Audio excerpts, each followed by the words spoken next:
kɛ cogoya dɔ i n'a fɔ u yɛrɛ ka kan na u b'a faamu cogoya min na i n'a fɔ hymne i n'a fɔ u yɛrɛ ka majamukan quoi i n'a fɔ tanunikan mun n'u bɛ a ɲɛfɔ k'a adressé Amon ma par exemple i b'a ye k'a fɔ Dieu tout puissant i m'a fɔ ma se kɔnkɔn tigi dont la naissance est mystérieuse min ka nali ye kɛra kabako ye Dieu divin qui est venu de l'existence de lui-même.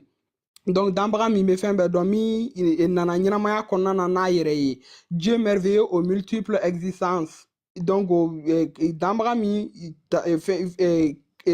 ɲi kosɛbɛ min nana ɲɛnamaya la ni kɛcogo camanw ye. Il est le Seigneur universel. I m'a fɔ ma donc k'a fɔ ko danbaga kelen de bɛ bon ninnu fɛn ninnu i bɛ taa ninnu sɔrɔ kuranɛ kɔnɔna na le Seigneur de l'univers le Seigneur universel bon c'est des termes minnu dɔnnen kun quoi le commencement des êtres min kɛra sababu ye ni fɛn bɛɛ lajɛlen la nana diɲɛ kɔnɔ unique est Amon donc ale de ye danbaga kelen dont le nom est caché min tɔgɔ dogolen don auteur du monde inférieur et du monde supérieur donc min ye fɛn ko dogolenw ni ko bangelen masa n'o ye. Ok, maintenant on dit les mythes cosmo-théologiques kamites. Il n'a pas un reka ɲɛnamaya fɛnw ɲɛfɔli kɔnɔna na cosmo-théologique kamite en damarako reka aborde le fonctionnement scientifique. Genèse kemi tome 1 kɔnɔna na kalala bɛ kumaw kan quoi ninnu y'u inspiré an bɛnbaw ka nin faamu na ka théorie de Big Bang kɛ cogoya min na a b'a bɛɛ lajɛlen ɲɛfɔ cosmogenèse kemi tome 1 kɔnɔna na. Maintenant, sous l'aspect allégorique pour cacher aux profanes et aux non-initiés le sens réel des choses afin de ne pas mettre entre les mains d'un insouciant voire d'un irresponsable des connaissances d'une valeur inestimable. Donc, en bɛnbaw kun ka fɛn ɲɛnamayaw bɛ sungun kɔnɔfɛnw ɲɛfɔli ni danbagako ni fɛn ninnu kan k'u kun bɛ a ɲɛfɔcogo dogolen na walasa mɔgɔ minnu bɛ yen n'u ma initié n'u ɲɛma yɛlɛ kow la ou bien mɔgɔ minnu bɛ yen n'u t'a ko ninnu kalama a n'a fɛn connaissance ni dɔnniya ninnu taara ka di u ma u bɛ se k'a ko kɛ ka fɛn lagosi kɛ ni a ye ou bien u bɛ se k'a ko fana ta i m'a fɔ ma dɔn k'a kɛ fɛn manamanako ye minnu t'a dɔn les profanes i n'a fɔ fɛn dɔnbaliw i n'a fɔ bi an b'a mɔgɔ caman misaliya ye minnu ma kamitiya fɛnw faamuya donc ou bien minnu b'a u yɛrɛ bɛnbaw ka kow ɲɛɲini olu bɛ wuli ka livew sigi ou bien ka taa ɲininiw kɛ ka lagosiw s'u bɛnbaw ma ou bien par exemple i bɛ karamɔgɔ dɔ sigilen ye a bɛ ka kɔmɔko lagosi k'a sɔrɔ a ma deli ka initier kɔmɔ la a t'a dɔn fɛn min bɛ kɛ yen a t'a dɔn kɔmɔ yɛrɛ ye min ye mais ale kɔni b'i sigi k'a lagosi kɔmɔko la donc don kɔmɔla bɛ bɔ kɔmɔla tɛ n'i bɔra i bɛ minɛ i b'i faga an y'o kuma mun da quoi o n'a ɲɔgɔnna camanw de ye nin ye quoi tu vois. Donc maintenant à la Mekanyere, il n'en a en réalité jamais eu de prophète. Ko chugala inte, ko chiden foirete, prophète foirete, il n'a en réalité jamais eu de prophète. Chiremake, ayant eu des révélations, ko dambara de kumana veka kumakan di doma, ni d'individus ayant parlé avec Dieu, ou bien ko ma foirete, ima fuma ko mami, n'ale de prophètes ou ko chikano de dira ale ma ou k'ale kumana dambara fait. Donc en réalité il y en a en réalité jamais eu de prophète ayant eu des révélations ni d'individus ayant parlé avec Dieu. Donc révélation ko kuma o galoin k'a fɔ ko ni nana ni nin gafe ou ko nin fɛn dɔ de kumana ala fɛ o fɛ dambara fɛ ko kuma in o galoin i m'a fɔ ma o ma kɛ. La vérité est ailleurs. Donc, tiens, mais la plus complexe, plus secrète. Tiens, mais là, donc, minka, tiens, minga, gelen kosobe, en même temps, mi tiens, fana, comment dire, qui est secrète. Et maï, nous devons sortir de l'enfance religieuse d'essence colonialiste pour entrer dans la maturité spirituelle, cosmo, théologique. Maintenant, quand on a beau, ni denmisɛnniya miiriya min nana colonisation senfɛ i n'a fɔ k'a yira k'a fɔ ko danbaga dɔ kumana ou bien ko danbaga ye gafe dɔ de ci ou bien ko danbaga ye prophète dɔ de ci donc an ka bɔ nin denmisɛnniya miirina ou bien nin denmisɛnniya hakilina in kɔnɔna na i m'a fɔ ma dɔn ka na ko dɔn maakɔrɔbaya dans la maturité spirituelle cosmo théologique kamite donc ka na maakɔrɔya ale ni ko dɔn hakilina a kan ka na o kɔnɔna na. Maintenant des recherches probantes nous fondent à penser que les Africains ont toujours entrevu la question de Dieu sous l'angle d'une réflexion scientifique. Donc, ni famba fait de kera. Il m'a fait ko golofion où il est d'ambara ko comment dirais-je kuma ɲɛfɔ ni fɛn min ye o de ye miiriya kuntagalajan des miiriya aussi i n'a fɔ des réflexions minnu bɛ tali kɛ i n'a fɔ science i n'a fɔ dɔnni yɛrɛ ko dɔnko kan quoi donc danbaga ko question in a bilala o de kɔnɔna na golofinw ka ɲinini na en rapport avec l'état du savoir aux diverses époques de l'histoire donc ka kɛɲɛ ni ɲɛnamaya yɛrɛ fɛn mirinti yɛrɛ bɛ kuma minnu fɔ mirinti kow kan ale ni mirinti yɛrɛ étape olu o kɛcogoyaw kan i m'a ye dans l'ensemble pas de messie donc a mana na kɛ cogo cogo la ko pas de messie i n'a fɔ ko ciden dɔ de bɛna na ka ko dɔ kɛ pas de messie pas de prophète fɛn messie tɛ yen kisilikɛla tɛ yen ciden tɛ yen pas de révélation i m'a fɔ ma pas de révélation k'a fɔ ko nin wayiru in ou bien ko nin kɛra o ye nkalon kuma ye pas de dogme wa ko diinɛ livre fana i m'a fɔ ma ko fana o tɛ an bolo o kuma in o tɛ tiɲɛ ye quoi diinɛ livre fana tɛ tiɲɛ là-dessus les théosophes an bɛna tila ka nin thème ɲɛfɔ qui est théosophe ye fɛn jumɛn an bɛna tila ka nin ɲɛfɔ les théosophes Kamit Dumbi Fagoli ajoute en donnant la parole au créateur o cogoya la in ten ko théosophe de ye an bɛnbaw tun bɛ fɛn min kɛ ka kɔrɔ o de ye théosophe on appelle les théosophes i m'a fɔ ma un théosophe c'est quelqu'un i m'a fɔ ma donc qui donne la parole au créateur ou bien ka kuma i m'a fɔ ma i n'a fɔ danbaga placé la donc o de la ko le théosophe Kamit Dumbi Fagoli théosophe Kamit Dumbi Fagoli ajoute en donnant la parole au créateur Dumbi Fagoli bɛ kuma ka tila ka kuma di danbaga ma i n'a fɔ danbaga de bɛ ka kuma ni comment dirais-je n'a ye nin livre in dayɛlɛ a bɛna n'a faamuya kosɛbɛ me donner la parole du créateur n'a ye nin dayɛlɛ a bɛna n'a faamu parce que a bɛ ka kuma nin livre in de kan quoi donc n bɛ tila ka page in yɛrɛ fana bɔ livre in yɛrɛ fana kɔnɔ ka yira aw la comme on le dit i m'a ye donc on dit i n'a fɔ Dumbi de bɛ ka kuma danbaga place la comme vous pouvez le voir je suis l'insondable i m'a fɔ ma donc i n'a fɔ degun tɛ masa min sɔrɔ je suis l'inconnaissable ale de ye danbaga dɔnbali ye je suis l'impalpable donc mɔgɔ ka magali tɛ se ka kɛ mɔgɔ tɛ se ka maga min na je suis l'inaudible mɔgɔ mankan tɛ fɛn min sɔrɔ je suis le grand invisible ale de ye danbaga masa dogolen je suis le mystère des mystères ale de ye danbaga kabako kabakow ka kabako danbaga je suis toujours ale de bɛ kuma bɛɛ les existants parlants d'enfants minnu bɛ kuma et les plus achevés de mes créatures ne peuvent me voir ani d'enfants minnu fana yɛrɛ bɛ ni hakili b'u la donc k'olu tɛ se k'a ye ne peuvent m'entendre u tɛ se k'a mankan mɛn ne peuvent me toucher wa u tɛ se ka maga a la ne peuvent me sentir wa u tɛ se k'a kasa fana sama kɔ tuguni mais je leur ai donné les vertus du cœur mais k'a ye fɛn hinɛ min bɛ dusukun kɔnɔna na a y'o d'u ma c'est siège de la conscience et de l'intelligence donc n'o kɛra dɔnniya ale ni fɛn kodɔn sabati yɔrɔ ye grâce auquel j'ai pensé la création avant de la créer yɔrɔ kumana min na ale yɛrɛ miirila danni yɛrɛ kan yanni a ka danni kɛ donc nin ye misaliya frappant ye k'a yira k'a fɔ anw ka textes kɔnɔna na depuis an bɛnbaw ka tile la k'a fɔ ko je suis le créateur je suis tant je suis ceci je suis cela i b'a ye k'a fɔ nin kuma ninnu théosophes de b'a kɛ i n'a fɔ ka kuma danbaga place la an bɛ tila ka misaliya fana ta hali kuranɛ kɔnɔna na n'i ko par exemple je suis Allah nulle divinité à part moi ne min bɛ k'a fɔ aw ɲɛna ko je suis Allah bon aw yɛrɛ b'a dɔn k'a fɔ ou bien je suis le créateur n'aw mana n'a fɔ ten tɔ texte kɔnɔna na sɛbɛnnen kuranɛ haya la ou bien bible kɔnɔna na je suis Allah ou bien je suis le créateur ou bien je suis ceci i b'a ye k'a fɔ mɔgɔ minnu bɛ ka kuma a b'a faamuya très bien k'a fɔ c'est pas ne min bɛ ka kuma ne tɛ k'a fɔ ko ne yɛrɛ de ye créateur ye i m'a faamu wa reste en grand écran comme ça je divise sur Facebook ou YouTube ok ne bɛ écran bas de sanfɛ tun kan voilà i b'a ye k'a fɔ directement je suis comment dirais-je ne ko aw ma je suis Allah ou bien je suis le créateur au kuranɛ kɔnɔna na quoi il m'a fait je suis le Seigneur de l'univers je suis comment dirais-je votre Dieu ne min bɛ ka o Dieu in fɔ ka kuma a bɛ fɔ o de ma ko théosophe mɔgɔ min b'o kuma fɛ ka fɛn donc o de ye ka kuma danbaga place la bɛɛ b'a dɔn k'a fɔ kuma min bɛ ka fɔ ne kɔ tɛ mais ne de bɛ ka kuma in fɔ mais kuma in bɛ danbeya ka taga fɛn wɛrɛ de ma fɛn min tɛ ne ye.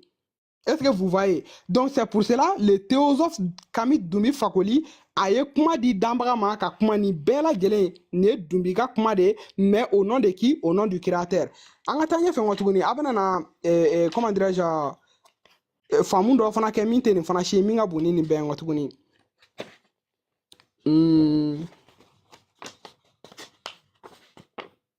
Voilà. Donc, page 31. Voilà, Anyabala y a un rôle à faire. Amé livre qui est en page 31. Donc, on a les grandes écoles d'initiation au ministère de la cosmothéologie Kamit appelé bon, il y a un enfin, un temple où nous damara ko nya fo dobe ou le père Ankh, soit la maison de vie étant implanté à bon niveau fait bon de toutes les façons maintenant il y a directement il temple bas et fait denani ni ne kuma bema au boulot depuis Égypte antique quoi. Altesse, est-ce que Altesse, IBA, tout le monde qui bla écran bas sans fait quoi, quand on a live vous partagez YouTube ni fait sans fait. On t'a rendu sur tout fait Altesse B. Est-ce que Altesse B? Donc après il y a un fan à capture qu'un. Ah ok. Oui, mais... Ah quoi t'es? Non, à tout le monde et les gâteaux grand écran. Ah ok. Voilà, otep karabo. Voilà, t'as fait comment tirer, mais il met ton grand écran là quoi. En tout cas, Altesse si vous voulez pour qu'un cas de compte que modérateur et qu'un doigt imbo là quoi. Ah ok. Karabo a bela jere follow no. Au bois hacké. Otep. Voilà, merci. Donc après il y a un fan à capture qu'un. Page 31. Après il y a un fan à capture qu'un. Et puis voilà. Donc mon forum. Maintenant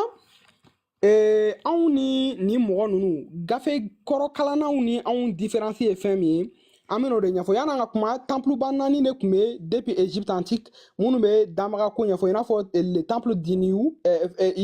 n'a bɛ fɔ a ma ko Héliopolis donc était le plus grand des voyants des rêves donc olu de tun jateminɛ ne i n'a fɔ tile bɛ fɛn minnu bɛ tɛmɛ tile kunkan ko ni fɛn ninnu kan et tout olu kun ka ɲinini bɛnnen de o de ma ka tile observer i m'a fuma donc ani fɛn fɛn bɛ fɔ tile ka fɛn kɔnɔna na olu de tun b'o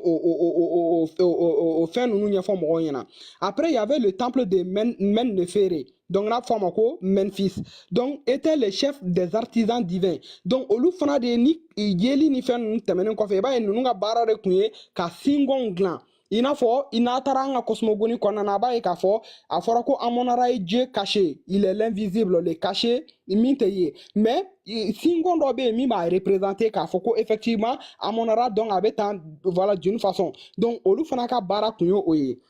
Après, il y a, comment dirais-je, le temple Kemenu, n'a pas fait ko Hermopolis à Magnan, était le cinquième, était le grand des 5 de la maison de Djouti. Donc, mi era confora, il a fait, Djouti quoi, il a fait,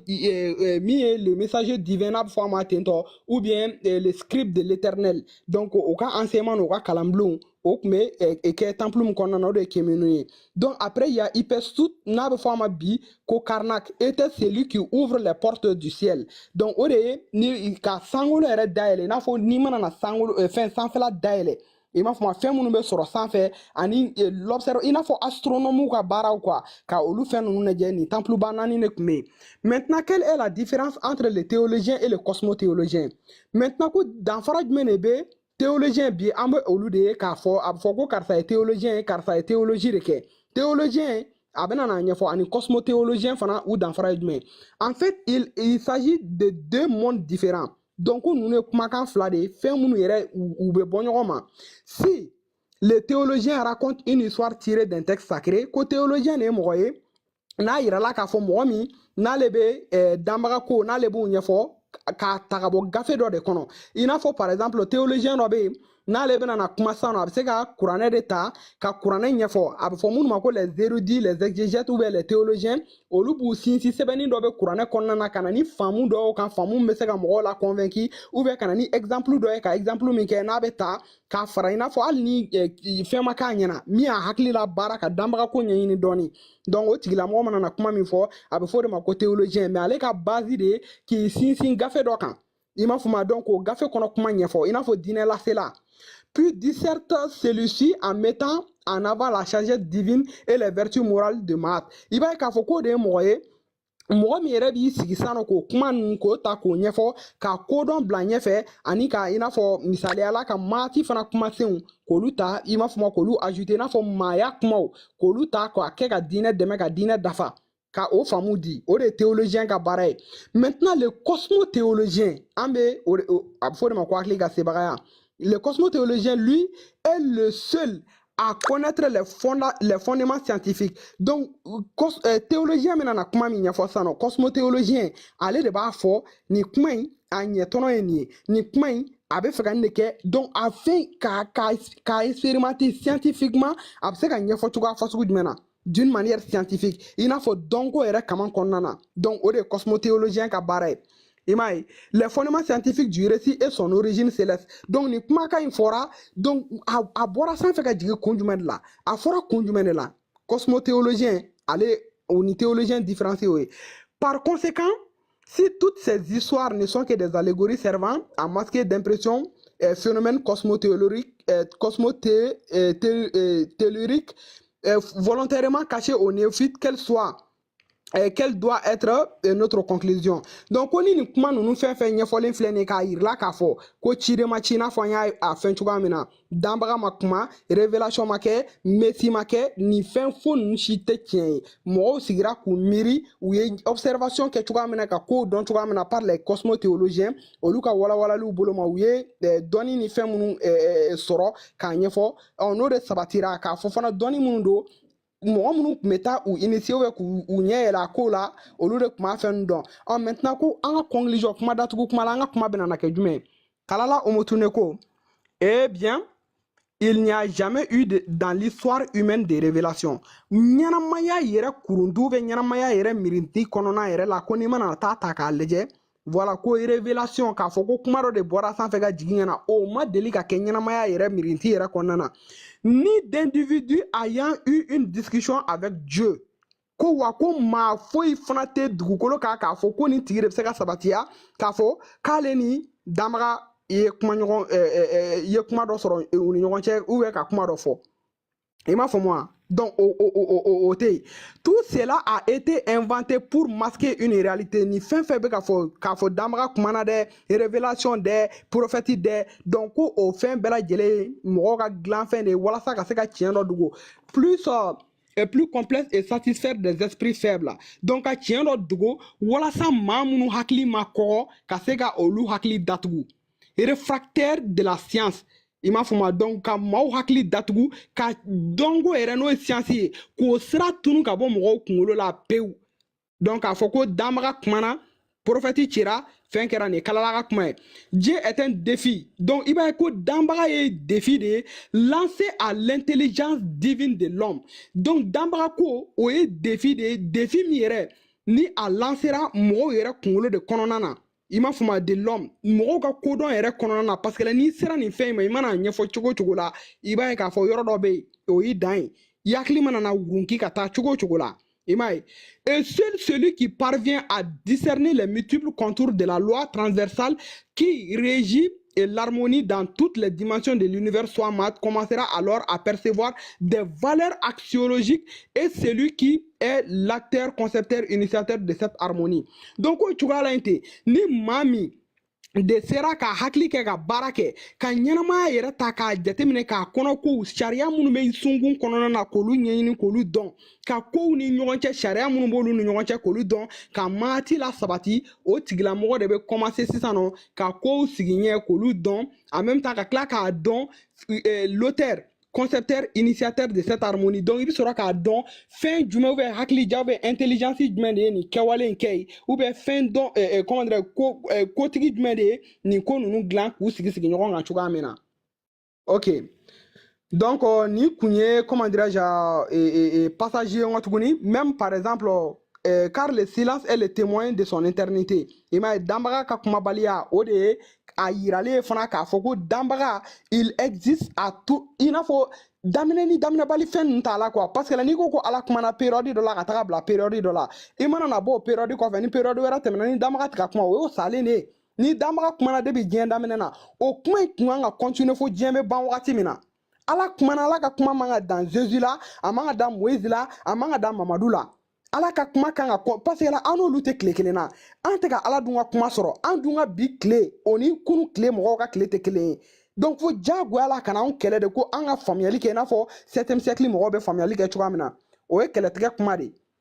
i m'a faamu o de la Dumi Fagoli y'a fɔ on me découvre pas danbaga tɛ ɲini k'a dɔn min don je me révèle pas wa a t'a yɛrɛ yira fana danfɛn na nous dit-il à travers le théosophe Dumi Fagoli min ye théosophe ye ale de ye nin kuma in fana ɲɛfɔ n ko tuguni a ko ko je suis l'insondable je suis l'inconnaissable ale de ye i m'a fɔ lasɔrɔli min sɔrɔ je suis l'inconnaissable ale de ye dɔnbali ye je suis l'impalpable mɔgɔ tɛ se ka fɛn min minɛ je suis inaudible mɔgɔ ka mankan tɛ se fɛn min ma je suis le grand invisible donc ale de ye dɔnbali ye je suis le mystère des mystères ale de ye kabakow la kabako ye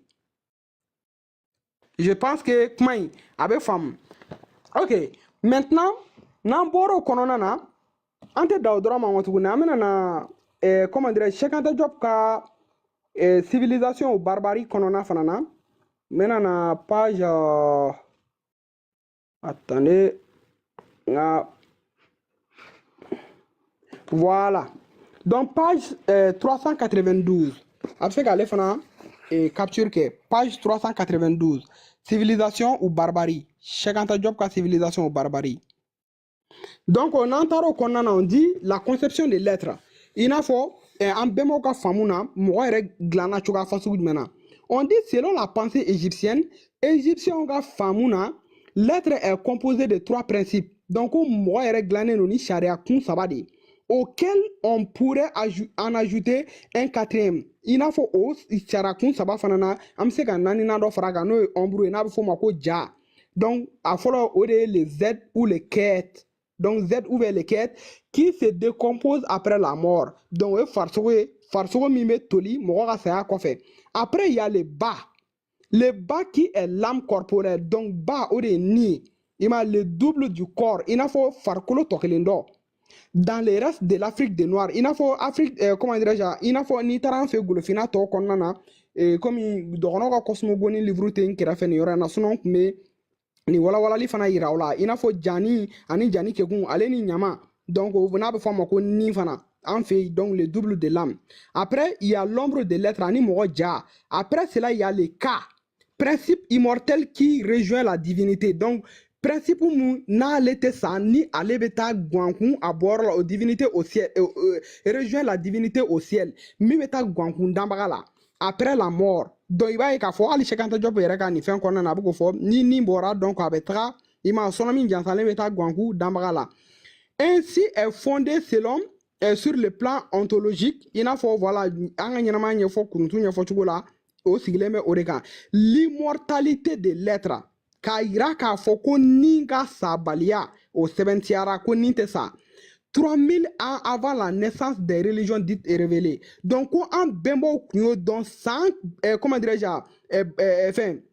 3000 baworo, ka kon ni religion dites révélées, ka foko ni samanamu dine nunu, ka konunu ye. On bembo ni foko ni te sa fenye.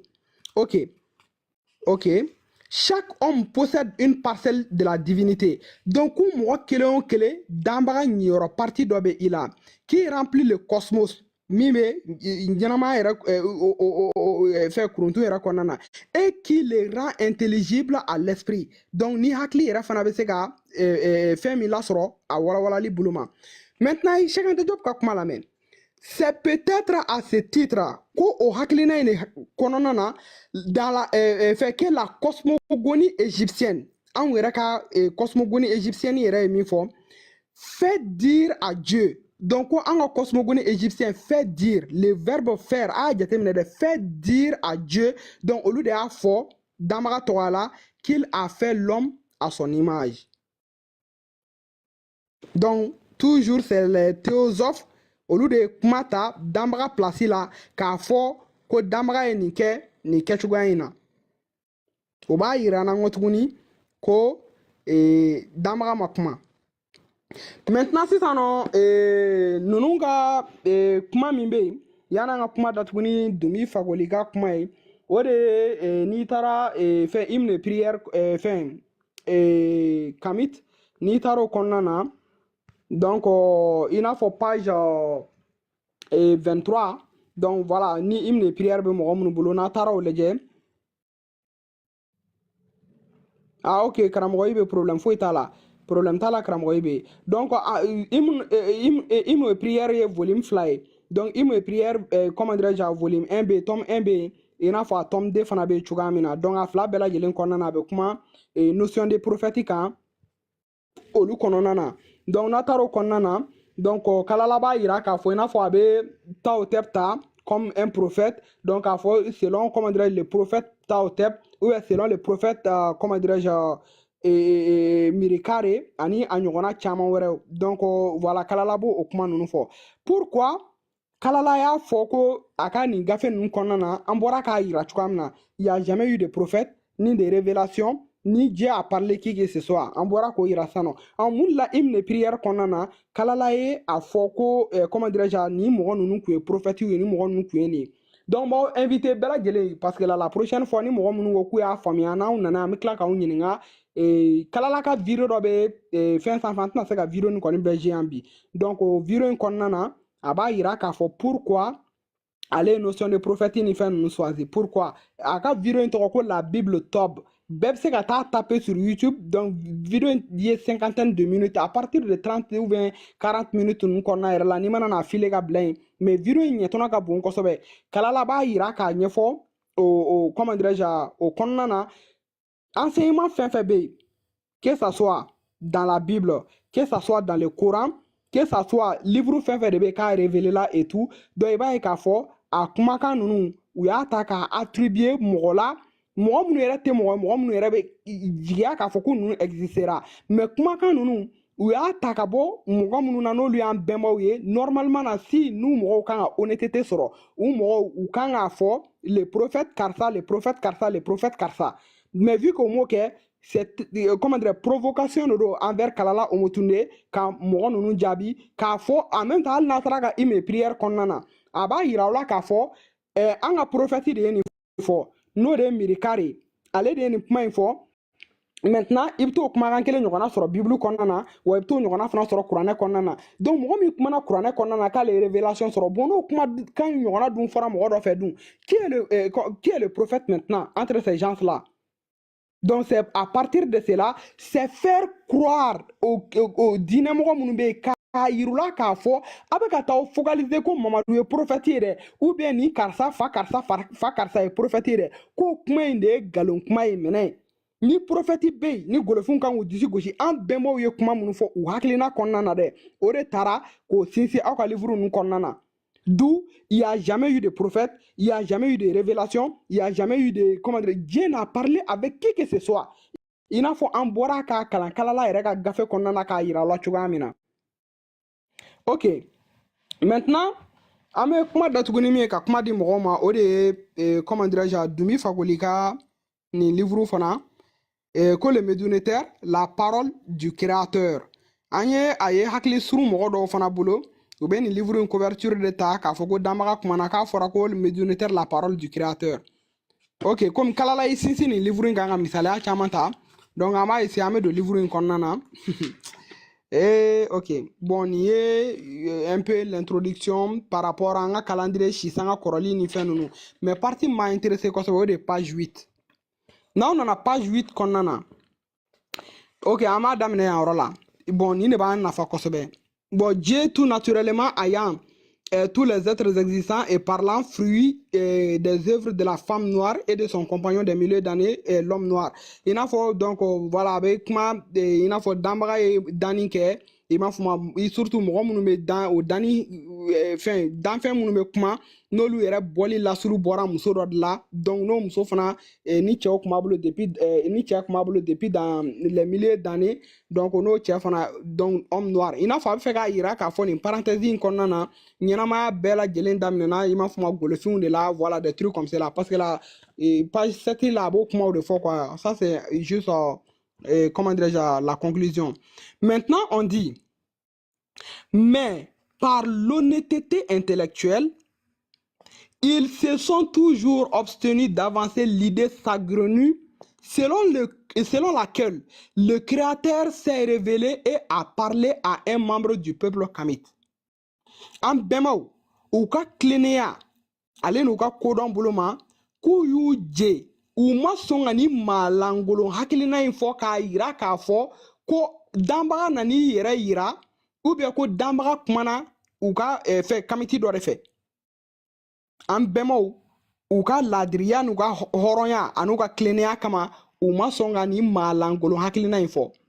Ok, c'est pour les profanes. Donc, kodɔnbaliw de bolo et les profanes ani minnu tɛ kodɔn seulement qu'ils ont prêté leur voix au créateur. Olu de nana ka n'a fɔ anw ɲɛna i m'a fɔ ma ko ala kumana olu fɛ k'a ye gafe jigin ko a k'a ye ciden ci.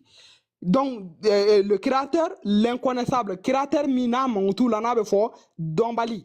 l'insondable, min tɛ se ka sɛgɛsɛgɛ ka sɔrɔ, l'impalpable, maga tɛ se ka kɛ min na, et inaudible, mɔgɔ mankan tɛ se ka min sɔrɔ. O kodɔnbaliw de nana ni gafe dɔw ye ramasi de par-ci de par-là ka na fɔ anw ɲɛna ko wayi ko ala de kumana olu fɛ n'i ma sɔn a b'i don tan a b'i bɔ tantɔ. Leurs propos sont bien les médunitaires. Donc ko an bɛnbaw ko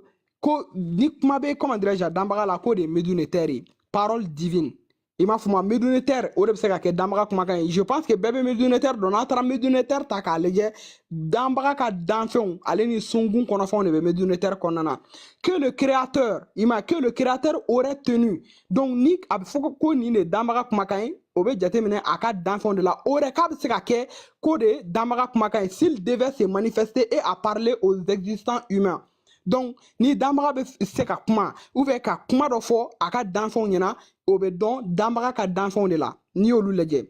Le plus complet de ces créatures parce que donc danfɛn minnu dafalen don danni kɔnɔna na se manifester et parler aux existants humains, le plus complet de ces créatures parce que Dieu de la parole. Donc a bɛ se ka o de yira danfɛnw na k'a yira k'a fɔ ko a kumakan ye minnu bɛ se ka kuma et chacun minnu bɛ miirili kɛ ka ɲinini kɛ. Par ailleurs, il m'a que le cœur est le siège de la conscience et de l'intelligence. Donc, il m'a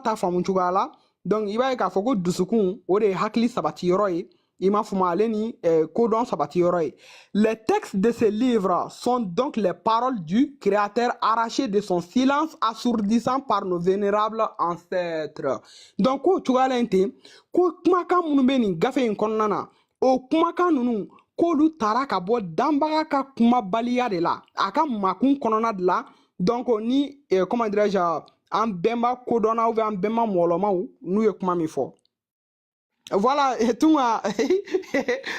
c'est ça. Ni silamɛ nana ni gafe c'est comme ça. Min bɛ k'a la o de ye quoi. Parce que la ni nin yɔrɔ in kun dɔnna o kun tɛna n'a fɔ ko médunitaire ye danbaga kumakan ye. Voilà, i n'a fɔ kalala bɔra an ye livre min yira sisan nɔ o y'o de fɔ i ma je suis. I m'a Dumi Fagoli de bɛ ka kuma a fɔ ne ma ko théosophie i m'a bon n'i ye nin yira silamɛ dɔ la ko Dumi Fagoli ka livre in kɔnɔna na ko ko voilà ko jɔn de bɛ ka kuma je suis le grand Dieu a fɔ an b'a fɔ danbaga ma kuma nin t'a ye a ka livre kɔnɔna na ko je suis le grand Dieu ni je suis ni danbaga ma kuma nin dɔnna cogoya jumɛn na alors que nin gafe in bɛ ka kuma min fɔ ko Dumi Fagoli de bɛ ka kuma danbaga place la je suis le grand Dieu. Ne de dambaga la belebeleba ye qui s'est autogénéré mi y'a yɛrɛ dilan je suis Amon ale de ye Amon ye unique créateur i m'a ye donc est-ce que vous voyez un peu donc c'est lui Dumi Fagoli qui dit ça au nom du créateur ou à la place du créateur donc hakili dɔnbaliw ale bɛ kodɔnbaliw n'u ye nin ye vu que je suis bien, je suis Amon, unique créateur, ou je suis la somme, ou bien j'étais. Ah, mais c'est là que tu m'as quoi? Idiot. Maintenant, il a là, parce que là, j'ai aussi créé. Bon, attends. On a une partie de ma là, le soleil, ok.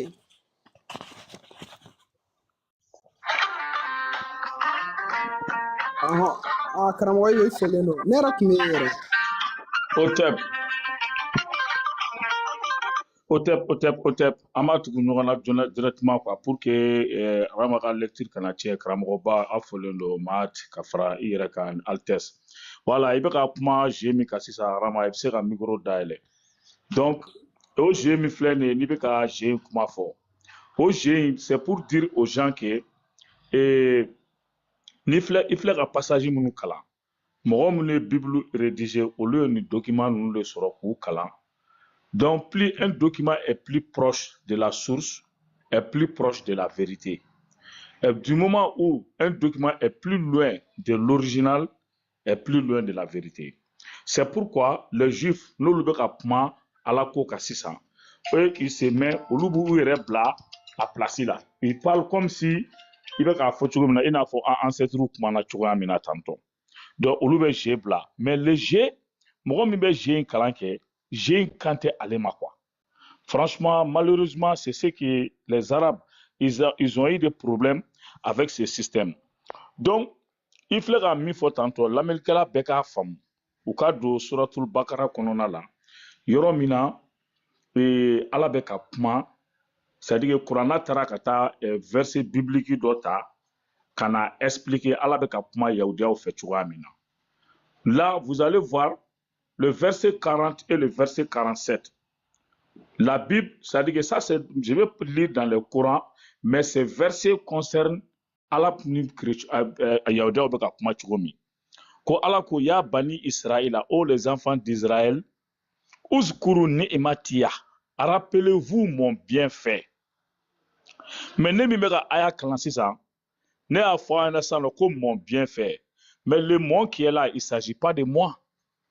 C'est comme si Allah de beka kuma ou fait. Rappelez-vous mon bienfait que je vous ai comblé. Est-ce que tu vois? Dans le verset 40, il dit la 47, il dit la même chose. Il y a banni Israël, oh les enfants d'Israël, rappelez-vous les bienfaits que je vous ai comblés. Et je vous ai préféré. Donc, je vous ai préféré. Ne que ça, je vous ai préféré. J'ai une quantité de mots. Donc, c'est ce document que Aram est en train de lire tout à l'heure. Bon, en bémol, Allah kuma ou yere de la quoi. Ou bien kuma étant inspiré, ou bien kuma comme si c'est-à-dire que nous inspirons de faire donc ça va ko dambara ko ni fin bêta mais à ce moment ils sont en train de résoudre un problème ou bien parler sur un élément mais au lieu de foko Allah beka fota il s'agit pas de véritables caractères qui est en train de parler quoi. Le fait qu'ils sont inspirés ils se disent que Dieu parle dans leur cœur au de wahawi otep kramo arama ofolono. Donc je suis vraiment pris quoi. Il fallait que je montre qu'à Yoroni explication dit. Et Matt il faut le papi il faut le Atos Lix il faut le otep. Otep karamo ibe il faut le ni wala wala ni. Donc je vais être en bas parce que c'est très bien. Voilà, merci. Oh. Merci. Voilà, il va y avoir karamɔgɔ bɛ bɔra k'a fɔ cogoya min na i n'a fɔ ne yɛrɛ tun bɛ k'a fɔ cogoya min na et tout. Donc a bɛ fɔ de ma ko la théosophie ani philosophie tɛ kelen ye. La théosophie c'est mɔgɔ min bɛ ka kuma i n'a fɔ hali karamɔgɔ bɛ bɔra ka suratul bakara kuma min fɔ sisan ni kuranɛ kɔnɔna ni fɛn ninnu na i mana na fɛn fɛn attribut hali nous avons fait nous avons créé nous avons fait ceci u b'a fɔ nous de majesté mɔgɔ min b'a nu fɔ est ce que o tigilamɔgɔ yɛrɛ bɛ nu in kɔnɔ wa? Non, en réalité a tigi tɛ nu kɔnɔna na mais a bɛ ka nu kumaden a bɛ k'o fɔ mais fɛn min bɛ nu kɔnɔna na k'o bɛ danbeya ka taga ala de ma. Donc ni Dumi Fagoli bɛ ka nin fɔ ou bien i mana na ye Kamitu ka livre kɔnɔna na je suis le créateur, je suis ceci, je suis le Dieu, je suis l'unique, je suis comment dire Amon. Donc ni bɛɛ lajɛlen a fɔ de ma ko la théosophie et maa min bɛ k'a fɔ ko je suis le créateur ni arama min bɛ k'a fɔ an ɲɛna je suis le créateur. Hakilima fɛn fɛn bɛ nin panel in kan a bɛɛ b'a dɔn k'a fɔ ne bɛ ka je min fɔ ka fɛn kɛ ne arama yɛrɛ ko tɛ.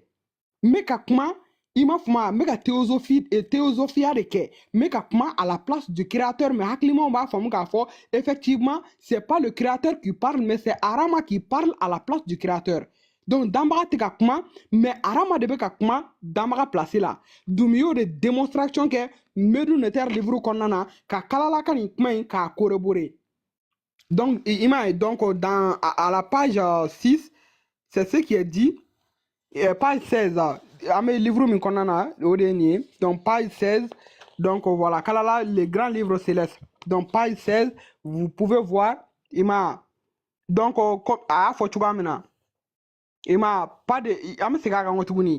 il en a en réalité jamais eu de prophète, Chidemachi, ayant eu des révélations. Mounié et révélation sera ni d'individus ayant parlé avec Dieu.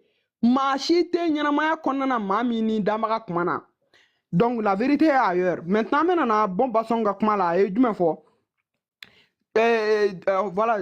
de Dieu, comment dire, sous l'angle d'une réflexion scientifique en rapport avec l'état du savoir aux diverses époques de l'histoire. ok, dans l'ensemble, a mana na kɛ cogo o cogo la tigɛda o tigɛda ma i m'a fɔ moi pas de messie k'a fɔ ko dajali dɔ de bɛna nana dɛ ou bien ko Jésus ye messie ye dɛ masiya dɛ nin ye ziiri ye nkalon don pas de prophète ciden tɛ yen Mamadu ka ciden ko nkalon de don pas de révélation fana ye nkalon de pas de dogme wa k'a fɔ fana ko nin de ye gafe ye ko donc ko i n'a fɔ kuranɛ ɲɔgɔnna ou bien nin ɲɔgɔnna o tɛ kami t'u bolo dogme tɛ yen quoi dogme ko ye nkalon de mɔgɔw miirinaw de farala ɲɔgɔn kan i m'a fɔ ma k'a sɛbɛn à la place du créateur au cogoya la là-dessus au kumakan in nɔ kan les théosophes on dit bien les théosophes mɔgɔ min bɛ kuma damaga place la Kamit Dumi Fagoli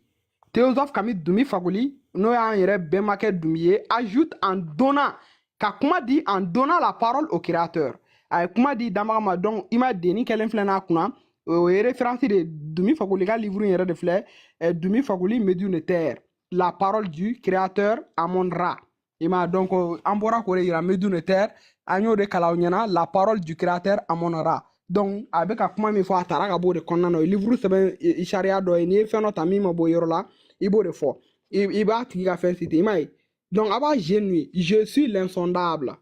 bon ninnu bɛɛ lajɛlen ye kuranɛ hayaw de je suis l'inconnaissable n'i ye nin kuranɛ damaga ko k'a ye nin fɔ ta damaga ye dɔnbali de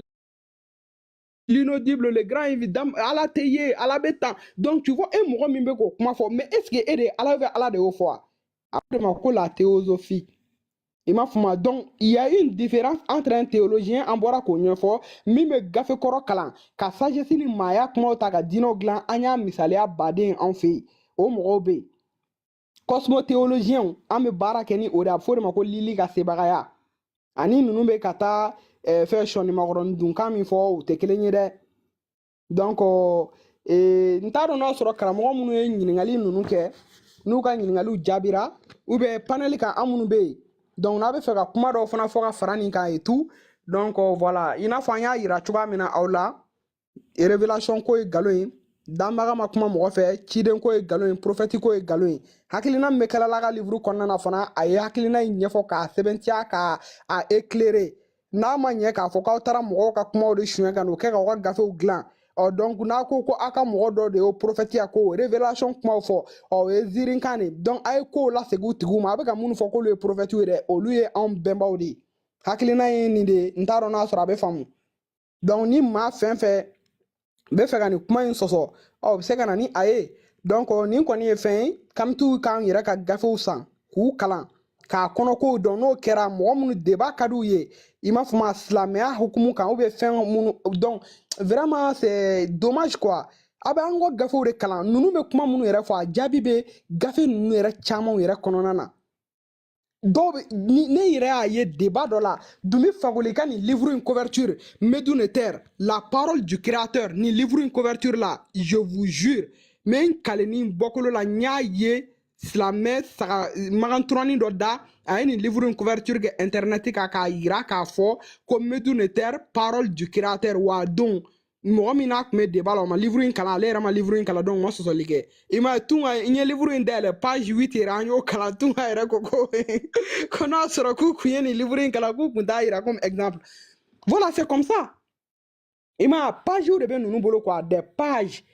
ka taa i n'a fɔ ne page dɔ yira aw la sisan nɔ gafe tɛ mɔgɔ minnu bolo débat kɛyɔrɔ la i bɛ se k'i yɛrɛ dɛmɛ n'a ye parce que Arama y'a fɔ a ye livre yira a ye fɛn fana yira mais a ye livre ninnu yɛrɛ san fɛn caman notion camanw de bɛ yen ninnu bɛna ɲininkali minnu kɛ n'a fɛn ninnu bɛ sɔrɔ a kɔnɔna na cogoya min na donc ka jɛya ka segin a kan n kɔ tuguni i n'a fɔ an bɔra k'a fɔ cogoya min na kalala ko danbaga ma kuma mɔgɔ fɛ k'a ma ciden ci a révélation ma kɛ wa ko dogme tɛ anw bolo je pense que kuma in bɛ jɛya nɔ donc a bɛɛ lajɛlen ni jɔ donc ni ɲininkali min bɛ mɔgɔ min bolo a bɛ se k'a ka ɲininkali kɛ donc m'aw bɛɛ lajɛlen fo Tunga ni ɲininkali b'aw bolo a bɛ se k'aw ka question poser par rapport à tout ça là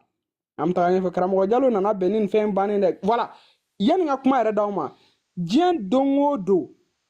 ni karamɔgɔ Jalo n'a bɛ kuma komi ale yɛrɛ nana yan ni karamɔgɔ Jalo bɛ kuma diɲɛ don o don a b'a fɔ an bɛnbaw ka faamu na danbaga ye dɔnbali de ye danbaga ale tɛ ye danbaga a bɛ tantɔ danbaga tɛ mɔgɔ faga karamɔgɔ Jalo bɛ tile ka laseli ninnu kɛ mais a bɛ fɔ o de ma ko la théosophie i m'a fɔ ma karamɔgɔ Jalo bɛ ka nin fɛn min kɛ i mana na kɛ diinɛ la cogo o cogo la e ka diinɛ fana sigilen min kan o de la i tɛ se k'a sɔsɔ parce que ale bɛ ka kuma minnu fɔ hali n'a tɛ gafe kɔnɔna na e ka gafe kɔnɔna na i mana na karamɔgɔ Jalo sɔsɔ a dalilu bɛ se ka ta ka bɔ e yɛrɛ fana ka gafe kɔnɔna na k'a yirila k'a fɔ i bɛ ka sɔsɔli kɛ fɛn min na dɛ nin mankutu ninnu fɔlen don mais est ce que danbaga de nana fɔ karamɔgɔ Jalo ye ko ale tɛ fagali kɛ wa est ce que danbaga de y'a fɔ karamɔgɔ Jalo ye k'ale ye danni kɛ wa est ce que danbaga de y'a fɔ ko ne de ye danbaga ye wa a bɛ fɔ de ma ko la théosophie ka kuma danbaga place la fɛ ka kuma di danbaga ma i bɛ kuma je suis le créateur ne de ye danbaga ye ne de ye ala ye ne de ye tan ne de bɛ k'a fɔ mais kuranɛ haya min b'a fɔ ko ne de ye ala ye e maa min bɛ ka segin o kan ko ne de ye ala ye est ce que e ye ala ye wa a bɛ fɔ de ma ko la théosophie donc je pense que nin kuma in walawalali faamuyara kosɛbɛ n bɛ kuma d'aw ma karamɔgɔ bɛɛ lajɛlen folen don ani jɔ Tunga Papi Atos ni question min b'aw bolo k'a fɔ nin ko in kan ou bien n'a ma fɛn min faamuya ani karamɔgɔ Jalo ani karamɔgɔ fɛn bɛ lamɛnni la donc a bɛ se k'aw ka question bila u bɛ jaabi a ɲuman na cogoya min na donc Atos bɛ yan. Mais Rama, ni yɔrɔ in na e tɛ fo. Moi je prends au moins a bɛ hakɛ to karamɔgɔ même 1 minute. Karamɔgɔ Atos foli b'i ye. Ka sulu kun nana foli b'a ye. N ma sɔn k'aw ka kuma tigɛ. N bɛ karamɔgɔ Jalo de fo nin yɔrɔ in na. Parce que i bɔra ka min kalan livre kɔnɔ sisan. Karamɔgɔ Jalo a kɔni m'a fɔ an ɲɛna yan k'a fɔ ko ale ma taa kalan kɛ kilasi kɔnɔna na. Mais karamɔgɔ Jalo donne exactement les mêmes explications. Fo n'i ye yɛrɛ kalan fili. Sinon i tɛ se ka Rama ka nin kumakan ninnu a ye minnu kalan Dunbi Fakoli kalala olu minnu ye kalan kɛ san janbaw kɛ ka recherche kɛ ka égyptologie yɛrɛ ɲini k'a dɔn ka u san caman baara bɛn nin kɔnɔnafɛnw ɲinini ma ka livre sɛbɛn a kan n'i ye olu ka livre kɔnɔ kuma ta olu ye faamuyali min kɛ an bɛnbaw kan ni olu y'u ta ɲɛfɔ u ka cogoya la livre kɔnɔna na karamɔgɔ Jalo y'a ɲɛfɔ a ka bamanankan na ka sɔrɔ ale ma olu ka livre kalan i b'a sɔrɔ a bɛɛ ye kelen ye franchement karamɔgɔ Jalo ne b'i fo nin yɔrɔ in na vraiment courage min b'i la karamɔgɔ ani faamu min b'i la dan foyi t'i la karamɔgɔ Jalo vraiment i folen yɛrɛ de don. Alta i ka nin kumakan duman ninnu diyara n ye kosɛbɛ n b'i fo dan tɛ foli min na ko i ye min fɔ sisan vraiment n ka foli b'i ye hali sɔrɔ dɔ tun b'a la ka n ɲininka ko n ye kalan jumɛn kɛ ale mago b'a la n ka ninnu ta yɔrɔ fɔ a ye n y'a fɔ a ye livrew bɛ an bolo minnu bɛ ɲɛfɔli kɛ mais ne tɛ se ka ta yɔrɔ foyi f'i ye k'a fɔ ko n y'a ta nin yɔrɔ in na parce que ne ma kalan n ko mais livre mɔgɔ mɔgɔ ye livre sɛbɛn livre bɛɛ bɔra hakili dɔ de kɔnɔ ne fana ye hakilitigi de ye o la ɲɛnɛmaya dɔnni dulonlen tɛ ko f'i ka kalan kɛ quoi sɛbɛnni ye i bɛ kuma min fɔ ka se k'o kuma in ja bila kumakan foto fɔcogo dɔ la sɛbɛnni ye o de ye donc o la ni mɔgɔ min ko k'e b'i référé sɛbɛnni dɔrɔn de kan o kɔrɔ ye k'e yɛrɛ hakili tɛ baara kɛ i bɛ mɔgɔw taw de ta ka baara kɛ ni o ye normalement i kan ka sɛbɛnni kalan a kalannen kɔfɛ ka tila k'i miiri o la i ka kan ka min ta a kɔnɔ o de bɛ wele ko dɔnni mais i ye min kalan n'i y'a bila o kan i b'a ye k'a fɔ ko sɛbɛnnen bɛɛ tɛ tiɲɛ ye dɛ karamɔgɔw wa tiɲɛ fana bɛɛ ma sɛbɛn o la u b'an sɛgɛn ni danbaga kumakan ko ye u b'an sɛgɛn n'a ye fo ka taa se a dan na an b'u ni an karamɔgɔw ye ɲɔgɔn na u b'an karamɔgɔw sɛgɛn kosɛbɛ k'a sɔrɔ anw bɛnbaw ye danbaga kumakan min ɲɛfɔ a jɛlen de don o de la n'i y'anw ka sɛbɛnni ta sɛbɛnni yɛrɛ tɔgɔ ye ko danbaga kumakan o ye jumɛn ye n'i taara sɛbɛnni in lajɛ a kɔrɔkɔrɔlen i b'a sɔrɔ a bɛɛ ye desiyɛn de ye mun de ye desiyɛn don yiriw kɔnɔ kunkolow wara kunkolow mɔgɔ bolo kurajelen mɔgɔ sigilen o n'a ɲɔgɔnnaw o de y'anw ka sɛbɛnniw ye sɛbɛnni bɛɛ lajɛlen bɔra o desiyɛn de la o desiyɛn ninnu olu de ye danbaga kumakan ye parce que o fɛn o fɛn bɛ yen mɔgɔ si tɛ yen min y'o fɛn ninnu dilan olu bɛɛ danna de danbaga fɛ donc ni kumakan bɛ danbaga la o de y'a kumakan ye ale danfɛnw de y'a kumakan ye o la ko a kumakan bɛ lamɛn cogo di i ka kan ka natiri de lajɛ natiri bɛ kuma an kelen-kelenna bɛɛ fɛ wa an kelen-kelenna bɛɛ hakili bɛ kuma an fɛ o de la n y'a fɔ n karamɔgɔ dɔ ye n ko ni kaba finna o b'a jira e la ko kaba ye mun de fɔ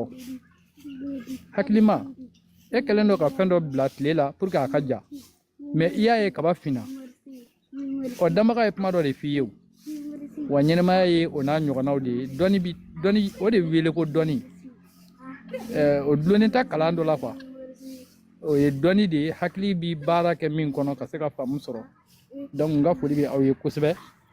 anw bɛnba fɛn fɛn ko nin ye danbaga kumakan ye sɔsɔli t'o la dɛ danbaga kumakan de don mais a t'i n'a fɔ danbaga kumana mɔgɔ dɔ fɛ da ni da la o tɛ yen quoi ɔ wa cidenya fana anw bɛɛ de cira an cira ɲɔgɔn ma de arama filɛ ka laseli minnu kɛ komi n nana sɔrɔ a banna n donna sisan de arama cira de a ka se ka mɔgɔ dɔ ka sɛbɛnni ta k'o kalan k'a yɛrɛ ta fara a kan k'a ɲɛfɔ jɔn ye minnu y'a mɛn a cira e de ma e de b'i ka faamu ta kɔnɔ wa ni e fana bɛ ɲɛfɔli kɛ mɔgɔ wɛrɛ ye e fana cira de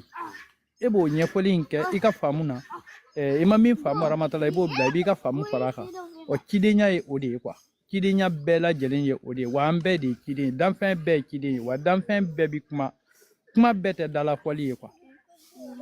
o la Altesse n b'i fo dan tɛ foli min na i ni ce a bɛ kuma di karamɔgɔw ma dɔ kun yɛlɛnna ale jiginna ne ye kuma ta ale ɲɛ a bɛ hakɛ to koyi wa karamɔgɔ Jalo i folen don kosɛbɛ merci beaucoup i ka nin kuma in fana diyara n ye kosɛbɛ n bɛna na fɛn dɔ yira aw la komi n bɔra ka kuma min fɔ bon arama karamɔgɔ Atos tun bɛ fɛ ka kuma ne y'ale la n bɛna nin yira quoi ka kuma dafa ni nin fana ye komi n kun ɲinɛna nin partie in kɔ quoi parce que la fɛn caman bɛ yen k'a yira k'a fɔ nin ko ninnu bɛ cogoya min na quoi tu vois même par exemple an ɲɛ b'a la donc an bɛ Cosmojeunesse Kemi tome 1 an b'o kɔnɔna na donc nin ye tome 1 ye donc yan page 14 kalala bɛ mun de fɔ a ko les écrits des sages kamites il m'a donc an ka kodɔnnaw il convient d'ajouter les écrits des sages kamites qui avaient pour mission i n'a fɔ k'an bɛɛ ma kodɔnnaw minnu ye sɛbɛnni kɛ qui avait pour mission de révéler au peuple donc à comment faut faire les principes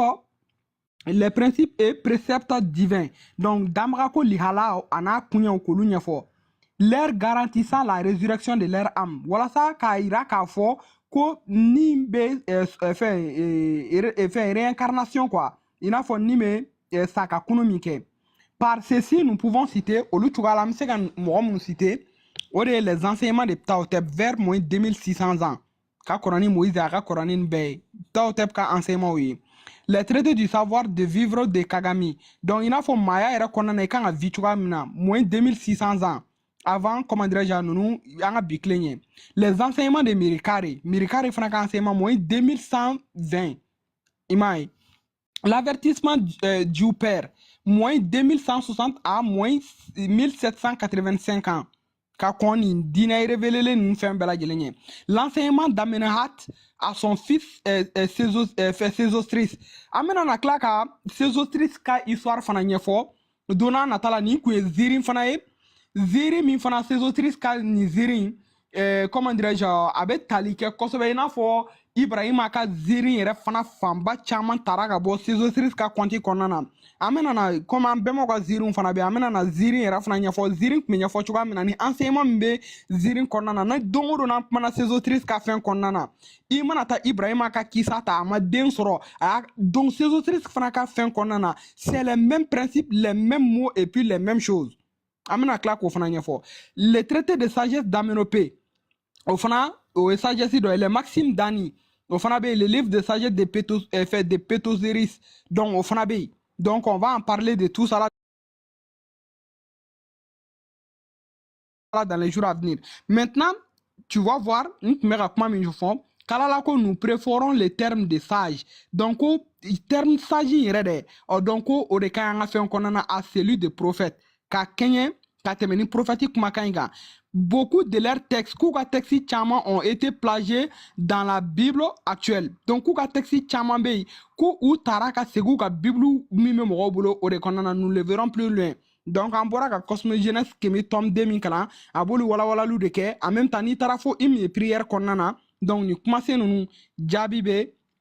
ta o de kɔnɔna na donc tout le temps k'a yira o la k'a fɔ i n'a fɔ karamɔgɔ Jalo ye misali ni fɛn minnu di sisan nɔ ko ciden ko fake news de don révélation ye fake news de i m'a fɔ ma i n'a fɔ an bɔra k'a yira cogoya min na il y a ni de comment dire d'individus ayant parlé avec Dieu mɔgɔ tɛ maa min kumana i m'a fɔ ma danbaga fɛ wa danbaga ma révélation ci a ma prophète ci wa a ma ciden ci i n'a fɔ n bɔra k'a yira o la Cosmo Jeunesse kɛmɛ tome 2 kɔnɔna na cogoya min na donc c'est comme ça ni maa min bɛ fɛ k'a sɔsɔ il y aura pas de problème donc an b'o tigi lamɛn a bɛna ninnu ɲɛfɔ anw ɲɛna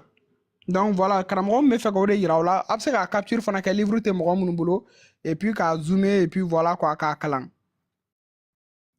donc Atos i bɛ se k'i ka kuma kɛ n bɛ bɔ kuma la yan. Otep. Bon, et Altesse Messe qu'il faut, ka empereur faut, ka tintin ke amba la reine mère DS ka farmandara, ka Jalo ere fo, ka nga fo li krengerendi Jalo ma ka mathématique fo. Karamɔgɔ yi be kunbɛ a jigira k'a bolo degili lo k'a fana fo ka kemitiw bɛɛ fo foli ɲuman na k'aw bɛɛ otep ɲiningali tɛ yen parce que bon kuma wa faamuyara quoi fɛn dɔw bɛ yen olu ti ɲininkaliw ye olu ye faamuyali le ye quoi n'i y'o faamu parce que a ɲɛfɔli ye a bɛ ɲɛfɔ silamɛw de ye mais anw yɛrɛ b'a ɲɛdɔn awa n'an ni silamɛw ye ɲɔgɔn sɔrɔ awa an ye mun mɛn ara n'an ye mun dɔn c'est à dire an b'o da o kulo kan quoi comme silamɛ fana kulo ka gɛlɛn a ti kuma mɛn siɲɛ kelen nɔ aw folen don otep. Merci Atos i yɛrɛ folen don d'ailleurs Samani bɛ se ka kuma. Maman, vraiment j'ai pris des notes. Il y a livre nous faut à la page nous n'avons pas noté. Ambe boka doda alteska yoroka kamoja loka jatimina ula. Ambo de force la monyana ou kabo livre kono kan nature flé. Fait un bébé nature kono. Ni livre be damara bolo aka livre de nature. Donc ni flé que nature la be famille li baké parce que la nature yoro bébé kuma mo fait. Donc i bɔra ka o cɛ min bɔ ka yira bi a kɛra kunna woloba de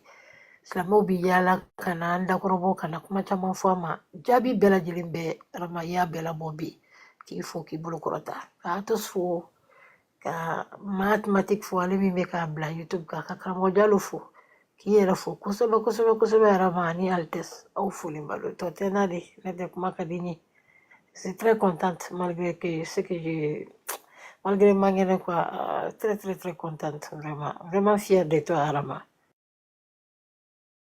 Vraiment k'an tinti k'i ye kosɛbɛ ne ba vraiment merci beaucoup a diyara n yɛrɛ ye kosɛbɛ n'i ye fɛn min dɔw faamu o diyara n yɛrɛ ye kosɛbɛ et puis karamɔgɔ minnu yɛrɛ ye ɲininkaliw kɛ je pense que u ka ɲininkali fana jaabira fana je crois donc ok merci beaucoup Dada vraiment o diyara n yɛrɛ ye kosɛbɛ mathématique fɛ ka kuma a karamɔgɔ. karamɔgɔ aw bɛɛ lajɛlen folen don otep nin ye dan sera a tɔgɔ di Desamoni yɛrɛ ya Desamoni i folen don otep ka ko nɔgɔya i folen don kemiti ni live ko live de y'i bana ni cogoya la quoi karamɔgɔ Jalo foli belebeleba b'i ye karamɔgɔba i ni jɔ otep mais Altesse e y'a remarqué sisan de mais Jalo ka kuma a ma changé o c'est la même chose vraiment a mana kuma dɔrɔn on dirait voilà, ale yɛrɛ mana kuma dɔrɔn jira a bɛ mɔgɔ kunkolo de kɔnɔna na quoi i m'a faamuya c'est-à-dire il parle avec a bɛ kuma ka kuma to quoi i m'a faamuya il parle avec la connaissance quoi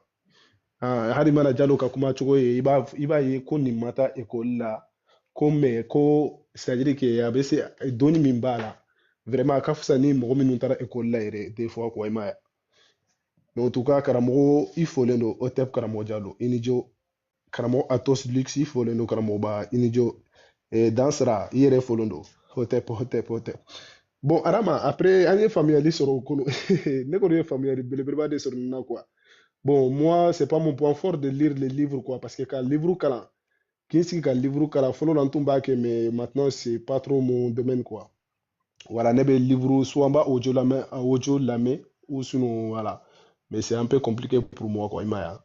mais an bɛna an yɛrɛ forcer ka livre dɔw san livre yɔrɔ dɔ bɛ n bolo yan n bɛ tila ka olu kalan dɔɔni ensuite lorsque je vais prendre goût aux lectures, comme ça je vais continuer à lire les autres.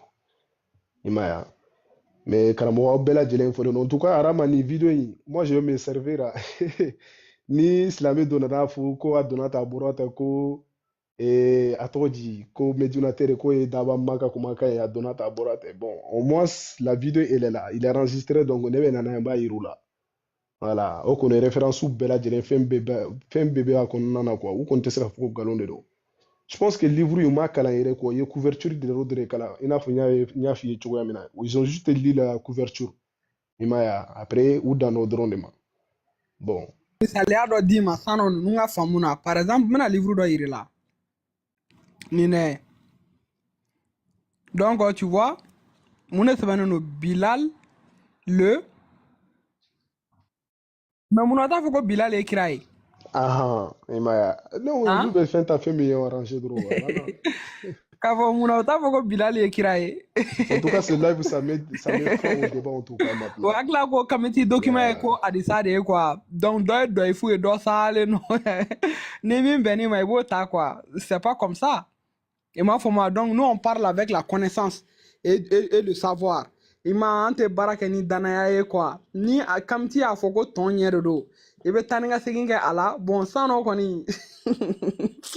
Tunga i b'a dɔn k'a fɔ depuis ça fait un moment que u bɛ nin kuma in taa ni ka segin na k'a fɔ a bɛ fɔ ne bɛ k'a fɔ mɔgɔw k'u yɛrɛ lafiya quoi. An bɛ kuma minnu fɔ tu n'as pas besoin ka livre yɛrɛ kalan ka ninnu jaabi. Par exemple karamɔgɔ Jalo ye nin walawalali min kɛ depuis san jumɛn. Est ce que nafa kun b'a la an ka taa livre dayɛlɛ k'a fɔ ko nin bɛ tan. A faamuyalen don quoi. I ma komi bon u bɛ mɔgɔw sɛgɛn de a ka gafe donna bon ni gafetigi fana y'a yira k'a fɔ ko kuma in ti tiɲɛ ye an bɛ baara kɛ ni min ye sisan o yɛrɛ tun o bɛn'o fɔ an ɲɛna vraiment donc nin de tun b'an fɛ ka karamɔgɔw ka ɲininkali jaabi karamɔgɔ minnu tun ye an ɲininka nin kuma ninnu na kosɛbɛ kosɛbɛ kosɛbɛ donc a hakilina fɔ ninnu kan en même temps n bɛ karamɔgɔ bɛɛ fana invité u fana ka livre ninnu san kosɛbɛ ka se ka livre ninnu kalan cogoya minnu na quoi a ɲɛtɔnɔ ka bon kosɛbɛ olu yɛrɛ ma ani a ɲɛtɔnɔ yɛrɛ fana ka bon kosɛbɛ hali n'i bɛna taa kuma fɔ yɔrɔ dɔw la bi bi in na mɔgɔ i mana na ko fɔ cogo o cogo la hali n'i y'a kalan n'i b'a dɔn tant que n'i tɛ dalilu di mɔgɔw tɛ da la bilen parce que la o yɛrɛ ye kɛra kamitiw yɛrɛ nali de y'o don maliyɛn kunkolo la ka na da fɛn na bilen fɛn min kisɛ t'i tɛgɛ n'an y'o fɔ mɔgɔw ye a ka kan fana an bɛ kuma minnu fɔ kuma dɔ la an ka na n'u kisɛw ye k'a kɛ mɔgɔw tɛgɛ i m'a fɔ ma k'a fɔ mɔgɔw ɲɛna ko a bɛ tantɔ on doit chercher bon i bɛ se ka dumi fɔ ko i ka nin livre in san ne ba Bilal le prophète i bɛ se ka nin livre in fana san donc a bɛ kuma fɛn bɛɛ fɔ Bilal ka kisa kan nin na Bilal tun ye jɔn ye et puis Bilal y'a yɛrɛ sɔrɔ Magan jamana kan cogoya fasugu jumɛn na jumɛn ni jumɛn de kɛra et tout donc a b'a bɛɛ lajɛlen ɲɛfɔ quoi et puis fɛn jumɛn de kɛra n'u ye farafinw janfa et puis ani fɛn caman wɛrɛw b'a kɔnɔna na fana minnu bɛ mɔgɔ nafa kosɛbɛ kosɛbɛ i m'a ye donc voilà. D'accord, merci beaucoup, Arama. Jalo kuma dɔ tun b'i fɛ ka fɔ wa andal na Arama foli bi y'aw ye kosɛbɛ Arama an ye caman faamuya i ka kumakanw na ko i b'a dɔn kuma de y'an minɛ kuma de b'an bɔ voilà ne kɔni ɲɛ bɛ min na dɔrɔn an ka kuma n'an bɛ kuma dɔrɔn an bɛ faamuya quoi faamuyaw bi sɔrɔ tiɲɛ de kun y'i makun ni tiɲɛ y'i makun dɔrɔn nkalon bɛ se a la quoi o la i b'a sɔrɔ tiɲɛ fana a kuma wagati de kuma se o kuma de sera o de b'a yir'i la k'a fɔ ko fanga tɛ yen min t'i ban quoi fanga ninnu bɛɛ bi ban fangaw bɛ falen de voilà fangaw bɛ falen ɲɔgɔn na de donc nin diinɛ ninnu kun tɛ fanga ye fɔlɔ bi de u ye fanga ta wa sini ma fanga ninnu olu ka fangaw bi ban fanga dan de b'a la n'a sera a dan na dɔrɔn a bɛ bin diinɛ minnu bilala ka bila diɲɛ kɔnɔ u sera u dan de la donc u ka kan ka bɛn de quoi bon africain fana ka benni sera a dan de la mun tora africain ye fo ka wuli o tuma de sera ten wa ko n'a bɛ kɛ i b'a sɔrɔ ko kura dɔ bɛ na parce que n'i b'a fɛ ka fɛn dɔ sɔrɔ i ma deli ka min ɲɔgɔn sɔrɔ i bɛ fɛn kɛ de i ma deli ka min ɲɔgɔn kɛ an dɔ la kelen an sɔrɔla nin faso in kɔnɔ yan a tun tɛ ku i la i k'a fɔ ko diinɛ tɛ africain ka tiɲɛ ye quoi a tɛ ku i la mun de la a b'a la ka fɔ bi o kɔrɔ ye ko africain b'a fɛ ka fɛn dɔ de sɔrɔ u ma deli ka min ɲɔgɔn sɔrɔ bɛnba tɛmɛnenw ma se ka min ɲɔgɔn sɔrɔ an b'a fɛ k'o de sɔrɔ wa o tuma de sera fana o bɛ kɛ donc n delila k'a fɔ aw ɲɛna n ko n'i ye ɲɛnamaya fanga ta i b'a misaliya ta mɔgɔ yɛrɛ kan mɔgɔ bɛ to denya la ka ŋunuma ka tagama ka kuma ka na hakili sɔrɔ ka kɔgɔ fo ka kɛ fangatigi hoki ye i ka o kamalenya dan de b'o la dɛ karamɔgɔ n'a sera dan na a bɛ jigin de a bɛ na cɛkɔrɔbaya la ka na fɔ cɛkɔrɔba kɔrɔkɔrɔya la wa a bɛ ban de quoi wa diɲɛ fanga bɛɛ b'o cogoya la i b'a ye k'a fɔ ko Egypte fangaw u ye diɲɛ mara u y'a daminɛ civilisation na fɔlɔ kab'u bɛ wawoloya la ka na bɔ wawoloya la ka civiliser ka na masaw kow sigi sen kan ka furukow sigi sen kan ka balimayaw sigi sen kan ka masakɛw kɛ yen ka mariw kɛ yen maintenant ka fara ɲɔgɔn kan ka baarabaw kɛ ka fangatigiya hoki kɛ mais a fanga binna quoi o kɔrɔ ye ko an sera dan na a bɛ bin de o ye loi de nature de ye o ti falen cogo foyi t'o la wa kana fanga ye diɲɛ kɔnɔ ko min ti falen quoi bi minnu tun ye fangandanw ye ni olu tun b'a la ka balo wawoloya la olu de ye fanga sɔrɔ bi olu fana ka fanga sera dan na anw de bɛna pouvoir ta sisan wa o kana bala mɔgɔ si la k'a fɔ ko Afiriki bi kɛ puissant ye diɲɛ kɔnɔ hali o ti ko jan ye n bɛna misaliya dɔ d'aw ma n y'a fɔ tilegan in na siniwaw fɛ yen siniwaw tun b'a la ka balo sɛgɛn kɔnɔ ani dɛkun kɔnɔ u bennen u dabali bannen hali baloko tun ka gɛlɛn Chine o de y'a to siniwa kɛra fɛn bɛɛ dunbaga ye parce que gɛlɛya de fanga bonyana u kan mais u benna ka taa se fɔ benni dan na mais u y'u yɛrɛ ye quoi wa kojugu o de ye mɔgɔ karamɔgɔ ye mun de la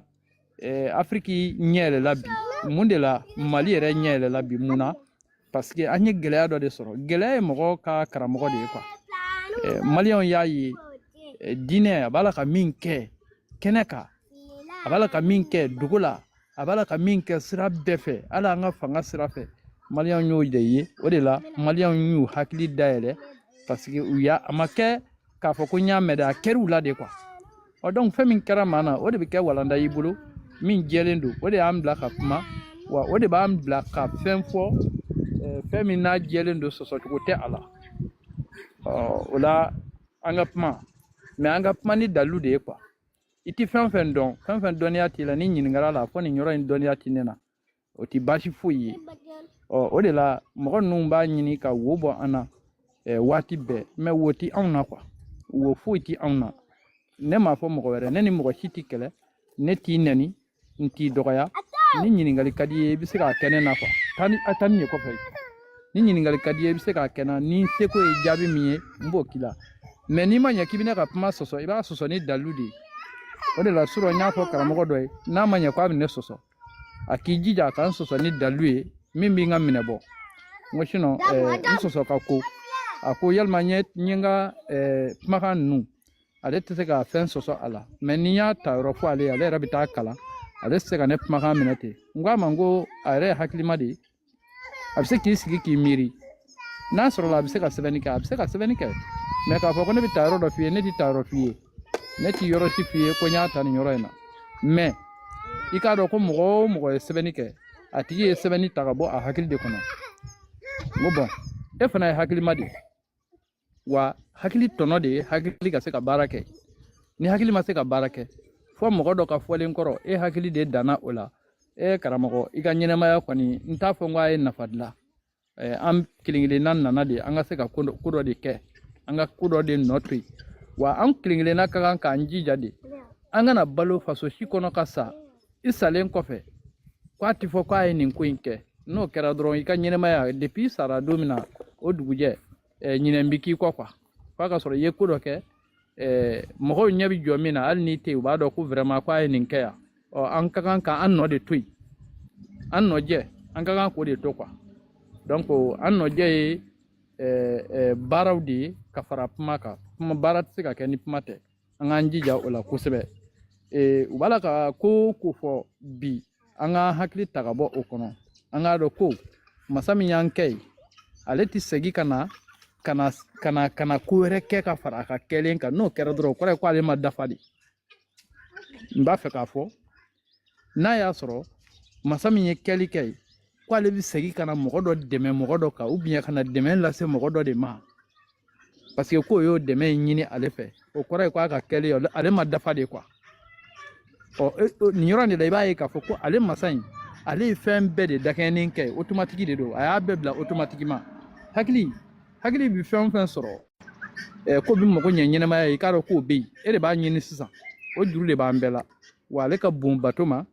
wa mɔgɔ tɛ se k'ale dɔgɔya ka d'a kan i t'ale dɔn nka u nana min don anw hakili la ko i tɛ foyi sɔrɔ ni ala ma min d'i ma i b'a ye k'a fɔ n'i y'a ye i ma fɛn o fɛn sɔrɔ ala de m'o latigɛ o tɛ tiɲɛ ye quoi n'an k'an sama ka bɔ o kɔnɔ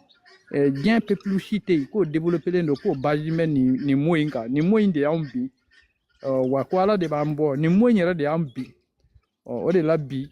minnu ye wari dilan olu ye wari dilan arama ka wari bila anw hakili sanfɛ an b'an yɛrɛ faga wari kama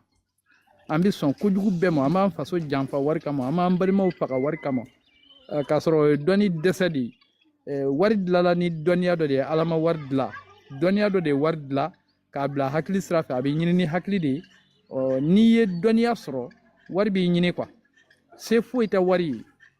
wari ye jɔn de ta ye dɔnnikɛla mɔgɔ min ye kodɔnna de ye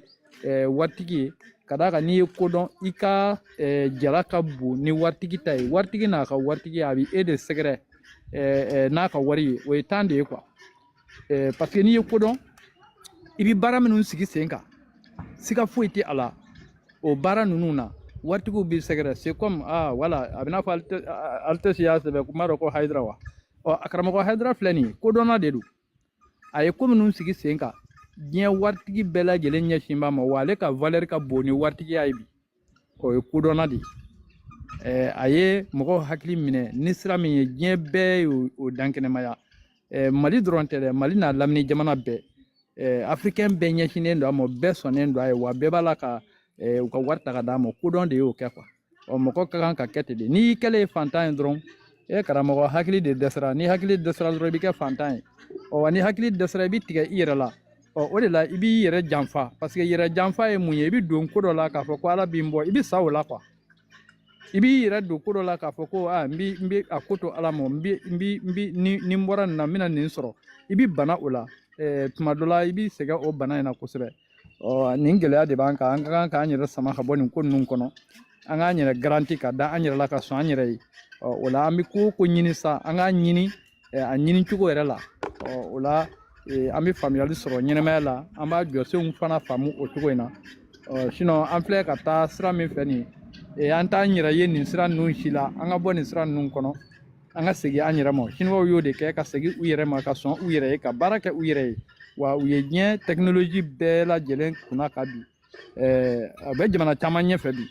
wa sɔn yɛrɛ la de y'o kɛ quoi u dara u yɛrɛ la o de y'o kɛ quoi donc hakilina fila de donna anw na anw ma kɛ tubabu ye an ma kɛ arabu ye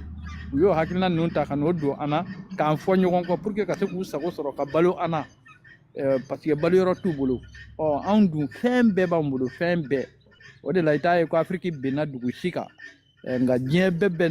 bɛɛ nana bin afiriki kan mun na parce que diɲɛ mɔgɔ tɔ ninnu fɛn t'olu bolo fɛntigi ye afirikɛnw de ye anw mago tɛ jɔ foyi la k'an bɛ taa bin mɔgɔ dɔ kan k'an b'o ɲini e fɛ quoi parce que a b'an bolo de quoi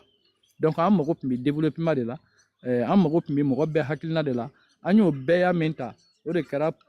problème ye o de y'a to an ka fanga ninnu benna n tun b'a fɛ ka nin de fɔ k'a ka kuma dafa n ka foli bɛ aw ye kosɛbɛ a bɛ se ka kuma di mɔgɔ wɛrɛ ma n ka foli bɛ aw ni ce o tɛ vraiment kuma ɲɛna kosɛbɛ vraiment en tout cas bon ne kɔni est ce que kuma bɛ ne bolo ka fara nin kan parce que la fɛn min fɔra ne y'a faamuya kosɛbɛ vraiment donc n t'a dɔn n'a sɔrɔ Atos bɛ fɛ ka kuma dɔ fɔ ou bien dɔ bɛ fɛ ka yɛlɛ si sitanɛ daga wuli i y'o jateminɛ a mɛnna karamɔgɔ Jalo karamɔgɔ Jalo bɛ écrit kɛ koyi karamɔgɔ Jalo bɛ écrit caman kɛ n ko ne ni karamɔgɔ Jalo bɛ baro kɛ écrit la de temps en temps i ma Wasolo i folen don karamɔgɔ Anula ne karamɔgɔ Arama karamɔgɔ Jalo aw de bɛ ne kɛnɛya ini jo karamɔgɔ wallahi aw de bɛ ne kɛnɛya ne banana dɔrɔn ni ye Araman Jalo lamɛn dɔrɔn n bɛ sin ka kɛnɛya ten wallahi n b'aw fo fo ka se foli d'a ma karamɔgɔ aw folen don ka yɛlɛn dɔrɔn ka foli di aw ma kɛrɛnkɛrɛn Jalo Jalo k'aw fo k'aw kulunjɛ kosɛbɛ foli de don an bɛ k'aw lamɛn kosɛbɛ aw kulunjɛ diyara an ye karamɔgɔ vraiment i yɛrɛ folen don ini jɔ Wasalonga foli jalanye vraiment foli jalanye yɛrɛ de ni ce kanunenba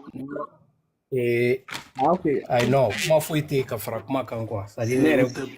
yani n ka n tɛgɛ ko o le ye tan ta quoi o tɛ n bɛ kan kun fɔ Olivier kanunenba ini jɔ aw ni jɔ aw ni ce aw ni baara aw ni su la kunu vraiment bi lecture kɔni c'était vraiment très très intéressant an bɛ karamɔgɔ Jalo fo a n'a ka sagesse a n'a ka dɔnniya vraiment chaque jour il nous surprend et puis il nous apprend a b'an dege quoi hali kunu parce que n bɛna min fɔ min na i ye Adama ka fɛn ta i ko il doit je sais pas ko a sanna san 900 ani san joli bon voilà mais ale yɛrɛ Adama ka création ni bi cɛ o b'a estimer san joli de la o b'a estimer fɛn 6000 ans mais bon dɔfɔkɔrɔ dɔ y'a yira k'a fɔ ko Adama ka kuma kun fɔlen don k'a kɔn Bible yani Bible ni Taurata fɛn ninnu k'a ɲɛfɔ quoi tu vois ani Injila k'a ɲɛfɔ donc n'a focalisera ka bila Esdras ka i m'a fɔ ma donc tile ma donc o la mɔgɔ bɛ 200 ans ɲɔgɔnna fara kan quoi k'a kɛ san 8000 ans ye bon Adama tu vois kunu ne tun bɛ ka je m'amusais comme ça n tun bɛ ka intelligence artificielle ɲininka ne y'a ɲininka mɔgɔya yɛrɛ source la bon a y'a ta jusqu'à Homo sapiens ninnu a ko Homo sapiens ninnu tun bɛ Afrique yan il y a 700 000 ans tu t'imagines 700 000 ans bon non je sais pas comment je vais dire ça san ba kɛmɛ wolonwula san ba kɛmɛ wolonwula awɔ voilà comme maintenant k'u tun bɛ yan donc maintenant dɔw de bɔra ka don Asie fanfɛla la bon olu ye min kɛ san ba kɛmɛ fila ɲɔgɔnna donc olu yɛlɛmana quoi olu de wele sisan ko néandertalien m'a faamu donc olu néandertalien ninnu tuguni Homo sapiens bɔra Afrique tuguni ka taa olu sɔrɔ yen donc néandertalien externe quoi u banna mais hali bi k'u gène dɔ bɛ mɔgɔ dɔw la européen fan ninnu fɛ tu comprends donc olu bɛ ka Adama situé à 6000 ans comme ça ou bien 8000 ans mais nous tun bɛ il y a 700 000 ans olu ye mɔgɔ sugu jumɛn ye sisan ils sont qui question bɛ yɔrɔ de les pré-adamiques a fɔli ma ko les pré-adamiques mɔgɔ minnu kɛra ka sɔrɔ Adama si on est des pré-adamiques ils étaient des humains comment on peut dire que Adama est le premier homme au premier galon ça c'est pas vrai a fɔli ma ko la différence cognitive donc tu vois le problème mais les gens ne font pas de recherche mɔgɔ tɛ ɲinini kɛ o tɛ foyi ɲininka ni min dira min ma dɔrɔn o b'o ta k'i kuru o kan a tɛ taa foyi kalan vraiment c'est regrettable quoi tiɲɛ la aw folen don aw ka baara la je vous salue tous c'était juste pour ajouter cette précision là et on salue votre duo Arama et Altesse vraiment la reine il folen don voilà o de tun don quoi merci beaucoup à tous aw bɛɛ folen don merci kanunenba kuma ɲɛna kosɛbɛ i yɛrɛ ni jɔ i folen don an bɛ kuma di Kamaka ne ba est ce que e yɛlɛla ka sɔrɔ an folenba don Arama i folen don kosɛbɛ ka Altesse fo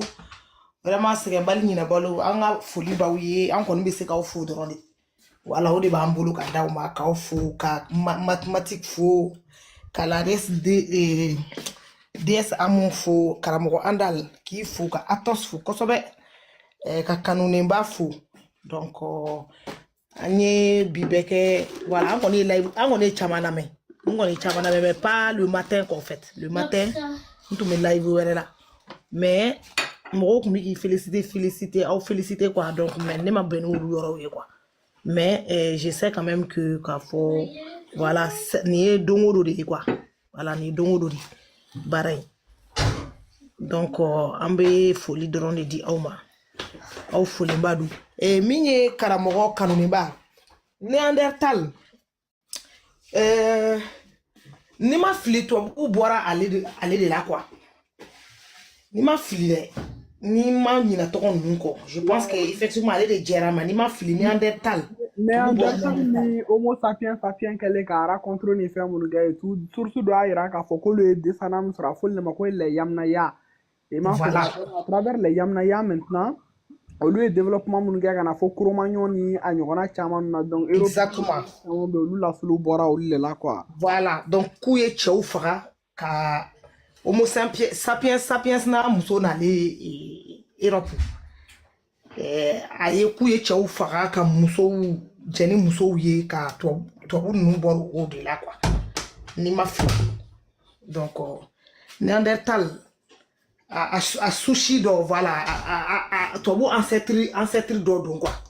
même n'a i tɛ na tubabu ancêtre dɔ don u b'a fɔ cogo min bon k'a fɔ dɔrɔn ko dɔ wɛrɛ bɔra n y'a ye mais tɔgɔ in bɔra n kɔnɔ quoi a ko hakɛ to u ye dɔ wɛrɛ découverte kɛ sapiens kɔfɛ quoi sapiens deux fois sachant u ye dɔ wɛrɛ découverte k'a kɔfɛ mais tɔgɔ in bɔra n kɔnɔ i y'a faamu tɔgɔ in bɔra n kɔnɔ vraiment n bɛ recherche k'a kan ayi homo erectus tɛ homo erectus nana sapiens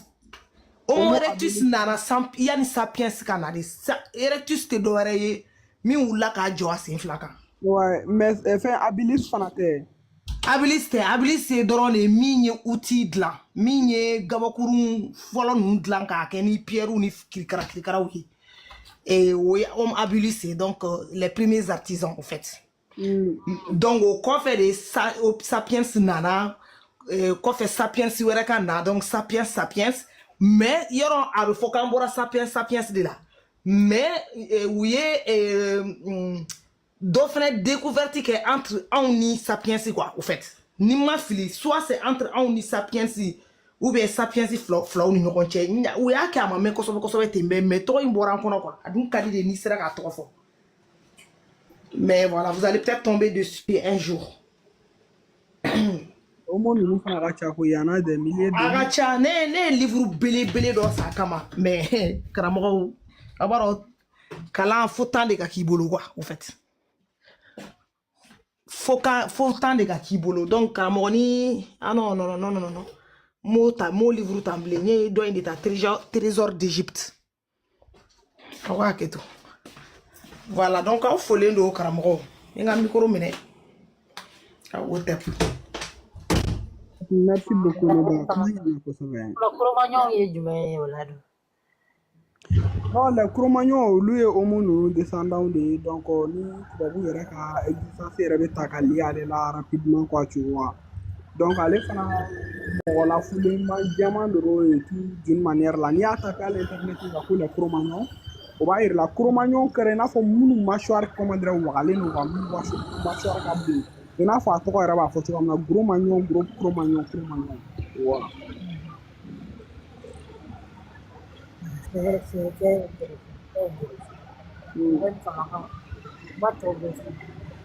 kira ka sahaba dɔ yɛlɛla dɛ ko sahaba mɛ mankan de b'i kɛrɛfɛ kosɛbɛ quoi sahaba Salam alaikum. Sahaba ji Salam alaikum. Ça va? Arama ni bidel ka yele me foli la ben la foli la minɛ ha bidel ka yele mɔgɔ dajala dɔ komu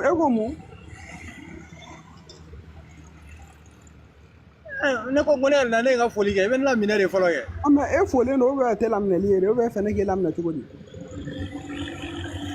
ayi e tɛ dɔ de ko ne ye mɔgɔ dajala ye ne ye mɔgɔ jumɛn daja ma hari kuma fɔlɔ ko ne ye mɔgɔ dajala karamɔgɔkɛ kana na kuma ta k'a kɛ sadaramadara ye quoi i bɛ dɔ tigɛ an fɛ i bɛ nɔnɔ an t'o la débat calmelen don n'i nana faamu ɲini kama i bɛ kuma posément et calmement an bɛ ɲɔgɔn faamu la ni sugu kɔnɔ baaraw ni feere dɔrɔn an bɛ lajɛ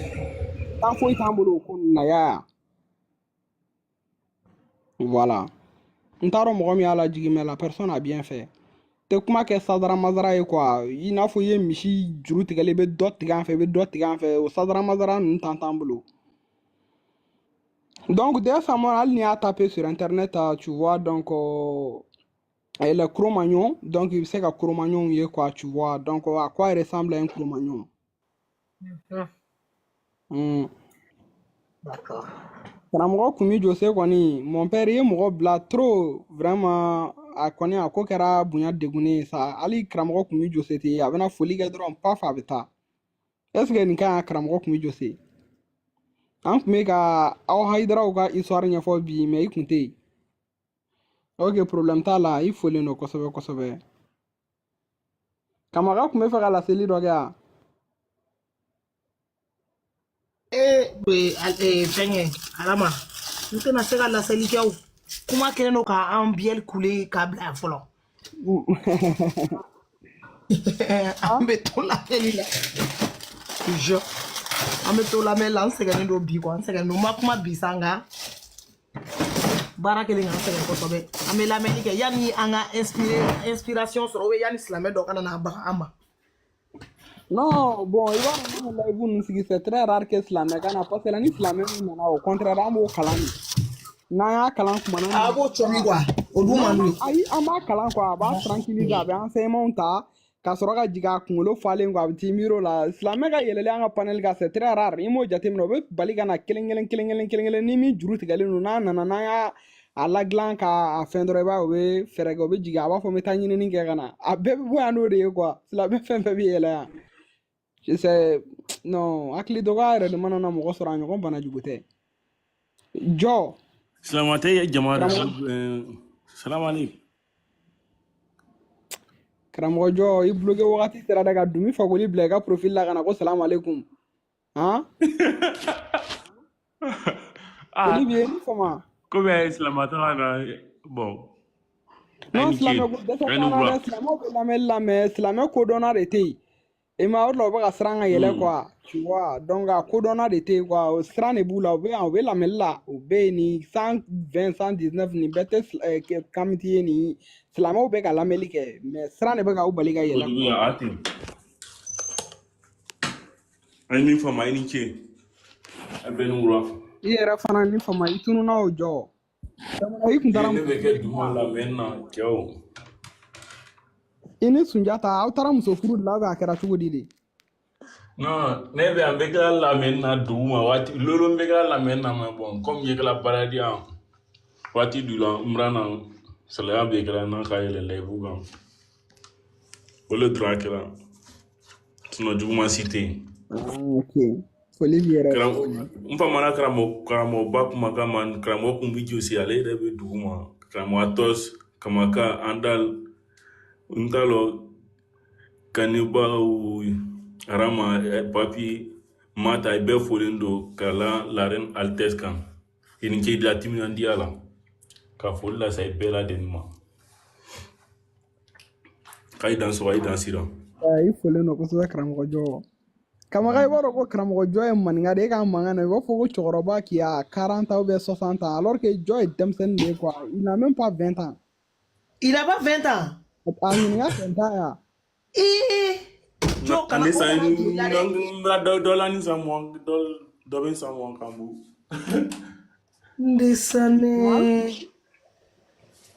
Desane. Non. Alors, comment tu peux dire que tu vas faire ça wa? Mais vraiment, tu vois, maninka fana Ali cɛ la ne yɛrɛ kɔni kun tɛ na n'i ka kuma tɛ ayi ne kun tɛ. O tɛ kumakan min bɛ kuma la téléphone na kumakan bi. A fɔ mɔdenkan t'a da nin ye dɛ.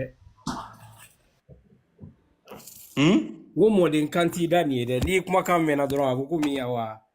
i bɛ se ka san 40 ɲɔgɔn de d'i ma quoi. Awɔ. Ni dɔ ma fana bɛɛ dɔn tɛ kuma ta bon ni bɛ kuma la téléphone na a bɛ kɛ ɲɛna ko mɔgɔ tɛ n faamuya la ɲuman la. Ok i folen don karamɔgɔ i n'i ka maninkakan nka ninnu mɛnli ka d'an ye kosɛbɛ koyi nin b'an segin an yɛrɛ ma de i n'a fɔ bamanankanw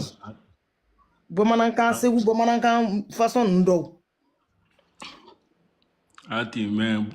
an fana na kan ni man ka kan danfara dɔ na ay ɲɔgɔn tɛ bawo an bɛ yɔrɔ dɔ an ni yɔrɔ sidibe bɛ à peu près kan kelen de fɔ wasolon ka kan effectivement oui o de don kɛ a b'a fɔ a bɛɛ bɛ mangakan quoi mangakan bolofara fɛnɛ ka ca o ati a lajinɛ ye da a ɲa mɛ man ka kan bolofara min bɛ yen nɔ a bɛ lolu voilà wɔɔrɔ bɔ voilà t'as vu mais an b'a bɛɛ faamuya ati ni fɔlen don ay bɛɛ lajɛlen fɔlen don karamɔgɔ la reine kuma kɛ reine Altesse ko k'ale pressé don kuma na non d'accord a bɛ bolola de je comprends a bɛ bolola a tɛ se ka kuma pour le ne moment yɛrɛ kɛlen don ka gɔnɔ minɛ fɔlɔ quoi donc a tɛ se ka kuma pour le moment mais jɔn n bɛ fɛ ka min f'i ɲɛna dɔrɔn Altesse ninyɔrɔ kuma la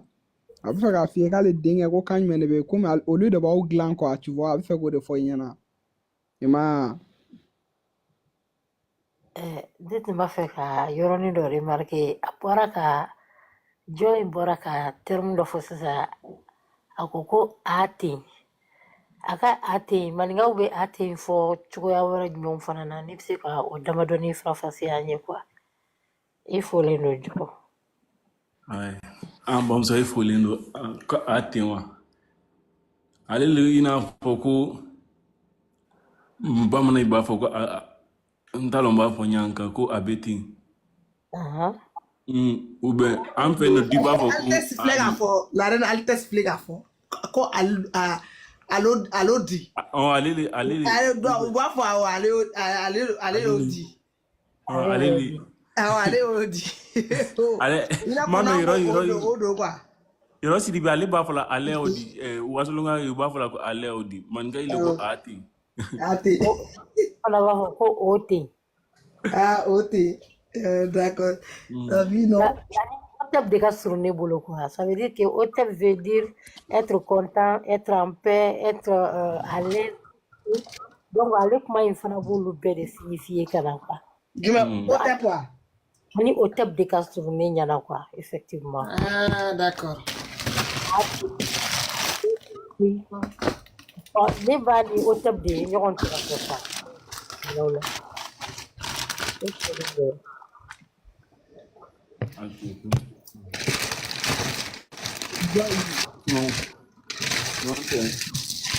dɔ kɛrɛfɛ dɛ j'étais pas fait qui Kamara est-ce que tu as fait un offert ni ka micro fɛnnen don quoi il y a un petit bruit là est-ce que Kamara ka téléphone kɛrɛfɛ a ne ka téléphone de bɛ sɔrɔ ok Fagoli aye ni wula aw ni jɔ renbaw kamakaw DS Amon ne yɛrɛ tulo b'a mankan na mais n y'a ta ka profil la dɛ a bɛ n bɛ ɲagamina o aw ni jɔ Fagoli Silva ni kunkolo sanfɛ n ɲa bɛ profil n bɛ ka profil de ɲini sa n ɲa bɛ papi la ja mami de don tiɲɛna denmisɛnninw ka mami ye n ye papi tɔgɔ de ta k'o bila sanfɛ non aw ni baro a ye leçon baw kɛ bi dɛ en tout cas a tɔ kɛla ekɔliso yɛrɛ de ye quoi ekɔliso la fɛn mun tɛ kalan dɛ vraiment Altesse ani Arama aw bɛ ka ekɔlisoba dɔ de dayɛlɛ an yɛrɛ fɛnɛ bɛ kuru tala kɔnɔ can yɛrɛ la aw ni jɔ yɛrɛ de ye a kuma kɔni a bɛnnen don kosɛbɛ jo i ni fama karamɔgɔ Jalo bɛ a tɔ sigilen yan ne bɛ kila ka i kala live dugu min na waati bɛɛ n tolo bɛ mankan na mais bon n tɛ yɛlɛnna ka se yan weekend na kɔni an fɛnɛ bɛ taa février a bɛ kɛ cogo di parce que ko kuma de y'an minɛ an n'an tɛ se kumaba la sa mais jagoya de kɛla kuma ye an bolo quoi ya an bɛna maninkakan de fɛnɛ fɔ sisan k'a fara kan n t'a dɔn a ye daminɛla cogo min na sa ne tɛlɛ y'a fɔ ko ni n bɔli silamɛya lɔ ko n dontɔ kamitiya lɔ a ko baara kɛ tan dɛ a ma nɔgɔ mɛ aye n'an bɛ taa an bɛ se quoi an kɔni an tɛ kalankɛlabaw ye sa mɛ an b'a essayer fɛnɛ ka an seko damani yira a kɔni ka kan bɛɛ de fɛnɛ k'i seko kɛ dɛ parce que a ko bɛ cogo min na ye a ko tɛ se ka to mɔgɔ kelen mɔgɔ fila mɔgɔ saba ni mɔgɔ naani bolo bɛɛ de kan k'i jeniyɔrɔ fi parce que ne ye jate dɔ minɛ i b'a ye an ka culture dɔw y'a garder mɔgɔw dɔw ma chance yɛrɛ sɔrɔ parce que i b'a sɔrɔ silamɛya yɛrɛ ankirila dɔw la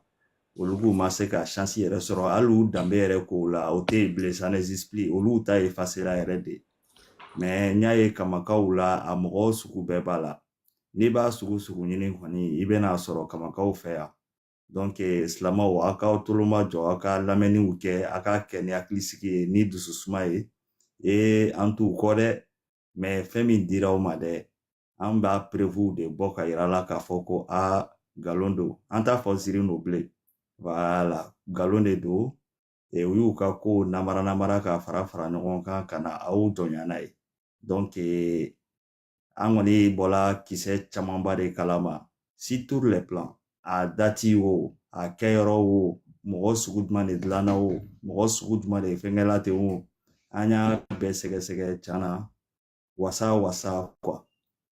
voilà mɔgɔ si tɛ se ka na fɔ k'i b'an bɔ an ja kan i nana ni fɛn sugu ye voilà min bɛ se k'an yɛrɛ makun dɔɔni u kana ni mɛlɛkɛ dɔ ye ten sa ka n'o présentant na ko ni mɛlɛkɛ in de kumana Mamadu fɛ Jibirila filɛ nin ye donc kuma banna an yɛrɛ b'a fɔ ouais Jibirila e de nana fɛnkɛ d'a ma wa e de ye i kɛra an b'a tolo ci an ka to a kana o fɔ dɔrɔn ba ye n'a nana kɔni k'o fɔ kɔni an bɛ se k'a lamɛn dɔɔni quoi mais foutaise b'a kɔnɔ o ye jɔnya daga ka tila tuguni o ma farafinw bonya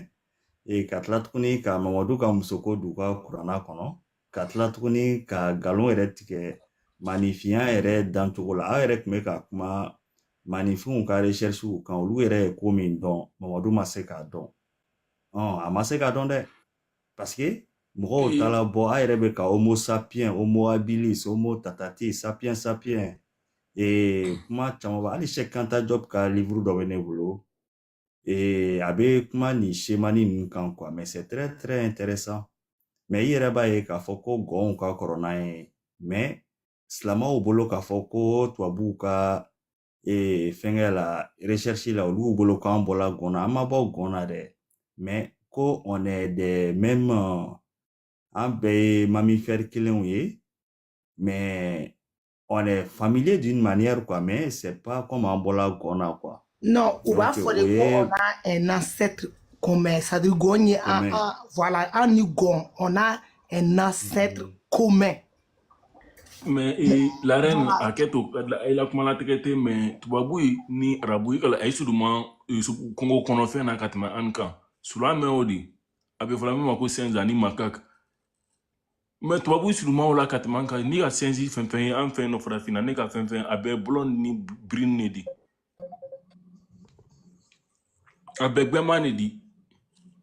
Bon, an kana don o yɔrɔ la quoi an bɛ kɛ ni ɲɔgɔnna rasisi ye quoi nafa t'o la quoi yaya donc olu ko i ma faamuya karamɔgɔ. Ouais mais ayiwa ni o karan ta la k'o don fo k'o don an kunkolo dɔ ko farafin ne ka ivoirien dɔ ma fɛnɛ TikTok kan. Non o tɛ kalan sira ye dɛ karamɔgɔ tɛ kalan sira ye dɛ o ye saboteli sira de ye dɛ sinon tubabu kalankɛla dɔnnikɛlaw olu b'a fɔ de n'a fɔ karamɔgɔ wɛntɛrɛ bɛ ka min fɔ ko an ni gɔn ye ancêtre commun ye mais n'u ko anw u kan tɛ farafinw ma dɛ u kan bɛ humain bɛɛ de ma voilà karamɔgɔ wɛntɛrɛ problème t'a la n'i seginna ka na i ka kuma sɔrɔ yɔrɔ min na i y'a bila yɔrɔ min na i b'i ka kuma ta yen nɔ donc o yɔrɔ de don quoi. N'i wara tubabu la i b'a ye tubabu y'i la batofɛn n'o ye tubabu y'i la dalimansara y'i la ni mina y'i la landaya o ye o tɔgɔma sireni ni tubabu kɛ gbɛmanta ɲakisɛ bule dɔ le di ani cheveux blonde ni wara rabu fɛnɛ fɛ i b'a sɛbɛn ni wila gafe kɔnɔ ko ni an tun ye kiden ci siya gbɛrɛ dɔ ou bien kan gbɛrɛ dɔ n'a tɛ arabu tun tɛna sɔnna dɔ avec mana ayire la tonokan ayire la sankoro talile kan bon am mo ke mi temena witumbe ayta jomi so witumbe la iri mo ni mi tumba e bulu bon witumbe fimane di ile bina fo ne ma di kone kan tabla ko atu ile tako ne tabla ka tu ile tako ba ida ka o faiblesse do le di ne ma quoi bon ko sana di ala ni la mo yani ka jigi i bedia la jigi talon dia la folo bon les na fra fi soro na lan anye ole nimisa konon bon bibi ndo yi afra fin den ka dogo min bi se ka afo bi de ka bi se ka afa gan fo tin kala tele ka agbelin fo akado gwan ni ka fra fin do yi bi ay nyon be supermarché kono sandia na ma fi maka salam alaikum ne ni duka ne ka fo ne ma de bi gbala ne la le quoi ne ni doka nyo yi an bon ne flajamu benila ali fakulisi di tan e numuni ako ne ma ko salam alaikum ne ma jibi siya fla be ne ma jibi ka ne ma fne ka jigitike bo ne be bamana kan fo ale fne be bamana kan fo ale ne ka yon banga furi ni fe ka ba fla ko salam alaikum ke ne ma ne fne ma jibi tio ibo fo rabuile ne ma de ka rabuye mfa kan fo la no fo ne na du fa kan ta ko ke munkani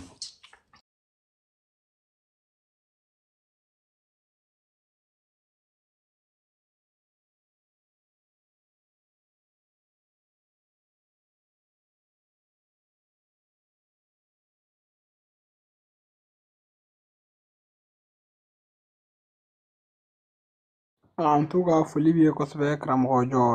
i ni ko. Karamɔgɔ dɔ tun bɛ fɛ ka kuma.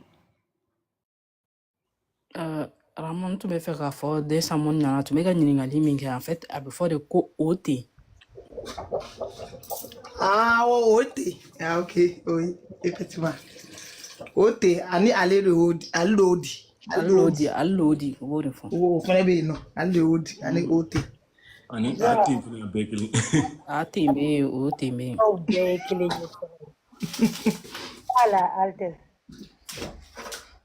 Si, pas. La reine Altesse. Oui. Aw tulo bɛ ne la. Ne ko n ko Sisan an tulo b'i la. Ala n'i ye u gɛrɛ ɲɔgɔn na o ten ani o tɛp a bɛɛ bɛ pɛ fɔ a bɛɛ bɛ joie fɔ a bɛ sava fɔ a bɛɛ kɔrɔ b'a yira k'a fɔ ko tout va bien quoi n'est-ce pas? A ka kɛ ten en fait. Awɔ a ka kɛ ten bɛɛ voilà a ka surun ɲɔgɔn na wa bon je veux dire que mɔgɔw bɛ to ka na fɔ o tɛp tɛ an ka kan na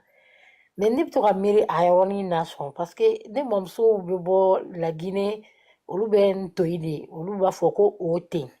o dɔw b'a fɔ ko a ten maliyɛnw b'a fɔ ko a bɛ ten ale yɛrɛ bɔra k'a ta fɔ sisan nɔ bon ani ale l'o di a bɛɛ b'a kɔrɔ kelen yira la o tɛ aussi parle de la kɔrɔ ninnu ka surun ɲɔgɔn na et puis mot ninnu fana ka surun ɲɔgɔn na donc komi karamɔgɔ Jalo b'a fɔ cogo min na n'i ye ɲinini kɛ hali dɔɔnin dɔrɔn ka don an bara ka ɲɛnagalali kɛ ka ninnu ka terme kɔrɔ tɛmɛlenw ye 6000 ans ka se bi ma i bɛna sɔrɔ a ka surun ɲɔgɔn na quoi donc u b'a ɲini o tɛp nin ta an ka kan ye a ka kan ye sisi a b'an ka langage yɛrɛ la fo bi donc an ka dɔrɔn ka filɛli kɛ ka kɔlɔsili kɛ dɔrɔn ka ko da ɲɔgɔn ma k'a filɛ a kɔrɔw ka surun kɔrɔ presque bɛɛ ye kelen ye mais terme fana prononciation son fana b'a di a ka surun ɲɔgɔn na kojugu ne ka jate la aw folenba don ne bamuso i la kuma latigɛ tɛ an b'a fila ko kemiti kɔrɔ ye finman de ni wara filakan fana dɔ i fana b'a fɔ finman ma ko kemu bon i b'a ye nin fila i fana ka surun ɲɔgɔn na kojugu yan i fana b'a fɔ finman ma ko kemu wɔlɔfɔw fana fɛ presque olu fana b'a fɔ nin fɔ cogo min na hali maninkaw fɛ yen nɔ hali maninka dɔw fɛ yen nɔ olu b'a fɔ de ten o kembo kasɔrɔw b'a fɔ kembo maninka dɔw b'a fɔ ko kembo. T'as vu ça? Ben oui. Bibi bala kasɔrɔ na takami ye takembo de ye. Kembo t'as vu ça? Takami. Ani kami. Dawo takami i donc ça veut takembo. Il y a ça. Ouais. Ah, ubu fodi tanga kana ati maraka kana alors ka bone me maraka kan kono komi. Ubu banko la de quoi. Le ana le ko Ni jago. a livre be yen nɔ ani lien min bɛ an ni u ni ɲɔgɔn cɛ a livre be yen dɛ ne kɔni m'a ɲɛ sɔrɔ ka kalan fɔlɔ sinon a livre be yen u bɛ an ka hali kutimu an ka kow kɛ cogo i ma hali fini don cogo ya o ma hali changer fɔlɔ wa Iya ma changer si fini don cogo ka fini ta ka tafe ni jipu ni fɛngɛ façon dɔw ta ka meleke la ni i n'a fɔ égyptien kun b'u labɛn cogo min na a ma changer farafinna bɛɛ yan Ah oui, si tu n'es pas dans les voilà ka koli kana anu bɛ sɛ jolo min don u kunkolo la a bɛɛ de bɛ trace yɛrɛ yɛrɛ la palpable foyi ma yɛlɛma ka bɔ a la n ye dɔ fana ka livre ye marakaden dɔ ko Laji comment il s'appelle oh là là, Diagola Laji Diagola a ko ko les pharaons parlaient soninke a ye livre bɔ a kan quoi a ko ko ale ya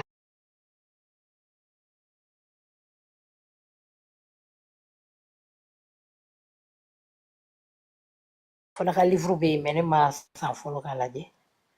aw folen kɔ ne kɔni mɛn ko soninke ye farafinna siya kɔrɔkɔrɔkɔrɔba de siya siyaman bɔla soninke ye la farafinna siya fan siyaman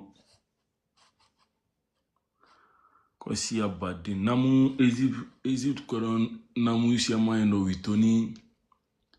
u siyaman bɛ kɛla hali bi Ethiopie fanfɛla u dɔ yen nɔ bi n'i ye farawon kɔdɔ u ja filɛ ka Ethiopie tribu yɔrɔ masigi di filɛ i b'a ye namu kelen de John bɛ fɛ ka kuma dɔ fɔ dès someone par exemple walawalali bolo ma ka a fɔ ko pharaon tun bɛ kuma typiquement marakakan de la et tout ni mɔgɔ min ye baara kɛ par rapport à cela bon a bɛ kuma dɔ de ta k'u ɲɛfɔ mais k'a fɔ k'u marakakan de ta k'a ɲɛfɔ non non non hali linguistiques ni fɛnw caman ye baara kɛ et tout kan kɔrɔ minnu don kan caman trace bɛ se ka sɔrɔ a kɔnɔna na et tout i n'a fɔ par exemple ni mɔgɔ min mana na français étude kɛ ka taga bila latin na k'a ɲɛfɔ k'a fɔ ko ko effectivement donc français bɛ comment dirais-je latin de fɔ a kuma dɔw bɛ ta ka bɔ ɲɔgɔn kɔnɔna na ka fɛnw kɛ o t'a yira k'a fɔ ko français latin de typiquement i m'a fɔ ma donc mais français ni fɛn ninnu bɔra latin ni fɛn ninnu de kɔnɔna na quoi tu vois donc a tigi bɛ se k'o baara fasugu de kɛ quoi tu hali ni mana na wɔlɔfɔkan sɛgɛnta jɔp yɛrɛ baara k'o kan a ye filakan dɔw traci a kɔnɔna na dɔgɔnɔkan a ye nin fɛn bɛɛ kɛ hali dibɔnbari ninnu ka méthode kuma ninnu n'i taara olu ta k'o lajɛ c'est les mêmes choses u bɛ bamanankan ani camerounais dɔw yɛrɛ fana ye baara kɛ i n'a fɔ k'u tun bɛ bantu ani u ka langue fasugu dɔw bɛ yen ko u tun b'olu de fɔ quoi bon bɛɛ b'i yɛrɛ ye u ka kuma ninnu kɔnɔna na et tout parce que la n'ale kɛra peuple minnu jiginna ka bɔ o yɔrɔ la yen i bɛ taa traciw sɔrɔ yen quoi sibolo minnu bɔra yɔrɔ fanfɛla ninnu na mais k'a yira k'a fɔ k'u tun bɛ marakakan de fɔ typiquement n'a y'o kɛ o ye fili de ye quoi i m'a fɔ ma parce que la ka marakakan fɔli yɛrɛ remonter ka taga bila an bɛ pharaon ka fɛn caman fɔ i b'a ye kuma caman bɛ yen hali mɔgɔ minnu yɛrɛ bɛ kuma médiateur la n'i taara u ka kumasenw lamɛn i b'a ye k'a fɔ ani marakakan fɔcogoya tɛ ɲɔgɔn sɔrɔ fan kelen fɛ quoi tu vois en même temps i bɛ se ka kumasenw de sɔrɔ a kɔnɔna na i n'a fɔ kumadenw quoi i bɛ se k'olu de sɔrɔ a kɔnɔna na et tout i n'a fɔ par exemple marakaw bɛ créateur wele ko Ra fɛn quelque chose la mais n ɲinɛna kumasen kɔ bon en Égypte antique aussi voilà c'est comme ça i bɛ se ka t'olu sékɛli ninnu sɔrɔ i n'a fɔ dɔgɔnɔw bɛ a fɔ ko Ama mais Égypte antique olu tun b'a fɔ Amon i n'a fɔ dibɔnbari y'olu fɛn ninnu fɔ cogoya min na et tout donc a bɛ tali kɛ o cogoya ninnu de la mais k'a fɔ ko typiquement k'u tun bɛ non non non ça certitude n'o dɔnniya tɛ mɔgɔ si bolo mais linguistique mɔgɔ minnu ye recherche kɛ dans les langues apparentées génétiques i m'a fɔ ma donc i n'a fɔ ka langue yɛrɛ bɛ ɲɔgɔn sɔrɔ sibolo mun na i n'a fɔ kuma sibolo quoi i n'a fɔ olu fɛn ninnu i ma foli b'i ye kosɛbɛ farafin 33 i n'a fɔ sibolo ninnu n'olu jateminɛna mɔgɔ bɛ se ka i yɛrɛ ye kuma caman sɔrɔ kuma minnu bɛ tali kɛ ni ɲɔgɔn ye ka bɔ fɛn ninnu kɔnɔna na cogoya min na c'est comme ça les méthodes mɔgɔ bɛ se ka bɛɛ k'i ka mɔya kɔnɔ civilisation ou antériorité de Cheikh Anta Diop ale fana o bɛ n bolo minɛ o ye ale ye caman tɔmɔ tɔmɔ wɔlɔfɔkan yɛrɛ la a caman b'a la o cogoya la Bonye me maraka dɔ fana y'a yira k'a fɔ ko olu fana ka jateminɛ la maraka kan kɔni caman kumabaw b'a kɔfɛ hali u ye medonetɛri nin fɔ marakakan na cogo dɔ la ko madu naɲɛteri u ko a la madu naɲɛteri olu ye comment dirais-je o tɛ linguistique ka baara ye mais par exemple olu ye phonéticien ka baara de ye quoi i n'a fɔ ni kan min bɛ k'a fɔ ni i bɛ taa kumaden fɛn mankan a fɔ cogoya ni mana n'a fɔ o bɛ tali kɛ ɲɔgɔn na cogoya min na i n'a fɔ fɛn le gars la même a tɔgɔ yɛrɛ bɔra n kɔnɔ dɔɔnin yɛrɛ ale fana ye o fɛn ɲɔgɔnna dɔ kɛ quoi le professeur cɛ in tɔgɔ bɔra n kɔnɔ ka sɔrɔ kuma bɛɛ Duma i bɛ se ka hakili jigin terikɛ nin tɔgɔ la a kun bɛ Duma b'a dɔn kosɛbɛ Kofi wa bɛ ayi c'est pas Rectimire a tɔ kelen dɔɔnin de ko don quoi non Théophile fana tɛ dɔɔnin de don lui ale bɛ a baara kɛ nin fɛn na ale y'a yira k'a fɔ i n'a fɔ par exemple ko le nom Mohamed n'i ko k'i b'a décomposer cogoya fasugu dɔ la et tout donc o Mohamed i bɛ se ka taa ye k'a fɔ Mohamed i n'a fɔ ko Mahamedu i ma Mahamedu Mamadu Mahamedu donc ale fana y'o kuma ɲɔgɔnna fɔ quoi olu ye i n'a fɔ voilà Kofi Gomez merci beaucoup Duma ale de y'o fɛn in kɛ quoi a ka vidéo dɔw kɔnɔna na mais i b'a ye k'a fɔ o ye par exemple n'i taara son cogoya ka kuma ta son bolo ma k'i b'a tigɛ i m'a fɔ ma donc i bɛ se ka a sonorisation ninnu sɔrɔ yen mais n'i taara linguistiquement i b'a ye k'a fɔ o tɛ yen quoi hali fɔlɔ la grec kɛlen ka na fɛn traduit médiateur traduit i m'a fɔ ma donc o médiateur traduction na et tout donc mɔgɔ fɔlɔ fɛn fɛn égyptologue fɔlɔ fɛn fɛn ye Égypte fɛnw kɛ olu taara ni grec ka o traduction de k'a yira k'a fɔ ko kuma min bɛ fɔ o kɔnɔna na parce que la i b'a dɔn olu ka langue ninnu bɛɛ a bɛ jate ko les langues indo-européennes donc voilà o y'a yira k'a fɔ i n'a fɔ ko sémitiw ale ni indien fasugu dɔw olu ka fanfɛ jamana mɔgɔw quoi i ma ani arabu bɔnsɔn dɔw k'olu de bɛ i m'a fɔ ma donc a kuma in tɔ continuer la quoi k'olu de ka kan tun bɛ fɔ en Égypte antique o ye mɔgɔ minnu taara ni fɛn grec ka traduction faamuyali ye hali an ka karamɔgɔ dɔw bɛ yen ne yɛrɛ delila ka a kuma fɔ olu ye i n'a fɔ par exemple dugu dɔ bɛ Égypte n'u b'a fɔ a ma ko Mendes i m'a fɔ ma la ville de Mendes bon an ka linguistique dɔ fana ye Mendes a bɔcogo ani Manden bɔcogo ye kelen ye bon Manden dɔfɔ dɔw kɔnɔna na o y'a yira k'a fɔ hali ni mana taa Mendes in ta donc k'o de kɛra Manden an fɛ yen bon kuma minnu don olu tɛ baarakɛla i n'a fɔ génétique i n'a fɔ langue yɛrɛ génétique u tɛ baarakɛlaw kan nka u bɛ baara kɛ sonorisation de kan quoi i n'a fɔ mankan donc on travaille sur la phonétique i n'a fɔ hali français la ni ne ko e ma sisan nɔ fɛn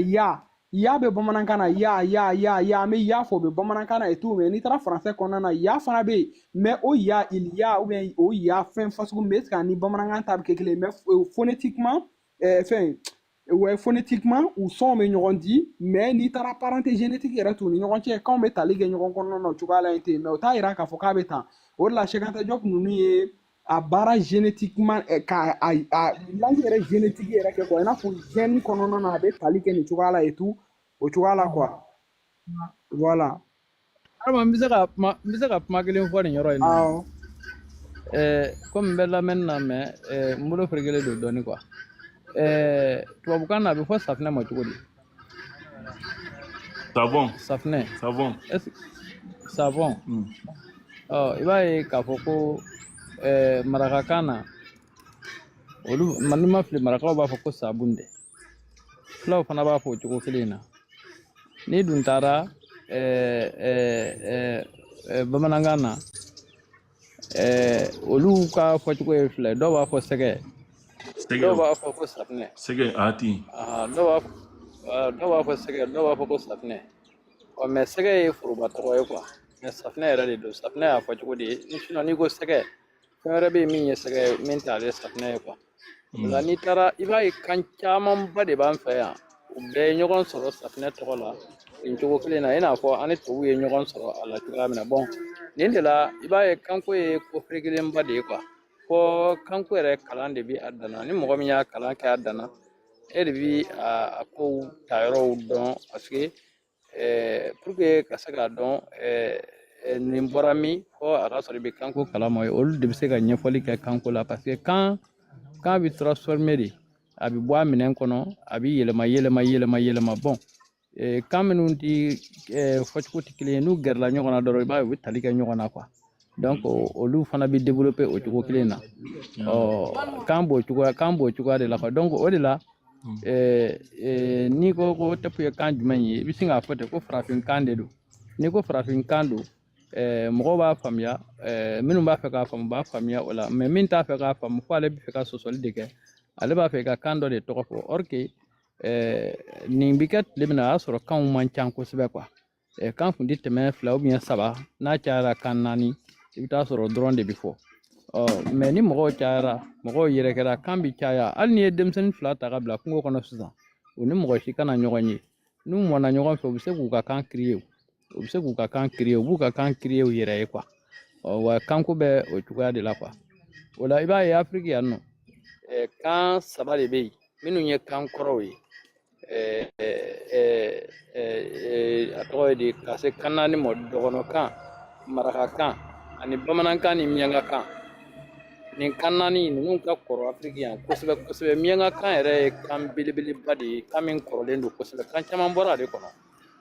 minnu bɛ kanko Afiriki kanko kalama u b'a dɔn miyankakan ye kan min ye donc o la nin ko ninnu a tayɔrɔw man jan wa ni i y'a ko yɛrɛ sɛgɛsɛgɛ dɔrɔn i bɛ se ka faamuyali sɔrɔ a la k'a sɔrɔ a man gɛlɛn yɛrɛ mais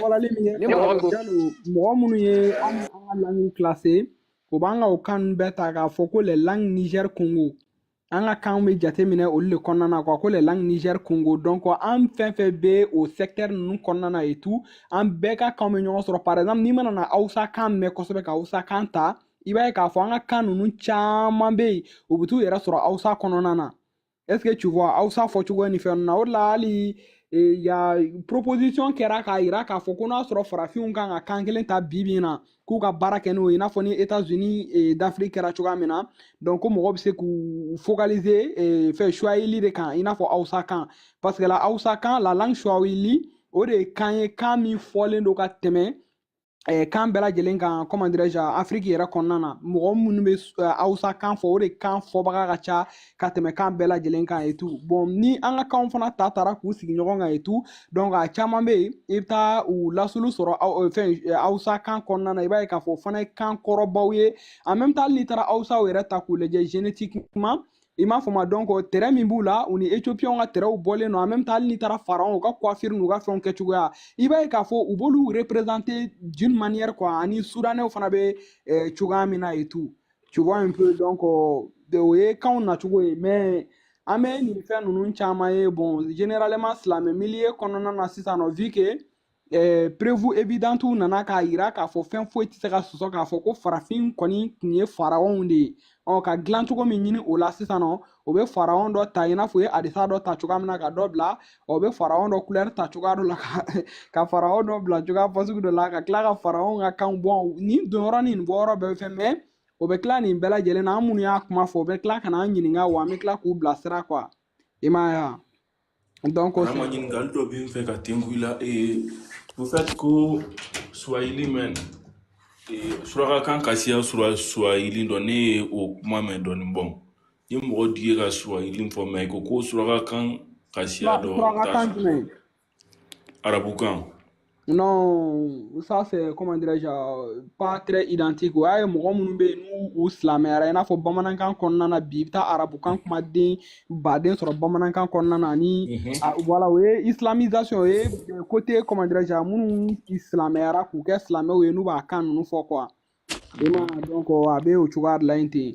sinon bon surakaw ka kan ninnu filɛ nin ye arabuw ka colonisation kɔnɔna na olu ye kan lagasa minnu to suraka ninnu fana bolo a bɛ fɔ olu de ma u ka kan darija ninnu i b'a arabukan lafulenw de don quoi en même temps mɔgɔ dɔw yɛrɛ fana bɛ yen u bɛ misaliya ta k'a fɔ ko arabukan k'ale ni kuranɛ kumakan tɛ kelen ko parce que la ko arabu yɛrɛ fana fɛ yen k'u b'u ka kan fɔ bon kan fasugu ninnu fana bɛ yen i n'a fɔ par exemple n'i taara fɛn Nigéria fanfɛla ninnu na kan dɔ b'olu bolo u b'a fɔ o ma ko pidgin i ma donc Nigériens ka anglais donc anglais tɛ anglais ye wa u yɛrɛ ka kanw ɲagaminen b'a kɔnɔna na bon u colonisera mɔgɔ minnu fɛ et tout donc u y'olu ka kanw ladege cogoya fasugu dɔ la i n'a fɔ n'i taara Côte d'Ivoire fana ko créole comme ni wara Guadeloupe Martinique. Voilà, donc ni tara Côte d'Ivoire fana kɔnɔna na i b'a ye langue kura dɔ fana développé len don bon langue kura yɛrɛ tɛ sa kumasen dɔ développé len don u b'a fɔ ko nusi donc français tɛ mais a kumaden dɔ yɛrɛ bɛ yen nusi kumaden dɔ yɛrɛ bɛ yen bi a farala français kumadenw kan mais en réalité français tɛ i n'a fɔ par exemple k'a fɔ ko je suis enjaillé i m'a fɔ ma enjaillé enjaillement il m'a fait donc verbe enjailler donc verbe enjaillement et tout donc un adjectif enjaille donc il va y avoir la français quand mais en réalité c'est pas un mot d'origine français en français au paradigme qu'on a développé là. Oui. Attends, je vais te commander quelque chose par rapport à nous là. Donc, faut rester cool, quoi. Faut te signer pour en référer, quoi. Est-ce que tu voudras? Merci. Voilà, c'est point ça. Voilà. Donc, voilà, tu vois, merci beaucoup, Fagouli. Il y a une espérance, exemple. Donc, voilà, c'est comme ça un peu. Et puis voilà tagalenya fe fana iba ka fo bon nushi fana mana na fanga soro donc ale fana be o tuga la kera na fo kanglana ka bo kan kono na mo ba famya tuga mina et tout bon an fana fe ni taranga fe on taga leje ina fo ni mo ni kan fasugu ni kuma me fo wakati mina olu de kun initiation cadre kono na e ni mo kun me ka initiation ke ku initier wakati mina mo be kuma min fo u ga fen lambda nun kono na initiation kenen nun ka kuma langage woro be fo inyana min nun te kelenye ni ma fɔ ma donc mɔgɔ b'olu kalan ni fɛn ninnu kɛ o kumaden ninnu dɔw bɛ u yɛlɛma cogo fasugu dɔw bɛ u nana kɛ kilisiw ye mɔgɔw bolo bi ni mɔgɔ bɛ baara kɛ ni a kumasen ninnu ye hali anw yɛrɛ denmisɛnninama na an tun bɛ nin kumasen ɲɔgɔnna sugu dɔw créer k'a fɔ k'an ka kuma kɔnɔkan na donc i bɛ kuma kan na donc kan kɔnɔna na voilà olu ye fabrication de ye quoi n'a a fɛn méthode ɲɛfɔra i ye i yɛrɛ fana bɛ se k'a créer n'i y'a créer ni mɔgɔ min bɛ kuma donc a bɛ se ka ɲɔgɔn faamuya a la. Il m'a fait donc c'est comme ça un peu comment dirais-je comment ça fonctionne. Voilà, au fait, un peu bien non bien farafin. A farafin ka do ibe mi e bi farafin kan bera den do ko min bi se ka afa kan fo ba tara école la tara mantra sala ka bi se ka afa kan fo anyuma agbelin pa wa ka fo ka bi se ka fo bi ne blo aka do de ma fo ngo krana ma bi ali ngo krana do betisi. Bon, quand on fait ko nyatoma baledi yana anga kando ta ko ke furuba kandi bon fanyi kan lo ni fi ko jugu ya ede bon ambe di andon bi anyele la kanti se ka fanyi mana ma ani kango de nyagami bon to wi fe ando fene nidi ko kibe ay la kan flo yani sura kando nyagami obe yani la kan nyagami no ay te sama ma an fe ndo amboye ko nyina madi du de be tubabu kan fɔ suraka kan fɔ jate kodɔn kan di ou bien du yɛrɛ sɔrɔ na k'a fɔ ko an na kan ko kodɔn kan tɛ ko kodɔn kan ye tubabu kan ni suraka kan di bon o hakilina le bɛ mɔgɔ caman kunkolo dɔ an tɛ ma bon o le yɛrɛ bi tɛmɛna o de tɔrɔya bi tɛmɛna wɔrɔla an kan bi ni mɔgɔ sera ka tubabu kan fɔ ni mɔgɔ sera ka arabu kan fɔ o bɛ ɲina a yɛrɛ ta kɔ mɔgɔ dun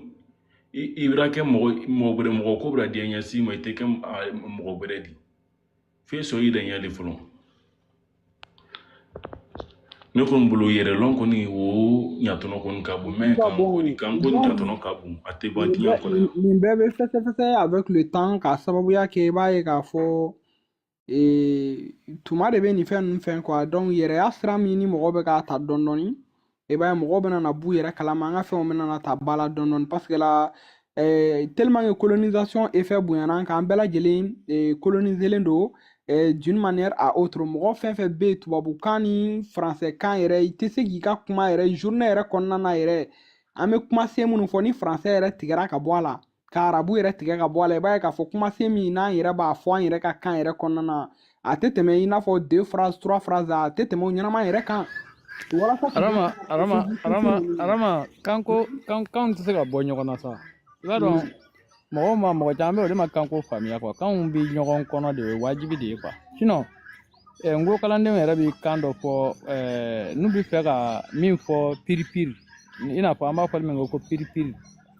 yarɔ o ye bamanankan ye i n'a fɔ ne k'a fɔ n ko ne ye fila piripiri de ye maninkaw b'a fɔ ko piyɔ-piyɔ maninka bɛ se k'a fɔ ko ne ye maninka piyɔ-piyɔ de ye o piyɔ-piyɔ in dɔ ko k'o y'an dilan de ye o kanko ande la ga so soli wuli Mais ko fulo kono de comment dirais-je yaro ko pio anglais fin français plutôt ni koko ni fin pur c'est le mot français pur il m'a fait moi Pur aire matakana pa boka aire dire que je suis pur de cela au comment il est tarang pur le gars comme piri il m'a fait moi donc on a prononciation de mais comment c'est la sur le bora français quand il est là pur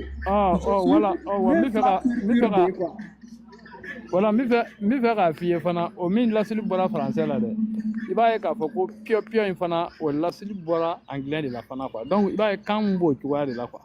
kan b'o cogoya la mais kan min bi fɔ i b'a ye o ni kan yɛrɛ sɛbɛnni i b'a ye kan i n'a fɔ a gram u b'a fɔ cogo di a gram mun yɛrɛ i n'a fɔ originali o de kan ka kɛ ye quoi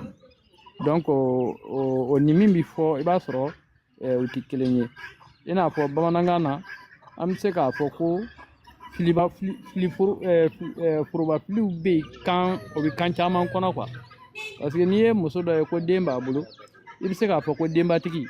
mais o kɔrɔ tɛ n'i y'o ta à 100% i b'a ye i kan tɛ muso in ma o i kan bɛ muso in tigi de ma denba tigi voilà i kan bɛ muso tigi de ma donc o ye forobafili ye i n'a fɔ an b'a fɔli min kɛ ko tasuma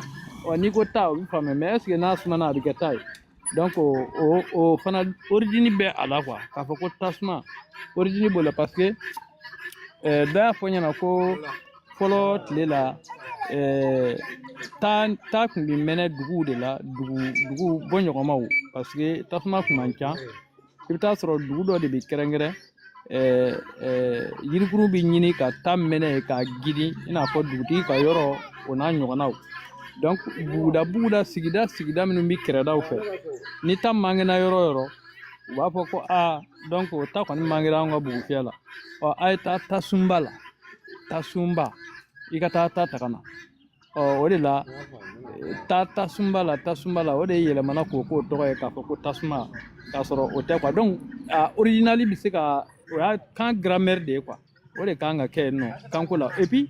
i b'a ye k'a fɔ ko an ka kanw bɔlen don ɲɔgɔn ma hali an bɛ kuma dɔ fɔ i b'a ye seguka bɛ kuma dɔ fɔ n'i y'o kuma in ta ka taa n'o ye yɔrɔ la a bɛ kɛ nɛni de ye ne yɛrɛ bɔra o kalama parce que n y'a problème sɔrɔ yɔrɔ dɔ la yɔrɔ an b'a fɔ ko lɛ bɛɛ b'a fɔ ko lɛ dɔw fɛ lɛ ye min b'an bolo mara la so kɔnɔ ye o ye dɔw ka faamuya ye an yɛrɛ segu yan o y'an ka faamuya ye mais kungo kɔnɔ ta in a tɛ fɔ ko lɛ a bɛ fɔ ko jɛ de o jɛ in le mot jɛ n'i y'a fɔ yɔrɔ dɔ la o ye nɛni bilen muso bilen nɛni de don yɔrɔ dɔ la yɔrɔ dɔ bamanankan na o ye muso bilen nɛni de ye parce que ne yɛrɛ y'a fɔ yɔrɔ dɔ la i la kuma na tɛ tɛmɛ i la kuma sɔn ji la an fɛ a bɛ fɔ an fɛ ko bolokoli n'a fɔra ko ka boloko ka bamanan fɛ b'a ko ka tɛgɛ ko ka dumuni kɛ an ko bolokoli mais n'i y'a fɔ bamanan ɲɛ ko bolokoli o ye kumakan jugu de di ne ni du ye ɲɔgɔn bɛɛ ko ne tun b'a lɔn ni ne ko ka a ye bolo ka ye dumuni kɛ i ko jate kumakan jugu de an tɛ faamuyali kelen tun tɛ waatiw la mais kɔ la an bana ka ɲɔgɔn faamuya daminɛ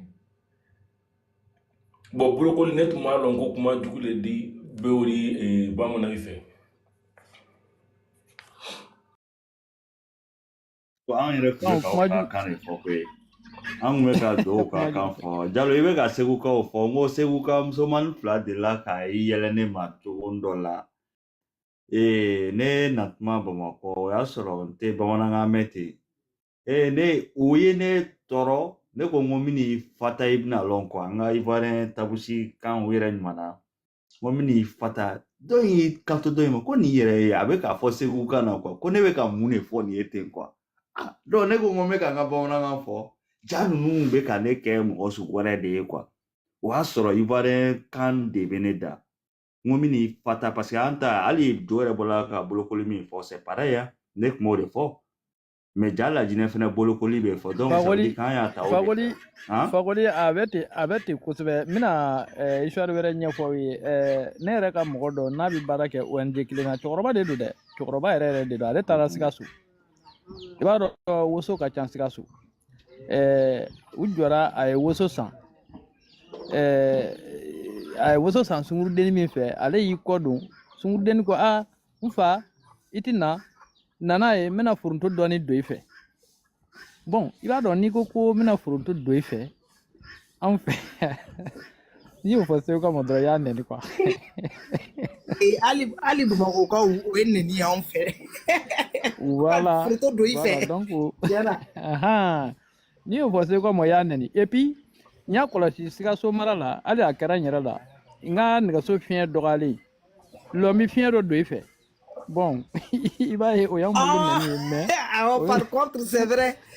que Diallo, voilà. par contre, c'est vrai, si tu as meni lo ifie o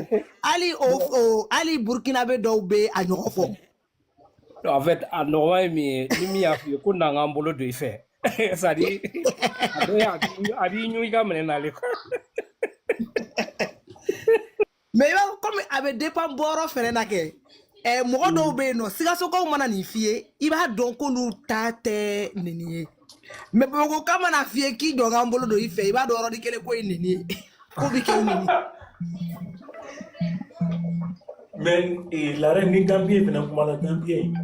dɔ de la ka Gambie la kuma la mais an ko sunkuruni ou bien denmusoni ay b'a fɔ sunkuruni ma la a kɛtɔ de kuma la ko sunkurunba bon ni y'o fɔ mɔgɔ dɔ ma an fɛ ni juguba le ka dɔ ye k'a fɔ o ma ko sunkurunba o ye kuma juguba ye mais o ye kuma jugu tɛ. Non, Mali fan bɛɛ fɛ n'i ko sunkuruba dɔrɔn i ye nɛni kɛ mais i bɛ taa sɔrɔ Laginɛ yɔrɔ dɔw bɛ yen n'i ko sunkuruba olu b'a faamuya. Non, Laginɛ Gambie. Laginɛ ni ko mɔgɔ ko sunkuruba non ay bɛ sa ɲɔgɔn na mais Gambie. Wa hali Mali kɔnɔ yan n'i ko mɔgɔ ma ko sunkuruba o y'i kɛlen ka kɛlɛ wuli parce que a taara ka bila contexte wɛrɛ kɔnɔ quoi sinon n'i y'a kuma origine ta i b'a ye nɛni tɛ parce que sinkurunin o kɔrɔ ye min sin fitinin don a sin ma kuru ka ɲɛ maintenant min kɛra npogotigi kɔgɔlen a bɛ fɔ o de ma ko sinkuruba sinkurunin kuma in kɔrɔ de ye nin ye quoi donc i b'a ye an fɛ yan o ye nɛni de ye dɛ n'i y'a fɔ dɔrɔn i ye nɛni kɛ donc kanko bi o cogoya de la kan original de kan ka ye mɔgɔ bɛ se ka min faamuya ni min b'a la ka fɔ carré kɔnɔ olu tɛ kelen ye o bɛ kan bɛɛ la quoi o bɛ kan bɛɛ la mais n'i ko k'i bɛ dɔ de ta k'a fɔ k'i b'o kɛ dɔ ta ye k'a fɔ k'o bɔra dɔ ta la k'i b'o kɛ dɔ ta ye i b'a ye a ti ɲɛ quoi maintenant ni i y'a ta sisan i b'a ye an bɛɛ bɛ ɲɔgɔn sɔrɔ kan dɔw de la Mali kɔnɔ yan nɔ bɛɛ b'i yɛrɛ sɔrɔ o kɔnɔ bɛɛ b'o fɔ bɛɛ b'a faamuya ɲɔgɔn fɛ o de ye kan national ye surtout bamanankan i b'a ye maninkaw ni parce que n'i ye Mali ta Mali barajuru ye Bamakɔ de ye jumɛn de bɛ fɔ ye o ye bamanankan kelen de ye o de bɛ fɔ Bamakɔ hali ni Sikasoka nana ye a b'i da tilen ka bɛn olu ma ni maninka nana ye a b'i da tilen ka bɛn olu ma ni Seguka taara i b'a ye Seguka fana ale b'i da tilen ka bɛn olu ma hali n'a sɔrɔla u tɛ kelen ye différence b'u cɛ donc minnu Ivoirien Côte d'Ivoire jula ninnu n'u nana ye olu fana b'u tilen ka bɛn o ma donc i b'a ye k'a fɔ ko an ka discours minnu bɛ kɛ bamanankan na an bɛɛ b'a faamuya a fɔcogo ɲuman na quoi donc olu de ye kan fɔtaw ye mais n'a ma ɲɛ k'a bɛ kalan a bɛ kalan a original de la pour que mɔgɔw ka se k'a faamuya kan ko b'o cogoya de la quoi sinon kan tununi ye i jɔ kan kɔnɔ de kan dɔ bɛ wangara kan tun bɛ fɔ mais dɔ y'a fɔ ɲɛna ko Mali nord la ko dugu dɔ bɛ yen k'a bɛ fɔ yen hali sini ani Côte d'Ivoire sinon wangara kan ale tununa de k'a sɔrɔ n'i ye africain ta a fanba bɛɛ bɔra o wangara in de kɔnɔ a fanba bɛɛ bɔra o wangara in de kɔnɔ donc n'i y'a ye k'o tununa o kɔrɔ ye ko kan bɛ développer de kan bɛ n'a fɔ yirisun a bɛ bolow bɔbɔli min kɛ a bɛ fara ka bɔ ɲɔgɔn na a b'o cogo de la quoi n'i ye kanko sɔrɔ k'a bila o minɛn kɔnɔ dɔrɔn i b'a faamuya k'a fɔ ko hali Egypte kan n'i ye Egyptiens ka kan kɔrɔ ye Méditerranée n'i y'a fɔtɔ la jateminɛ a bɛ k'i ɲɛna ko hali ni tɛ anglais mɛn a bɛ k'i ɲɛna k'a tigi bɛ ka anglais de fɔ parce que i b'a ye a mu dɔ ni anglais ka surun ɲɔgɔn na fɔcogow la quoi ne ka faamuya la o ye ne ka faamuya komi ne tɛ anglais kan mɛn mais ne kɔni b'a ye n'a bɛ fɔ a bɛ n'a fɔ a tigi bɛ ka anglais fɔ yɔrɔ dɔw la parce que tɔgɔ ninnu yɛrɛ n'i ye tɔgɔ ninnu yɛrɛ ta i b'a ye a bɛ n'a fɔ anglais kan de don donc k'a sɔrɔ kanko b'o cogo de la quoi ya hali an fɛ fanfɛla du bɛ yen nɔ comme an ni wasolon ka di wasolon ni wara wasolon côté la ka bɔ yan foyi la ma kana Laginɛ o côté fanfɛlaw ma wa bila ni Côte d'Ivoire fanfɛla ma wasolon tun bɛ yɔrɔ min dɔn n'i ye ba tigɛ ba kɔfɛ yɔrɔ min ye o de an fɛ comme an sigini yɔrɔ dɔ maninka nana siyɛla yen nɔ an ni maninka kan ɲagamina ɲɔgɔn dɔ bon an be mankakan de fɔ mais min be ba kɔfɛ wasolonka min y'o di ay be kan fɔ anan be men fɔ danfara siaman ba ni ɲɔgɔn tɛ wi ba ita fɔ kala gben fɔ pas nan ko ka a bantɔ bi ay ko ala ko tɔ bi bon din dɔ na ni an fɛ yen dɔ bon ale tun tɛ an fɛ yen dɔ kɔrɔma ale bɔni ba kɔfɛ so la kana ale nana fɔla ka natɔni la ne fa kɛ salima fo la o ko kile mana longore ko fo sali tirisi ba long a ko non ka ala ko tɔ bile bɛɛ k'i tɛ yɛlɛ la mɔgɔ si ma la tun ka mɛn fɔ k'ala ko tɔ bile ni n'a dun fɔla k'ala ko tɔ bile bon a bɛ bɔ ɲina ko bɔrɛ ka fɛn dɔ ma ko ou bien o ko dɔ k'a bantɔ lori bon danfara bɔ sɛman bɛ ka ɲi ɲɔgɔn tɛ ne tun bɛ fɛ ka karamɔgɔ Jalo bɔra ka kuma min fɔ ko n'i mana na militaire lamɛn yɔrɔ dɔ la a bɛ kɛ i n'a fɔ ko anglais ouais effectivement par exemple n'i ko ko one nature is spirit ima is min bɛ yen n'i taara anglais kɔnɔna na olu b'a fɔ ko is allemand yɛrɛ fana kɔnɔna na o kumasen is in bɛ yen mais bon a sɛbɛncogo n'u ka sɛbɛncogo fana bɛɛ ye kelen par exemple i n'a fɔ militaire kumasenw na bon n'o kumasen ninnu ye ɲɔgɔn sɔrɔ ka fɛn dɔ kɔnɔna na et tout donc a bɛ tali kɛ o kumasen in na quoi effectivement i ye min fɔ karamɔgɔ Jalo ye tiɲɛ en même temps ne tun bɛna na fɛn histoire dɔ fana raconter aw ye par exemple colonisation kuma la quoi kuma dɔ bɛ bi ni mɔgɔ caman b'a fɔ i n'a fɔ par exemple ni mɔgɔ sɛgɛnna kosɛbɛ ou ni ko dɔ ye mɔgɔ sɔrɔ an b'a fɔ cɛ pati sɛgɛnna i ma donc karamɔgɔ Jalo n t'a dɔn n'a sɔrɔ e yɛrɛ bɛ kuma in fɔ n'a sɔrɔ e bolo bamanankan de don a bɛ jumɛn de don pati sɛgɛnna awɔ bamanankan don voilà donc n bɛna fɔ a sɔrɔla cogoya min na pati sɛgɛnna i mana na kumasen yɛrɛ ta k'a lajɛ n'a ɲɛfɔra i ye contexte yɛrɛ kɔnɔna na i b'a ye sisan nɔ donc colonisation kuma la i b'a ye k'a fɔ ni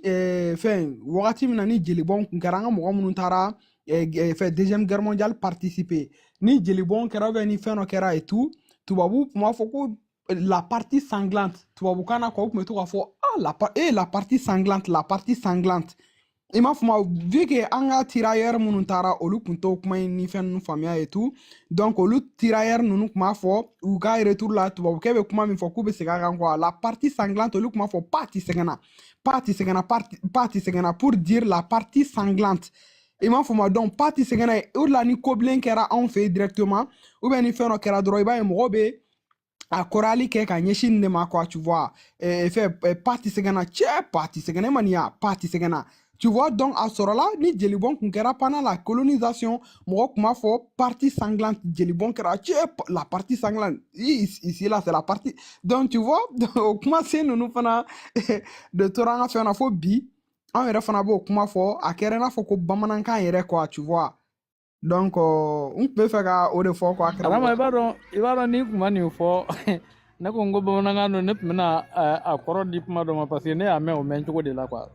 fini dɔ tun bɛ yen tubabu fini dɔ tun bɛ yen o tun b'a fɔ ko pati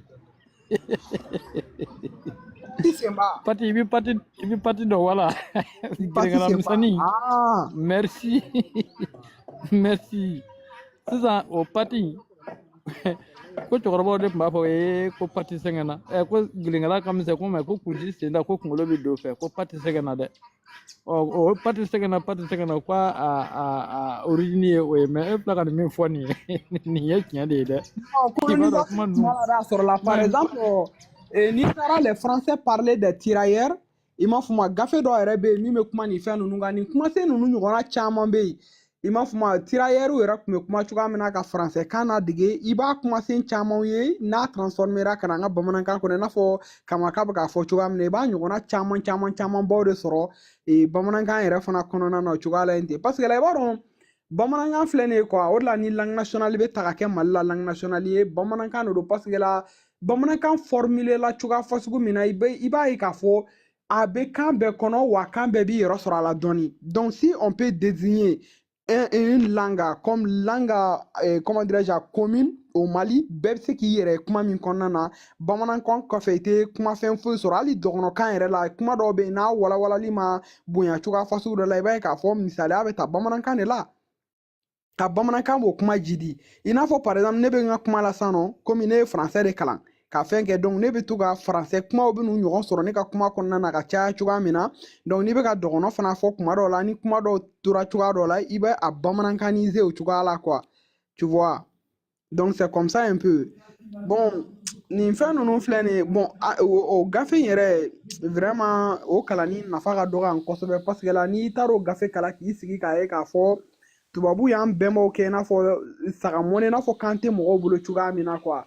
ninnu fétiche fɛn an ka karamɔgɔ dɔ bɛ fɛn tiktok sanfɛ ko fétiche a delila ka fɛn dɔ kɛ nin kan i b'a ye farafin caman bɛ minnu kasira surtout Guadeloupe ni Martinique ninnu vraiment caman bɛ yɛrɛ de minnu kasira k'u ka témoignage kɛ quoi parce que hali sisan nɔ a kumasen dɔw E ko k'a karamɔgɔ tɔgɔ fétiche de guerre. Ah, fétiche de guerre, oui, mais fétiche donc. Voilà, donc fétiche de guerre de là ka gafe yɛrɛ ta ka kuma les français parler des tirailleurs hali sisan nɔ créole kɔnɔna na n'i taara i bɛ taa nin kan dɔ formulation sɔrɔ donc wagati min na u tun bɛ nkalontigɛw fɔ ka moi y'a dit toi y'a pas dit moi chef pitu donc olu kuma fasugu ninnu quoi i t'a kuma ninnu sɔrɔ fɛn ninnu kɔnɔna na quoi hali Amadu Ampate b'a ka gafe minnu bɛ yen par exemple les 8 mon commandant ninnu n'i taara olu kɔnɔna i bɛ taa nin kumasen ninnu sɔrɔ yen i ma moi hali l'étrange destin de Wangere et voilà donc o fana ye Amadou Ampate pas dit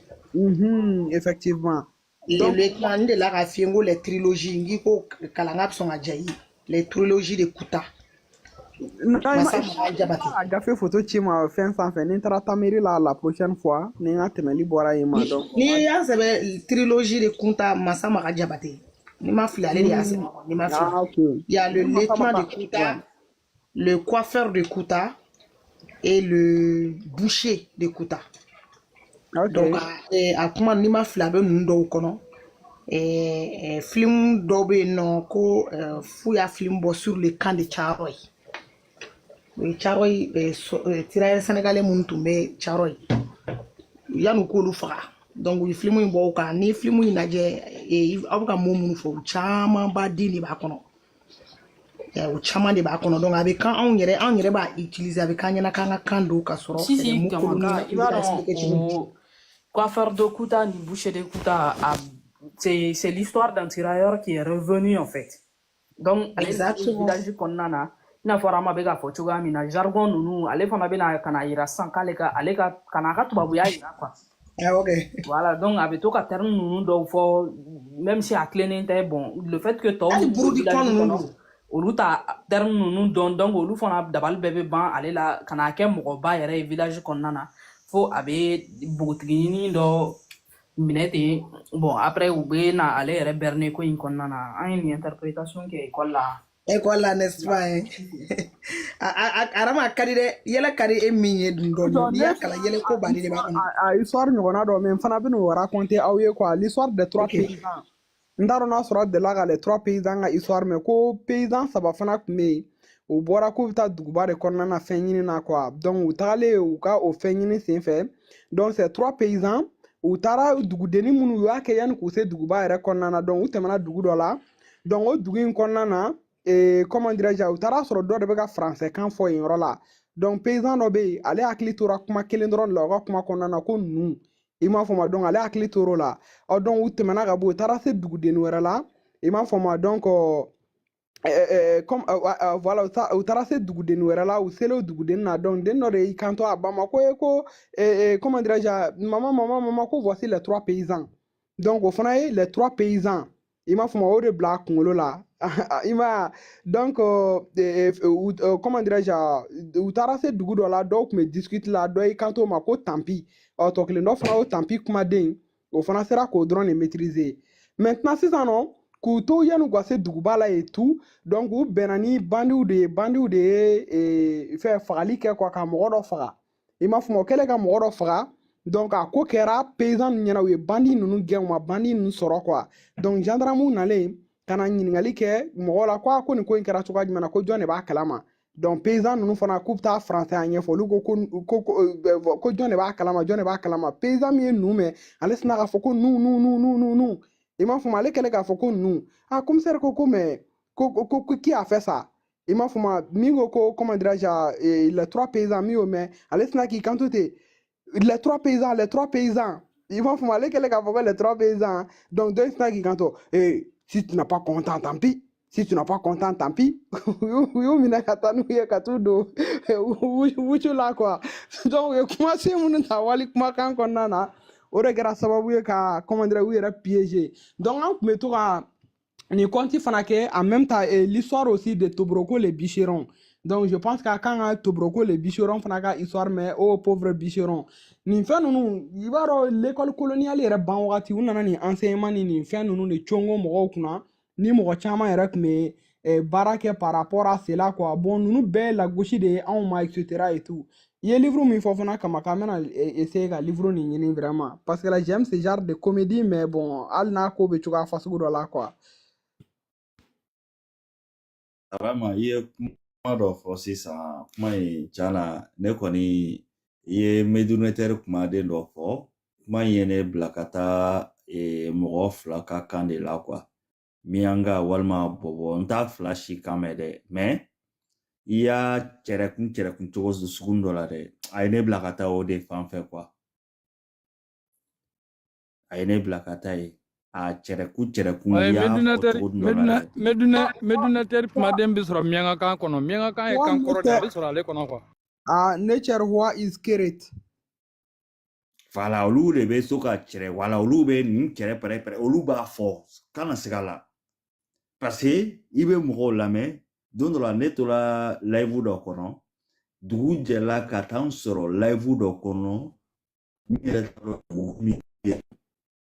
n yɛrɛ message sɛbɛn u ma k'a sɛgɛn u ma se ka n jaabi a kan yɛrɛ la u bɛ ka kan sugu dɔ fɔ bamanankan tɛ maninkakan tɛ foyi tɛ mais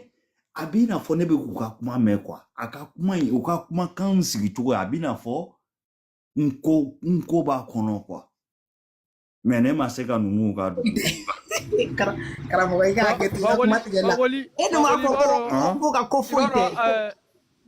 i b'a dɔn mianga kan ni sinafɔ kan olu ka surun ɲɔgɔn na sinon sinafɔ kɔni fɛ ni olu b'a fɔ dɔɔni u b'a fɔ ko cɛri arama ye cɛri min fɔ olu b'a fɔ ko cɛri yɛrɛ de kɔrɔ ye ko dɔɔni n'u wulila ka bɔ i kɔrɔ sisan n'u b'a fɔ ko k'an bɛn dɔɔni i b'a ye u b'a fɔ ko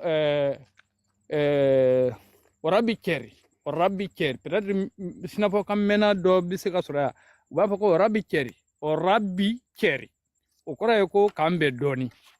sinafɔ kan de bɔ i b'a ye k'a fɔ ko sinafɔ ni mianga olu fana bɛ ɲɔgɔn ka kan mɛn i n'a fɔ anw ni maninkaw bɛ ɲɔgɔn ka kan mɛn cogoya min na olu fana bɛ ɲɔgɔn lamɛn o cogoya kelen de la quoi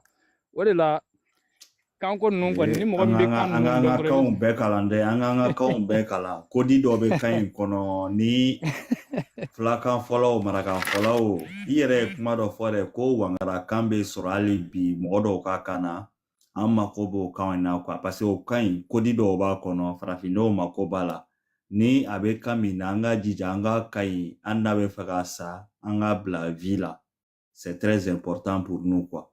Wangara a bɛ fɔ Ghana yɔrɔ dɔw la a bɛ fɔ Côte d'Ivoire yɔrɔ dɔw la Mali nord yɔrɔ dɔw fana bɛ yen ko k'a bɛ fɔ yen wangara bɛ fɔ hali dɔ delila ka na lɛbu kɔnɔ yan nɔ dɔ delila ka na seereya lɛbu kɔnɔ a ko ale yɛrɛ ba bɛ wangara fɔ y'a ye. Voilà. karamɔgɔ kuma kokɔrɔma don effectivement a bɛ fɔ Ghana a bɛ fɔ c'est-à-dire bɛ tema gɛrɛfɛ dugu dɔ bɛ yen bamanankan ni bamanankan bɛɛ bɛ fɔ dugu nin de la o dugu fila dɔrɔn wangarakan bɛ fɔ et puis o dugu kelen fana bamanankan bɛ fɔ quoi.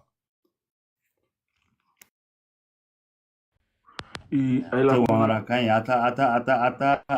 sɔn dɔ d'an ma an k'o lamɛn mɔgɔ min bɛ tun wangarakan fɔ u k'a tigi kumakan enregistré an k'a mɛn comme ça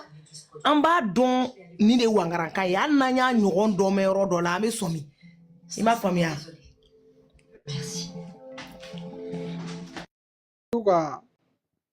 karamɔgɔ jɔ tun bɛ fɛ ka kuma jumɛn de fɔ après tori tɛgɛ yɛlɛla an bɛ kuma d'ale fana ma quoi.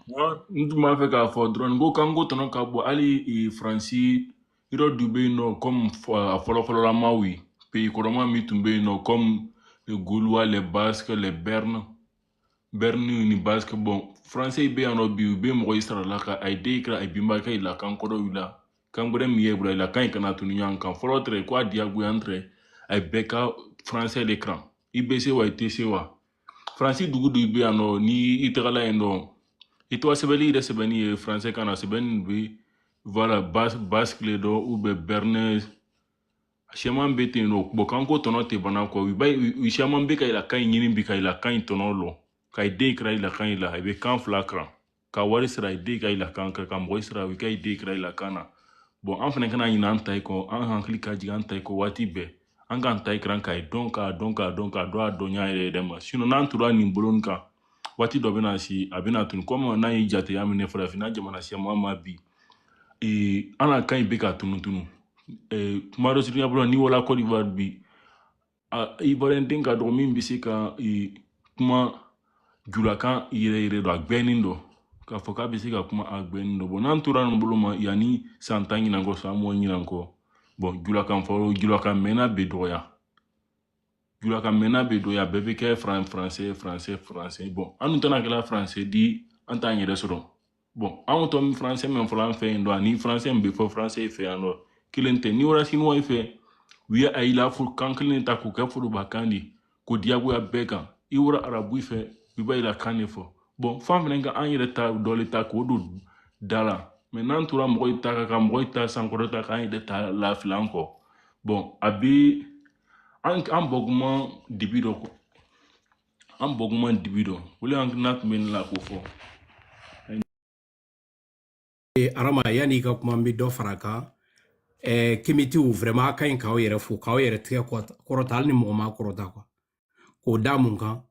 parce que anw de y'a jagoya ka a bila ni t'an fɔ an ka kan na bon c'est à dire an b'a kɛ mankan ye quoi sinon ninnu bɛɛ kun bɛ yɛlɛ salam aleikum k'a kɛ yɛrɛ fo a kunna siri kun bɛ ne la quoi ala an fɔ an ka village ra i bɛ dɔw de ye c'est à dire a bɛɛ bɛ kan kelen fɔ a b'i jɔ i ma ko salam aleikum vraiment bi a dusukasi minɛ la ne yɛrɛ k'ala an ka dugutigi a tɛ salam aleikum laminɛ bi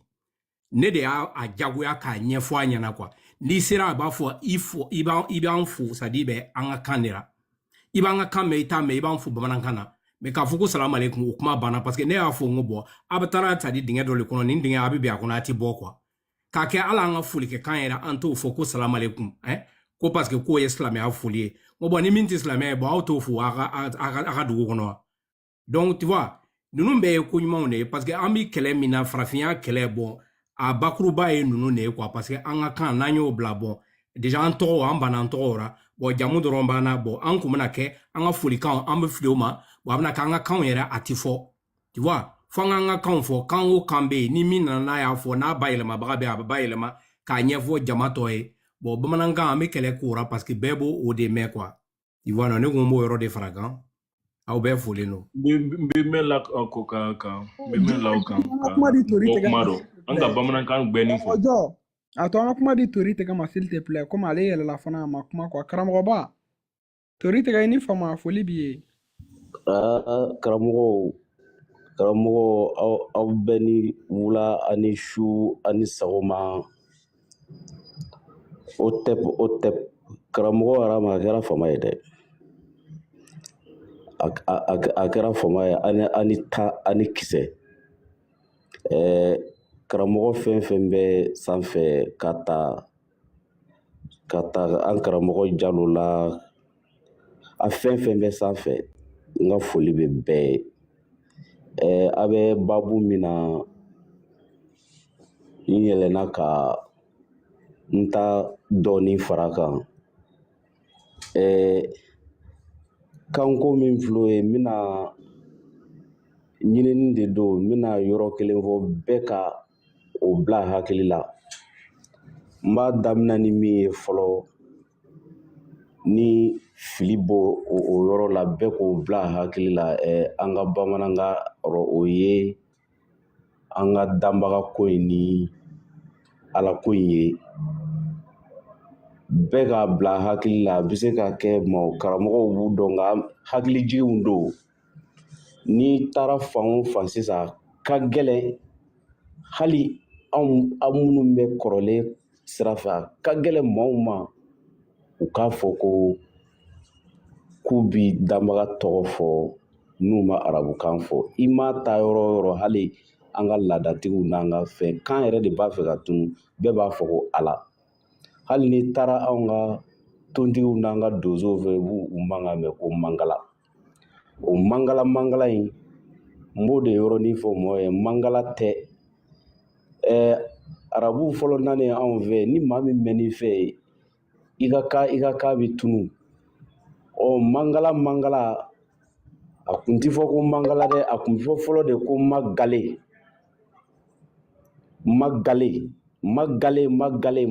o taara yɛlɛma ka n'o kɛ mangala ye ni i t'a fɛ k'a fɔ ala dɔrɔn ko hali aw yɛrɛ ka tontigiw b'a fɔ ko magale ɲinini ni fɛn de don ni aw wulilen tɛ ta ni aw wulilen tɛ ta aw kɛmitiw ka sira jira an na nin caman bɛ an b'a mɛn kabini an ɲɛw de yɛlɛla n'an bɛ se sɛbɛnni na an wulila an bɛ k'a sɛbɛ dɔɔni karamɔgɔ Jalo ni danbaga ka banban ye an bɛna an jija ka fɛn ninnu labɔ o kɔfɛ hakɛto bɛ kuma kɛrɛfɛ maninfin yɔrɔ dɔ bɛ yen hakɛto bɛ kuma yɔrɔ n bolo bɛ dugu la fɛ kuma ɲɛfɔ de don i bi u mankan mɛn sisan ko bobara bobara in daminɛna de ko bubara o de yɛlɛmana ko bobara i bi bubara in dɔ yɔrɔ min ni kasongaw bi kuma ne yɛrɛ bɔlen Kolokani ka taa kasongaw fɔ u b'a fɔ denmisɛnnin ma n'i ye ni ɲɔgɔn wɛrɛ kɛ i bɛ bu kɛ bu in dɛ bubara de ko fɔra bubara yɛlɛmana ka n'o kɛ ko bobara ne hakili la laseli ninnu kasonga dɔ bi yan kamaka bi yan kamaka ni ka kuma ye non bu effectivement u bi bamananw b'a fɔ min ma ko bu kasɔngɔ b'a fɔ ma de ko bu voilà isi bu n'i ye nin kɛ tan togo la isi bu donc n'i ye nin kɛ tan i bɛ bu kɛ bamananw b'a fɔ ten olu b'a fɔ n'i ye nin kɛ tan togo la isi bu i bɛ bu kɛ yɔrɔ in kɔni an ka taa ɲɛ ɲini ni ɲinini tora sen na fɛn caman bi ɲɛdɔn min fɛnɛ ka di n ye a ka d'an ye an balakaw caman b'a dɔn sa nka n se sɛnɛ sɛgɛn ninnu n'i bi nin laminɛni ninnu kɛ i kan k'a dɔ de munna cɛw b'a fɔ munna musow b'a fɔ n se caman b'a dɔn min don sa nka an b'a fɛ ka an denw ni an dɔgɔninw ni fɛnw hakili jigin karamɔgɔw kɔni b'a dɔn nka n'a bɛ se ka segin fɛn ninnu kan n'an yɛlɛ o yɛlɛ an b'u hakili jigin cɛ b'a fɔ n b'a min kɛ ni an bɛ min dɔn min fɔra an y'an ka bɛlɛdugu cɛkɔrɔbaw fɛ n'i y'a cɛ fo sisan cɛ b'a fɔ ko n ba e ye cɛ foli min kɛ cɛ de bi bonya segin a ba ma i ni ce n ba i kana ne fo dɛ i bɛ ne ba de fo muso b'a fɔ ko n se parce que balakaw n'i y'olu fo olu yɛrɛ de bɛ sin ka bonya segin danbaga ma u bɛ bonya segin magale ma ko se fɛn fɛn b'ale ye se kɔngɔ in dɛ n se in de y'o ye n se in de ye i bɛ k'ale fo se min na ko k'o segin danbaga ma se kɔnkɔn tigi bi karamɔgɔ Jalo karamɔgɔ Arama a fɛn fɛn bɛ yen Kamaka a tɔzo n kun b'a fɛ ka yɛlɛ ka filaw fɔ ka hakiliw jigin n bolo degunnen don dɔɔni ani jɔ o tɛp karamɔgɔ tori tigɛ i folen don kosɛbɛ i ni fama i ni ce i ka bamanankan cɛɲi ninnu na ani a walawalali ninnu vraiment karamɔgɔ vraiment k'i fo kosɛbɛ an kun famani mankan ma kosɛbɛ vraiment o kɛra karamɔgɔ Arama o kɛra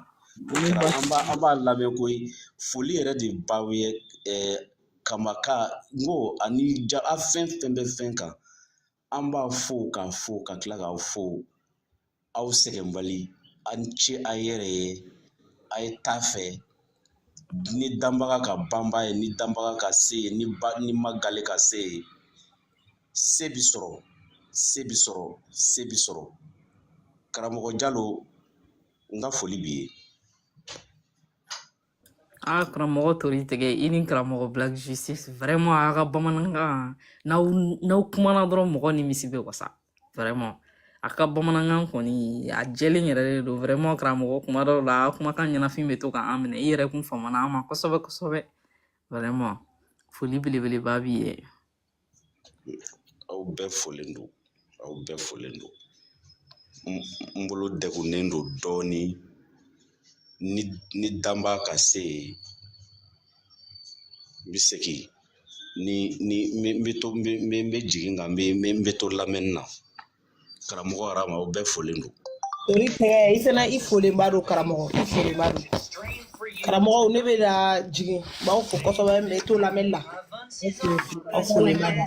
Aw bɛɛ folen don Amakoja yɛrɛ tɔgɔ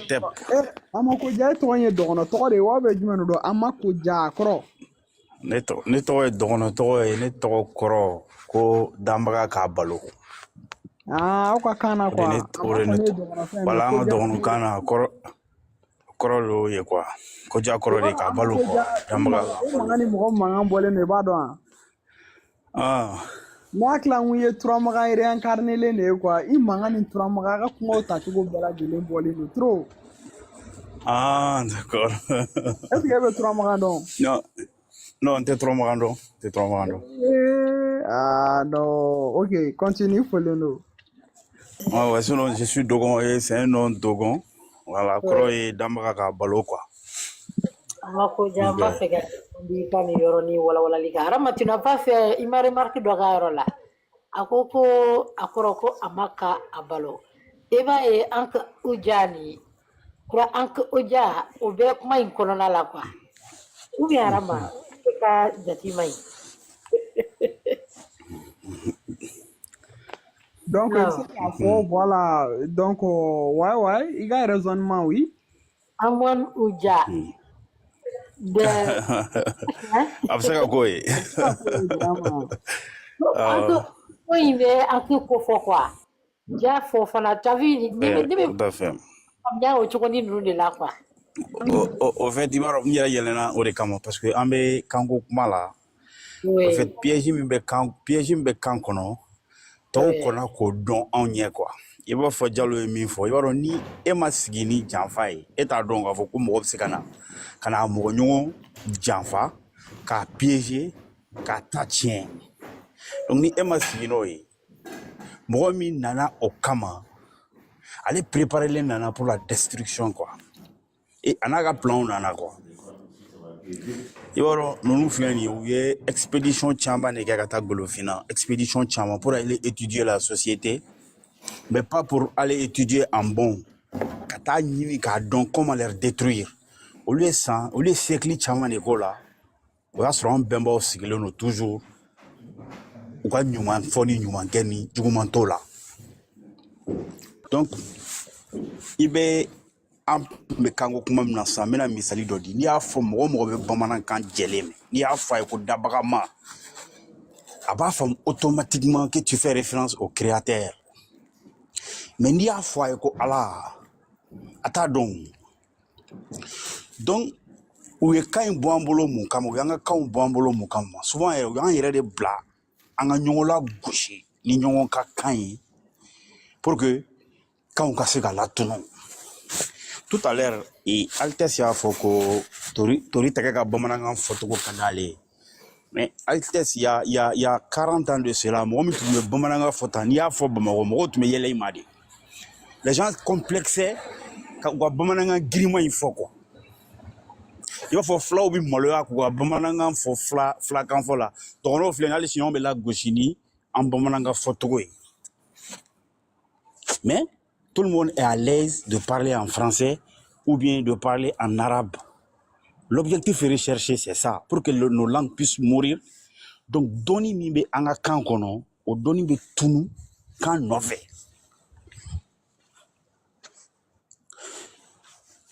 raison pour laquelle tubabu yɛrɛ fɛ yen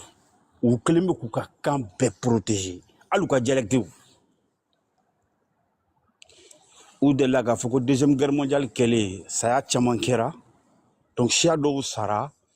siya dɔw la tununa quoi donc si dɔw tununen u ka kan tununen dɔnni dɔw tununa les blancs ont tiré les conséquences de la seconde guerre mondiale siya dɔw tununi sababu kɛra kan ni dɔnni dɔw tununi donc ils essaient de protéger toute leur langue mais anw de fɛ yen mɔgɔninfin bɛ considéré daminɛ de n'a ye français fɔ a bɛ fɔ ko ko nin kɔni nin kɔdɔnna dɔ nalen ye mais n'i ye bamanankan giriman in fɔ on te regarde avec mépris mɔgɔ bɛ considéré de n'a ye arabukanba fɔ i bɛ tanu k'i lajɛ ni dɔnni ɲɛda ye mais n'i nana i ka dɔgɔnɔkan girin fɔ i ka filakan fɔ e bɛ mépriser i bɛ bɔ mɔgɔw fɛ quoi donc a kɛra sababu ye bɛɛ y'a essayer de ka walikan de ɲini fɔlɔ k'o dɔn an ɲinana an yɛrɛ kɔ o de la quoi donc n tun bɛ fɛ k'o précision dɔrɔn di sinon ne tɔgɔ nin n tɔgɔ yɛrɛ de c'est-à-dire et puis pour celui qui comprend Dogon n tɛ dɔgɔnɔkan mɛn ka ɲɛ n'i ye ne tɔgɔ fɔ dɔgɔnɔ milieu la dɔrɔn bɛɛ b'a dɔn hali den nana cogo min diɲɛ kɔnɔ a bɛ dɔn à travers ce nom là mais donc o tɛ ne bɔ kuma la i m'a fɔ ne ɲɛna ko n ye balima ye ne y'i tɔgɔ in dɛ a ma kɔni ne y'o faamu mais kojan in an ka kan na donc i b'a dɔn k'a fɔ par exemple i n'a fɔ damaga ka dilen an b'a fɔ an ka dɔgɔnɔkan na a ma u ou bien a ma birɛ donc an m'olu fɛn ninnu de fɔ quoi tu vois ou bien a ma gara i ma donc an b'a fɔ cogoya la yen ten i b'olu ye anw ka fɛn ninnu de kɔnɔna na quoi ka caya tu vois donc mais en tout cas a ma ɲi kɔni dɔgɔnɔ bɛɛ lajɛlen fɛ yen k'an mana bɔ cogo cogo la bɛɛ bɛ damaga wele ko a ma o ye dɔgɔnɔ bɛɛ fɛ yen. Bon, Rama, moi, mon papa s'appelle Amasagu. Dambara Sago. Ouais, Amasagu est fait dans le Dougou de Fana. Amasagu ni, comment dire, Jala Sogu ni, Ura Sogu, ni Konsogu, nous bé Dougou de Mounou Mignon qui a fait la été. Amasagu bé, Jala Sogu bé, Ura Sogu bé, Konsogu, nous. Tous ces villes-là, donc, nous bébés dans le Dougou. En même temps, les Dougou dans le fait à ville Toroko Ama. Dougou est Toroko Dambara, la ville d'Ama. Bon, ama bɛ arama de. Aramalakaw de ama fɛn kɛ ka caya. Aramakaw de ama sigi ka taa fo dɔmɛ olu bɛ arama. Voilà. Donc o de kun bɛ fɛ ka bɔ k'o précision de di dɔrɔn k'a nafa ka bon kosɛbɛ ne yɛrɛ filɛ nin ye n'an bɛ ka livre de ɲini pour que ka se ka an ka dɔgɔnɔkanw fɔ ka ɲa parce que an ka cɛkɔrɔbaw tun bɛ kuma an fɛ tubabukan de la plus quand on était gamin ka tɛmɛ dɔgɔnɔkan kan. Mais an ma ko ja o kɔrɔ b'a yira k'a fɔ ko ne ka fisa ne ye dɔɔnin parce que la ne bɛ se ka n débrouiller par exemple an ka dɔgɔnɔkan na i bɛna fɛn fɛn fɔ ne b'a bɛɛ mɛn mais kuma dɔw fɔli ma gɛlɛya bɛ n sɔrɔ en même temps n ka suma fɔli la parce que la n t'a fɔ i n'a fɔ bamanankan quoi. N'i bɛ fɛ ka kuma la e ka fɛn taare n'i ye taare e k'o ɲininka ne taare bɛ to ka kuma dɔgɔnɔkan na. Ouais, ne bɛ to k'i ye ka foliw kɛ quoi. Donc an ka tɛmɛ n'a ye a tɛ se taare ta ma n'i ko k'i bɛ dɔgɔnɔkan mɛn kɔnɔ an ka tɛmɛ n'a ye. Karamɔgɔ Jalo ko Jalo ne yɛrɛ ye n ka dɔgɔnɔfini don dɛ Arama a sɛw min dɔgɔnɔ o tɛ fɔ ko Arama ninnu bɛ min fɔ o tɛ sɛw ye quoi o ye alapiya jeli Arama b'o de fɔ alapiya jeli ko ja u y'u bɛnɛ i m'ale arakuma den t'o sɔrɔ ye arapiya lɛ arapiya jeli si an ka dɔgɔnɔkan tɔgɔ de basi fɛn kɔ la voilà basiyɛn kɔrɔ basi o ye bamanankan de talen ka don dɔgɔnɔkan kɔnɔna na quoi tu vois basiyɛn kɔrɔ c'est o kɔrɔ ye ko basi tɛ yen quoi kɔrɔ basi tɛ yen o ni basi tɛ yen d'accord a tɔgɔ ye di tori tɛ kɛ kuma dɔ fɔ n tun bɛ fɛ ka dɔɔnin fɔ o yɔrɔ in na parce que ne tun bɛ fɛ ka ɲininkali dɔ kɛ e yɛrɛ la quoi i b'a ye tori tɛgɛ mana i jɔ awɔ n bɛna fɔ ɲininkali bɛ ɲɔgɔn ta o parce que la tori tɛgɛ mana na kuma bamanankan na i b'a dɔn k'a fɔ bɛlɛduguka bɔra ka kuma black justice mana na kuma bamanankan na i b'a dɔn k'a fɔ vraiment seguka bɔra ka kuma mais karamɔgɔ Jalo ne kumana bamanankan na ne t'a ye lajinɛkan i t'o fɔ bamanankan mɛn fɔ bon ne min ye ka bamanankan fɛn fɔ e y'i ka bamanankan kalan yɔrɔ jumɛn parce que la en même temps ni mɔgɔ ye ka bamanankan fɔ o b'a fɔ k'i tɛ fila ye fana. c'est bugu turu ni bugu jɛ bon anw ye kokoro b'a mɔyɔrɔ kɔri da anw ye mɔyɔrɔ caman de ye quoi o de la i b'a ye bamanankan ninnu ani mɔgɔ ne yɛrɛ ni mɔgɔ caman de bɛ collaborer an ka sigida bɔɲɔgɔnma ninnu na ne ni mɔgɔ caman jɛra Bɛlɛdugu ka Wasolon ka Kɔlɔkani ka Segu ka tout donc i b'a ye ne ni mɔgɔ minnu bɛ baro kɛ hali maninka kan i b'o sɔrɔ ne ka kumaw kɔnɔna na tuma dɔw la donc a b'o cogoya de la quoi donc ne bɛ bamanankan min fɔ i b'a ye maliyɛn bɛɛ de b'o n bɛ fɛ k'o de f'i ye maliyɛn bɛɛ bɛ bamanankan min fɔ ne b'a la k'o de fɔ i b'a ye Bɛlɛdugu ka tɛ i b'a ye Segu ka kan tɛ i n'a fɔ bamanankan min bɛ fɔ Bamako ani mo ne ka bamanankan ye o de ye quoi bɛɛ jɛlen o ye bamanankan to couleur ye karamɔgɔ Jalo wala y'a ye a bɛɛ bɛ ɲɔgɔn sɔrɔ min na ne b'o de fɔ quoi Amakoja y'a fɔ ko n'i ye muso fɔ k'u b'a fɔ ko nse n tun b'a fɛ ka dɔɔnin fɔ o yɔrɔ in de la parce que an fɛ farafinw fɛ muso bilala danbaga sinkɔnya de la quoi danbaga sinkɔnya muso bilala o de la foli in na u b'a fɔ ko olu de bɛ se parce que olu de b'a la ka kɛli kɛ quoi danbaga ye danni kɛ olu de b'a la ka ladanni kɛ olu de bɛ se o de la n t'a dɔn n'aw y'a jateminɛ ni farafin ko k'a bɛ danbaga taamasiyɛn a bɛ koli de kɛ quoi 0 n'i ye 0 ta daminɛ yɔrɔ tɛ 0 la laban yɔrɔ t'a la o de la farafin ko danbaga ye masa ye daminɛ yɔrɔ tɛ masa min na wa laban yɔrɔ tɛ masa min na n'u ko k'u bɛ danbaga tɔgɔ sɛbɛn u bɛ sin ka koli kɛ de 0 o siŋɔ in na sisan bon fɔlɔfɔlɔ min ni farafinw y'a jɔ farafinw b'o bon in de wele ko bonmuso hali bi a bɛ fɔ bamananw b'a fɔ ko bonmuso fulaw b'a fɔ ko buguso a bon kolilen de don bonmuso kɔrɔ ye di ɲɛnɛmaya bɛ bɔ muso de la i bɛ don bon de kɔnɔ ka bɔ n'i kɔni donna i na bɔ donc u ye bon kɛ ka muso ka signification ye k'a fɔ ko bonmuso u y'o min koli k'o jɔ o la n'i ye anw ka taabolow lajɛ anw b'a ye danbaga ye danni kɛ mais musow de bɛ ladanni kɛ o de la danbagaya mɔlɔn walima danbagaya valeur o taara ka di muso ma n'i ye muso fɔ u b'a fɔ k'olu de bɛ se olu de ye setigiw ye fana o jɛlen de don o de la n b'i kan dɔ mɛn n t'a dɔn ni sinafɔ kan mɛnna bɛ yan sinafɔ muso tɔgɔ ye sinafɔ kan na danbaga de ye quoi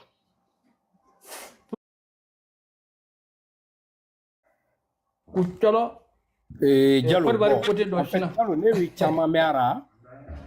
voilà mais ne tɛ se k'a fɔ quoi parce que an bɛ nanɛrɛkɛ kan de fɔ bon ani sɛnɛfɔ kan bɛɛ ye kelen mais c'est à dire ne voilà sinafɔ yɛrɛ qualité ka ca u tɛ ɲɔgɔn ka kan mɛn kosɛbɛ mais Côte d'Ivoire i n'a fɔ Kɔrikɔ mara Côte d'Ivoire nord Kɔrikɔ mara yɔrɔ ninnu olu sinafɔ ninnu ka don Mali kɔnɔ ka na Kajolo Jumatɛnɛ yɔrɔ ninnu na ka surunya fɔ Sikaso la i b'a ye olu bɛ ɲɔgɔn ka kan mɛn quoi olu b'a fɔ muso ma ko cɔ ni npogotigini don u b'a fɔ ko picɔ ni muso furulen don u b'a fɔ ko cɔ olu b'a fɔ danbaga de ma ko kucɔlɔ dɔw b'a fɔ ko kulucɔlɔ donc o kɔrɔ ye ko muso n t'a dɔn ni a bɛ ka kuma in faamuya o la n t'a dɔn ni mɔgɔ min bɛ miyanka kan mɛn filɛ n'i ye a kuma ninnu ta k'u liye ɲɔgɔn na i b'a ye i bɛ faamuba de sɔrɔ a kɔnɔ muso bi bonya min na Afiriki farafinw bolo i bɛ faamuyaba de sɔrɔ a kɔnɔ o de la muso ka rôle africain fɛ a ka bon ni cɛ ta ye ka taa ka segin a b'a doubler de quoi a b'a doubler de muso ka rôle a b'a doubler de quoi o de la muso taara ka bila sanfɛ k'a daminɛ Egypte fɔ yan muso bɛ sanfɛ mais kɛwale wɛrɛw de nana ka muso kɛ dugumafɛn ye k'a lajɔnya nka ne tɛna don o kuma kɔnɔ n ka foli b'a mun b'a fɛ ka nin yɔrɔnin de fɔ karamɔgɔ Jalo o yɔrɔnin na question dɔ tun bɛ ne bolo karamɔgɔ Jalo donc sisan cɛ ka rôle yɛrɛ yɛrɛ ye jumɛn ye du yɛrɛ kɔnɔna na karamɔgɔ Jalo? cɛ ye dutigi de ye. Dutigi ka baara ye ka organisation kɛ ka plan di quoi. Mais du mara bi muso de bolo. Muso de bi wele ko gwatigi. Gwatigi muso. Du mara b'ale de bolo mais cɛ de bi mara organiser. Cɛ ka rôle da ye ka mara organiser ka na ni balo ye ka organisation kɛ mara la. Mais mara yɛrɛ kɛli i n'a fɔ ne bɛ se ka plan dɔ dilan ka di e ma k'a sɔrɔ ne yɛrɛ tɛ se k'a kɛ. Ɔ ne b'a di e min ma e de bɛ se k'a rôle jouer e de b'a kɛ 100% fo ka taa se a dan na. Donc cɛ ka jɔyɔrɔ ye min ye o ye ka taa balo ɲini k'a fɔ ko n b'a fɛ i k'a kɛ tan i k'a kɛ tan i k'a kɛ tan. Donc a b'o plan min di cɛ yɛrɛ tɛ se k'a kɛ dɛ a b'a di e min ma dɛ e de b'a kɛ parce que e hakili ka bon n'ale ta ye. Muso hakili ka bon ni cɛ ta ye. N t'a dɔn ni a bɛ se ka sɔn ma mais diinɛ ninnu y'o kuma in de gosi k'o bi duguma sinon muso hakili ka bon ka tɛmɛ cɛ ta kan. Hali n'i ye cɛ ni muso bila calcul bolo ma muso ka teli ka calcul maîtriser ka tɛmɛ cɛ kan. Donc o la du rôle i bɛ rôle min cɛ bɛ rôle min di muso ma ale yɛrɛ tɛ se a si bɛ a tɛ se. Mais muso kelen bi baara 15 ta du kɔnɔ k'a 15 bɛɛ kɛ k'a bɛɛ kɛ ka bɛn a tuma ma k'a bɛɛ kɛ k'a kɛcogo ɲuman na ka tila k'a kɛ propre. N bɛ se ka dama dama fɔ ka denmisɛnninw saniya ka du kɔnɔna furan ka dumuni tobi ka bɛn a heure ma ni bagan bɛ yen k'o lakɔlɔsi mɔgɔ minnu bɛ don ka bɔ kɛ k'olu reçoit nin ye 5 de fɔlen ye. Muso kelen bɛ nin rôle 5 in kɛ tile kɔnɔ cɛ tɛ se ka kelen kɛ nin na. N'i ye den di cɛ ma n'a ye banakɔtaa kɛ o don baara tiɲɛnen o ye a b'o don tile bɛɛ kɛ o misi ni o fɛngɛ la a tɛ se ka foyi ɲɛ a la. Donc ko in bɛ nin cogoya in de la o de la muso ka rôle ka bon n'anw ta ye ka taa ka segin ka taa ka segin. Anw ta ye min ye fanga ka taa fɛn ɲini parce que farikolo fanga bɛ an na ka taa fɛn ɲini ka na n'a ye. Mais ka du organiser an bɛ se k'o plan de di mais muso de bɛ se anw tɛ se. O de la muso bɛ sanfɛ wa muso de bɛ den mara ale ka den dege kuma na muso de bɛ den dege kuma na a fɔ papa a fɔ mama o maya in dɛ o ma an b'a fɔ ko ma gale i n'a fɔ cɛ y'a fɔ cogo min ma gale ma ninnu de taara k'u sigi ɲɔgɔn sanfɛ bɛnbaw fɛ ka daminɛ ma na n'o y'i ka mama ye ka taa masa la i ka mama génération ka taa masakɛ la min b'i ka masaw mara ka taa mari la min bi masakɛw mara ka sɔrɔ ka taa daba ma na i ma ma ninnu ɲɛ ya. Donc ma ninnu sigira ɲɔgɔn sanfɛ nin cogo de la ka se ka ko organiser a ɲuman na. O ma ninnu nin bɛɛ bi kɔrɔli kɛ ka taa danbaga de la. Ninnu ye tɛmɛsiraw de ye ka danbaga lasɔrɔ. Ninnu ye sira minnu bɔ pour que i ka danbaga lasɔrɔ a ɲuman na ka ɲɛnɛmaya kɛ a ɲuman na i bi tɛmɛ i ma ka sira fɛ n'o y'i ba ye ka taa o masaw ka sira fɛ ka taa masakɛ ka sira fɛ ka tɛmɛ mari ka sira fɛ ka sɔrɔ ka taa danbaga sɔrɔ. Ninnu ye sira jɛlenw de ye. O la message la sisan i b'a ye mari ale de ka bon ka tɛmɛ masakɛ kan ale de bi message di masakɛ ma ale de bi masakɛ coiffer nka mara t'ale bolo dɛ ale ye siniɲɛla de ye. O mariyala de dira o de bonya taara Sunjata fɛ ka di moriw ma. Mori kanda 5 min sigira a fɔra ko moriyala mariyalaw ka bonya de taara ka d'olu ma wa mariyalaw a fanba ye mɔgɔ kɔrɔw de ye somaw. Denmisɛn kun tɛ kɛ soma ye quoi mais bi an ɲɛ bɛ denmisɛnninw na minnu ma don ye fɔlɔ donmuw ye olu de sigilen de somaya la sinon denmisɛnnin kun tɛ kɛ soma ye. Soma ye donso kɔrɔlen de ye donso kɔrɔlen de bɛ kɛ soma ye. O la o soma ninnu de tun bɛ kɛ mariw ye siniɲɛlaw de tun y'olu ye minnu bɛ se ka siniko ɲɛfɔ olu de bɛ message di masakɛ ma masakɛ a ɲinan sa a bɛ nin cogoya in na ɲinan sa sanji bɛ bonya a bɛ nin cogo in na a bɛ nin cogo in na i k'a fɔ i ka mara mɔgɔw ye n'u bɛ sɛnɛ kɛ u kana kɛ nin yɔrɔ ninnu na u k'a kɛ nin cogoya in na u k'a kɛ tan u k'a kɛ tan o ye message fɔlɔ ye. Masakɛ i kan ka nin saraka in bɔ tan i kan ka nin kɛ tan i kan ka nin kɛ tan o ye message filanan ye. Masakɛ b'o de lamɛn ka sɔrɔ ka a ka faamaw wele ale bi faama minnu kunna ima me ko faama o masakɛ de bi faama mara i bi taa sɔrɔ masa kelen ka masaya kɔnɔ i bi faama sigida 50-60 sɔrɔ a kɔnɔ a bi kila bila a bɛɛ ma o bɛɛ bi ɲɔgɔn sɔrɔ a ka bulon kɔnɔ donc a bi sɔrɔ ka mariyalaw ye message min lase ale ma a b'o lase a ka faamaw ma saraka minnu ni fɛn minnu kan ka bɔ ɲinan samiya a fiɲɛ ka bon ɲinan samiya a bɛ tan dɔ a bi tan a bi tan donc saraka minnu kan ka bɔ mariyala ninnu b'o le fɔ ale ye ale b'o fɔ a ka faamaw ye o faama ninnu olu bi jɔn de mara olu bi mansaw de mara quoi faama ninnu bi mansaw de mara o la i bi taa sɔrɔ sisan ale faama sigilen don fanga min kunna dugutigiw ni kafotigiw ale b'olu de wele olu de ye mansaw ye parce que olu de ye denbaw ye denfaw ni denbaw ye quoi olu de bi wele ko mansaw donc n'a y'olu wele sisan faama b'a ka message lase o mansa ninnu ma o mansa ninnu olu de bi segin ni message ye so o ye du kɔnɔna de ye sisan ka sɔrɔ ka na ci lase ma ma ma ye jɔn ye muso min bi du kunna du mamarali bi muso min bolo o de ye ma ye ci bina lase o ma o la mamarali kan ka kɛ sira minnu fɛ bɛɛ lajɛlen b'i ka sira sɔrɔ wa bɛɛ bi don da kelen fɛ bɛɛ bi bɔ da kelen fɛ o la i b'a ye k'a fɔ ko hakilina kelen kuntilenna kelen farikolo kelen joli kelen fɔnkɔɲɔgɔnya t'a la foyi tɛ yen ɲɛtaga kɔ foyi tɛ yen k'i an b'o ɲini k'o t'an bolo o tɛ yen k'a fɔ ko an ka taa ben ninnu kan parce que nin fɛn t'an bolo o tɛ yen a bɛ bɛɛ bolo fɛn bɛɛ b'an bolo o de la i t'a ye afirikɛ binna mɔgɔ kan an ka mara sigilen kun don nin de la ka o la fɛn minnu latɔnnen kun don ko nin kana kɛ nin kana kɛ masakɛ ni mari olu de bi o kow sigi ɲɔgɔn kan ka faamaw wele k'a ɲɛf'u ye n'i taara i ka dugu la i ka mɔgɔw wele jibɔn na fo ka t'u sa u kana nin kɛ bɛɛ k'i siɲɛ kaso tɛ yen dɛ bɛɛ k'i siɲɛ ni min y'a kɛ a tɛ toléré yafamo t'a la k'a fɔ ko ala de ye yafa masa ye non k'a fɔ ne de filila ayi ka fili cogo di voilà mara tɛ se ka ɲɛ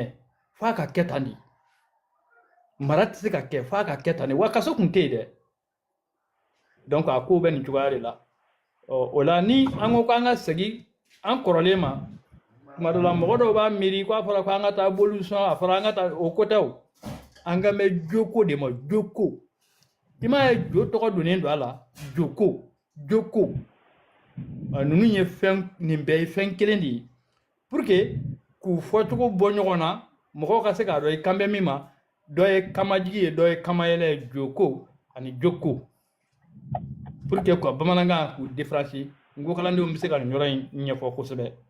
kamayɛlɛ ni kamajigi ka fɛnw différencier jira ɲɔgɔn na sinon a bɛɛ ye fɛn kelen de ye o de la ni mɔgɔ fila kɛlɛla ni u nan'u ta ɲɛfɔ u b'a fɔ e jo t'a la karisa i jo don o ye jo ye ou bien ni denmisɛnnin dɔ ye dɔnniya sɔrɔ vraiment karisa a kɛra kalanden jolen ye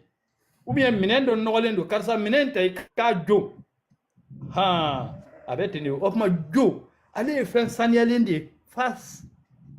ale de kɛ passe ale jɛlen de don quoi nɔgɔ foyi t'a la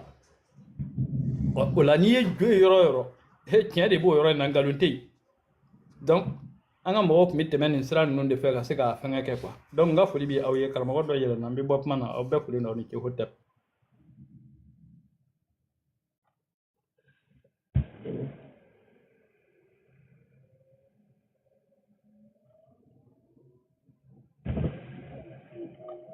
Vraiment, il faut le nous kosɛbɛ karamɔgɔ Jalo i ka nin kuma ninnu na parce que bi en fait karamɔgɔ Jalo i b'a dɔn ko dɔ kɛlen don ka ne yɛrɛ dabali ban kosɛbɛ karamɔgɔ Jalo Dada Fisson est-ce que i b'a dɔn k'i bɛ sanfɛ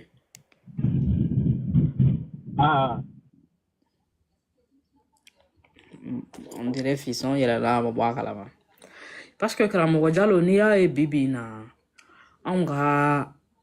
n'i ye Mali ta k'a lajɛ an ka denmisɛnnin minnu bɛ yen karamɔgɔ Jalo ni bi sini ni olu ye dutigiw ye i n'a fɔ i bɔra k'a fɔ cogoya min na surtout cɛman kunda karamɔgɔ Jalo bi o caman de kɛlen don ka u jigi da dɔrɔn ko diinɛ in n bɛna min sɔrɔ a la soit ala deli k'u da ka ban baara ma ka k'u n t'a dɔn n bɛna fɔ cogoya min na ka fɛn bɛɛ to muso bolo bi n'i ye an ka muso caman lajɛ u bɛ taa feere kɛ sugu la pour que k'u ka nasɔngɔ bɔ a la kana tobili kɛ kana di cɛ ma sɔgɔnɔna na karamɔgɔ Jalo a tɛ bɔ ka taa ɲɛɲini ni rien muso caman bɛ nin condition na u denw bɛ école la hali cɛ t'a dɔn den bɛ école min na à plus forte raison k'a fɔ ko a bɛ ka fɛn min a bɛ ka école sara joli bon musow fana hakilina kɛra mun ye bi a ka fɔ ma dɔrɔn ko madame o de ka gɛlɛn caman ma n'u taara denwuli yɔrɔ ni kɔɲɔyɔrɔ la comme o de ye musow fana ka passe-temps favori ye n'u taara o yɔrɔ la ni jeliw bɛ ka kule u la dɔrɔn a ka fɔ ko madame bi denw ka mara bilalen don muso dɔw bɛ yen olu tɛ u miiri u denw yɛrɛ ka mara la c'est-à-dire i bɔra ka minnu fɔ sisan ni o yɛrɛ ye muso yɛrɛ jɔyɔrɔ ye sokɔnɔna na ni o ye denmisɛnninw ka mara kɛcogoya ani du yɛrɛ ko sigicogoya ɲɔgɔn kan caman kɛlen don ka o bila kɔfɛ bi ni muso min ni dalen tɛ ko n sinamuso bɛ ka min kɛ fo n ko o bɛɛ fɛsɛfɛsɛ k'o bɛɛ ɲɛdɔn ka si u ɲɛna o ko ɲɛɲini na pour que ka o ɲɔgɔnna ladege pour que ka o finiw ɲɔgɔnna ɲini pour que ka o meubliw ɲɔgɔnna ɲini ka ban ka u hakili yɛrɛ bɔ u denw yɛrɛ kɔ mais hali bi u bɛ denwolo la mais denw ka éducation ni den ani jɔn bɛ ɲɔgɔn fréquenter c'est-à-dire teri jumɛnw b'a la a yala ɲɔgɔn ye jɔnw ye n'a taara école la a bɛ kalan kɛ wa a tɛ kalan kɛ wa sɔgɔnɔna yɛrɛ la a kumacogo n kan ka a kunna gosi ka bɔ ko jumɛn na n kan ka a bila sira jumɛn sanfɛ karamɔgɔ Jalo o bilara ka bɔ anw fɛ yen bi pewu karamɔgɔ Jalo nin tile fila in na ko dɔ ye n dabali ban yɛrɛ kamalenkɔrɔ k'a ban baara ma san 30 karamɔgɔ Jalo k'ale tɛ se ko ka baara kɛ ko ka sun karamɔgɔ Jalo Altesse i b'a dɔn n filɛ ka kuma min fɔ i ye kumaba de dayɛlɛ nin an kan ka sijɛ kɛ nin ka don dɔ de la quoi parce que nin tɛ musow nɔ ye dɛ nin ye cɛw de nɔ ye quoi i b'a ye Mali falen don cɛbakɔrɔ lankolonw de la quoi jɔyɔrɔ foyi t'u la fɔ dɔrɔn muso bɛ n kun muso 2 ni 3 u tɔɲɔnen de don et puis anw de ye muso bila nin cogoya in na parce que muso t'a dɔn ko ale ka musoya dafara f'a k'a dɔn de ko cɛ b'a fɛ ko bi kɛ sababu ye ko cɛ bi k'ale fɛ cɛ dɔngɔ ko mana kɛ ko ale bi don de dafɛ pour que cɛ ka k'ale fɛ o de la an cɛw an y'a jira k'a fɔ ko muso jɛman de ka ɲi miliyari joli bi don produit la Mali kɔnɔ bi o ye cɛw de nɔ ye o de la an y'a jira k'a fɔ ko ni muso min y'an bonya ni muso min b'an dɛgɛdɛgɛ ko o de bi ko diya an ye o de la musow b'a la ka kɛbali kɛ bi Altesse o si t'a juguman ye dɛ i bɛna n bila kuma de la su in na i b'a dɔn an ka ndamafiyɛ ninnu na n ko musow de jɔlen don ni duw ye a filɛ ten chinois minnu filɛ nin ye ten dugudenw ani dugutigiw ni préfets de bi dugukolo in bɛɛ feere ka wari tila u ni ɲɔgɔn cɛ dugu mɔgɔ dɔw bɛ olu tɛ foyi kalama la ɲɛkun olu de b'a wariw ta k'a dun i bɛ taa sɔrɔ cɛ kelen bɛ yen muso 2 b'a kun n'i taara ndamafiyɛ la i bɛ taa sɔrɔ sunkurun 3 ni 4 b'a bolo o ndamafiyɛ in na ye a ti dɔrɔmɛ 1 mago ɲɛ du kɔnɔ muso de bɛ tobili kɛ du kɔnɔna na ka di denmisɛnninw ma ka tila k'a ka minɛnw ɲu a kun na ka taa ndamafiyɛ la ka taa wari ɲini pour que ka denbaya balo a bɛɛ ni bɔkolo cɛ n filɛ ka temps de f'i ye dɛ ni maninka n'a yɔrɔ mɔgɔ minnu tulo bɛ na u bɛ se k'a seereya quoi Altesse o musow de ni kasaralen filɛ nin ye u ni kasara tan dɔ kɛ a bɛɛ cɛ diyaɲɛ ko pour que cɛ ka kɛ fɛ n kan ka bassin dɔ tigɛ n kan ka nin kɛ n kan ka nin kɛ i n'a fɔ i ye kuma minnu fɔ sisan et puis u du doni de dalen don u kun quoi du doni de dalen don u kun et puis hali n'i bɔra yen n'i nana Mali tɔ kɔnɔna na a bɛɛ y'o kelen ye cɛw dɛsɛra o place de la donc ka musow su ka kɛ parce que n'i ye muso 2 ta dɔrɔn musow bi fadenya ka se ka ko dɔ kɛ e tɛna d'u ma dɛ u yɛrɛ de b'a ɲini u yɛrɛ ye sisan quoi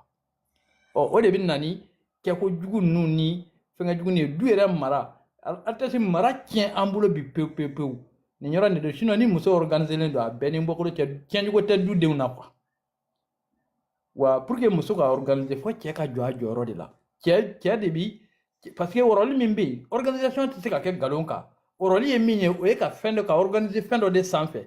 du bi organiser fɛn min sanfɛ cɛ de b'ale ɲini ka na quoi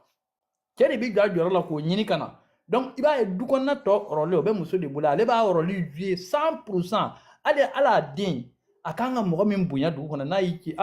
taa i tɔnɔ karisa yɔrɔ la n'i taara i b'a fɔ ko tɔnɔ n'a bɛnkɛ de don a b'a fɔ n'i taara i b'a fɔ ko bɛnkɛ n'a sɔrɔla a bɛna ci a kɔrɔ de ma a b'a fɔ aya sɔnni i ka to i jɔ k'o wele a tɔgɔ la n'i taara i b'a fɔ ko kɔkɛ donc i b'a ye denmisɛnnin a kan ka mɔgɔ minnu bonya dugu kɔnɔ ba de b'a bɛɛ yira a la un na un fo ka taa kɔmuso kɔkɛ fo ka taa a n'a tɛnɛmuso n'i taara a fɔ ko tɛnɛ a b'a bɛɛ yira a la k'a ban denmisɛnnin b'i lamɔ ni o mɔnan de ye a se ka nin si dɔgɔya parce que ba min y'i bolo si mɔgɔ o mɔgɔ la a ye a se k'o dɔgɔya donc a kanimɛw ba de b'a fɔ nin ye kanimɛ kɛ dɛ n'a y'a kili a k'a la nka i kana nɛn dɛ i b'a fɔ tan nɔ n'a ye nin f'i ma i yɛrɛ b'a fɔ tan i b'a fɔ k'a malangolo k'a dege nin na quoi o ye anw ka société d'ailleurs muso place a tɛ se ka fɔ ka s'a da la mais mun de ye muso place burulen ta k'a kɛ kɔkankalen ye ta anw yɛrɛ de don anw cɛw de don quoi anw kan ka min kɛ anw ma se ka jɔ o jɔyɔrɔ de la anw ɲɛ bɛ fɛn wɛrɛw de la wa anw ɲɛ b'o fɛn wɛrɛ min na kabako de don quoi Altesse n'an ko k'an b'an da sa a bɛɛ ma su in na an kan ka panel sigi nin de kan parce que mun na anw ka nin burusi kɔnɔ dugu ninnu cɛw de bɛ organiser dugutigiw ni jeunesse ɲɛmɔgɔw ni préfets ni sous-préfets olu de b'anw ka dugukolo feere ka miliyariw minɛ k'a tila u ni ɲɔgɔn cɛ ka taa sow jɔ duguba kɔnɔ o tuma dugu kɔnɔ cɛ tɔ minnu bɛ yen nɔ olu bɛ to ni min ye dɔɔnin sɔrɔ u bɛ moto kura dɔ san ka to kamalenya yaala la musomanin minnu bɛ taa dama na ka to kamalenya yaala la olu nɔfɛ donc muso minnu bɛ furu la yen olu bɛɛ ni ka sa olu de bɛ taa tile nin damafiyɛ ninnu na i b'a ye siniwaw ka yɔrɔ ninnu muso yɛrɛ de b'a ɲini k'a fɔ an bɛɛ ye dugudenw ye a bɛ place dɔ la wa anw yɛrɛ bɛ place ba de la parce que anw bɛ du balo yɛrɛ place de la donc a bɛ heure hakɛ dɔ de d'a ma pour que an k'o kɛ i b'a dɔn heure de bɛ di u ma dɔw heure 2 dɔw heure 3 o de bɛ di musow ma semaine kɔnɔna na ou bien tile 3 o tile 3 u bɛ t'o de kɛ quoi n'i y'u jigintɔ la ye u bɛ jigin ka bɛn o de ma donc choc ninnu b'u sɔrɔ ka da nin cogoya in de kan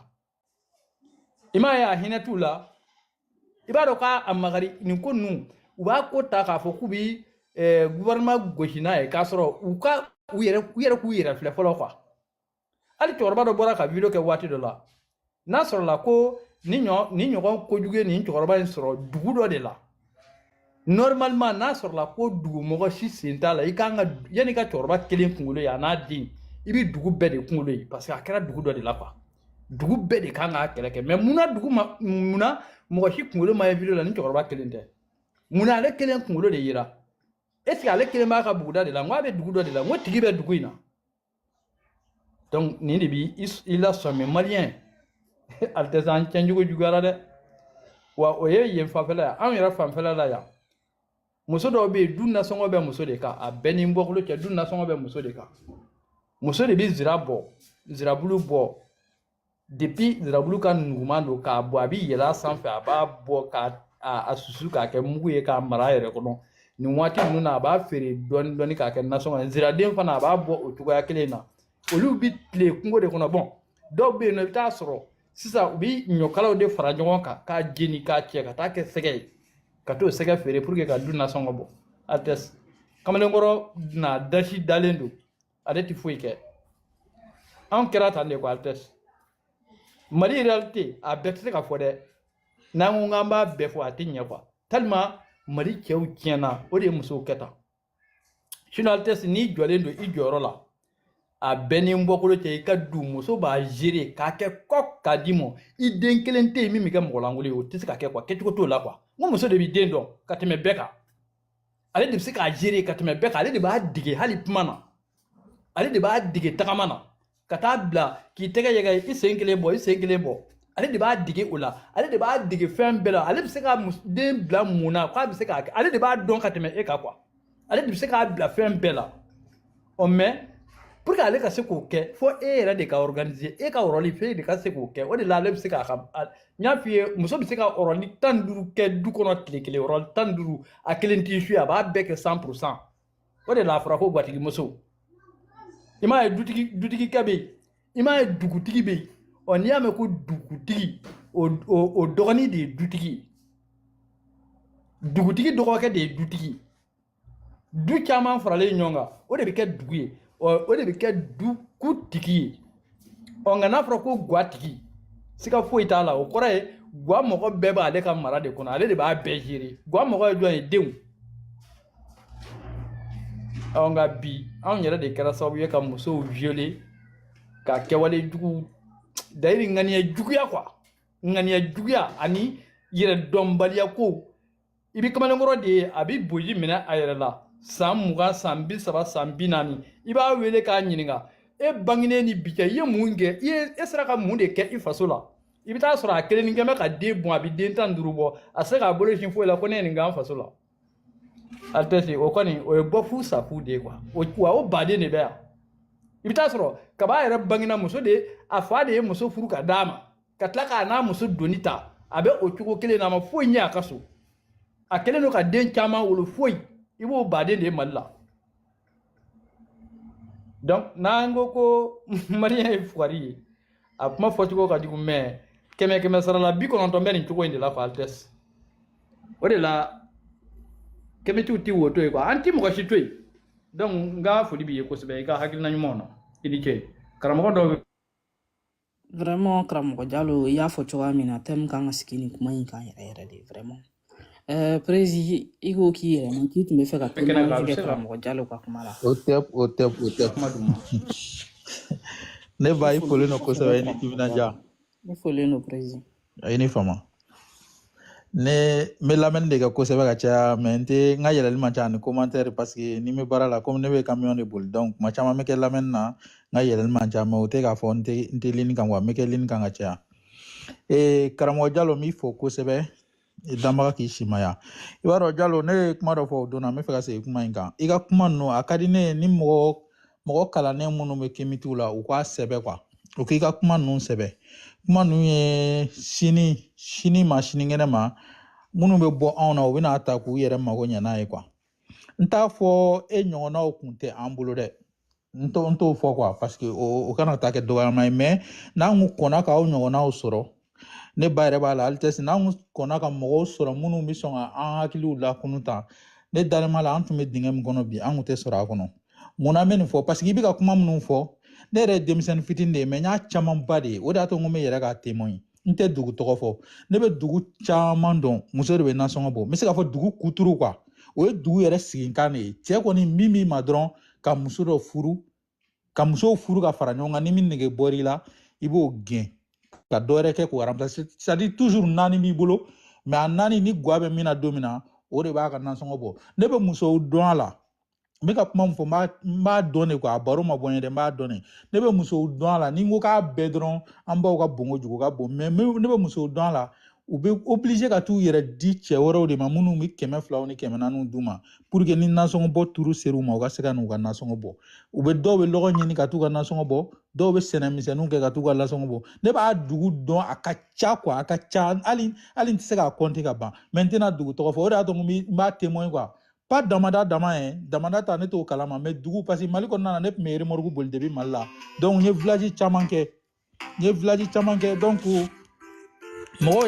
y'a fɔ n ye o dama tɛ n yɛrɛ ye a mɔgɔw ye k'a muso dɔw ɲininka ka tɛmɛ k'a fɔ mais munna e b'i yɛrɛ kiriki tɔrɔkɔ ka nin baara suguya ninnu kɛ tantɔ u b'a fɔ bon anw fɛ yan nɔ anw de bɛ nasɔngɔ bɔ donc tu es obligé ni guwa ser'i ma i b'i ka nasɔngɔ ɲini cogo o cogo ka na cɛ ka sira foyi kɔni t'o la i bɛ nasɔngɔ ɲini cogo o cogo i b'a ɲini ten ka nasɔngɔ bɔ sinon i furu bɛ sa a kama o de kama n ko n bɛ yɛlɛ k'i ka kuma in tɛmɛ i y'a fɔ dɔrɔn a kɛra b'a fɔ k'i yɛlɛla n sen na n ka joli kan quoi donc ne bɛ min ɲini i fɛ dɔrɔn i bɛ kuma minnu fɔ a ka di ne ye ne ba yɛrɛ n sara n ba yɛrɛ la a ye fara ɲɔgɔn kan vraiment Jalo bɛ kuma minnu fɔ nin ye an ka tabiyaw kan a ka sɛbɛ quoi a ka kɛ livre ye ka bila n m'a fɔ mɔgɔ wɛrɛw ti k'a kɛ dɛ mais tel que Arama bɛ livre minnu kalan nin moment ninnu kɔnɔna na n'i y'a jateminɛ livre de don minnu bɛ ka mɔgɔw kunun bi kosɛbɛ kosɛbɛ bon c'est pareil aussi ni Jalo ka kuma ninnu sera ka sɛbɛ ka bila ani i bɛ ninnu minnu bɔra diinɛ kɔnɔna na n'u bɛ diinɛ dɔn n'u b'a dofoma yɔrɔ dɔn c'est à dire u k'a kɛ livre ye ka bila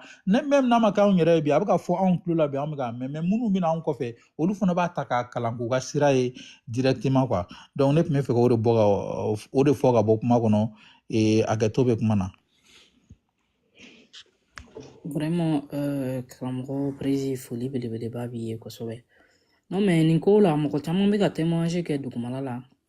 i n'a fɔ Amakoja n'a ɲɔgɔnnaw bon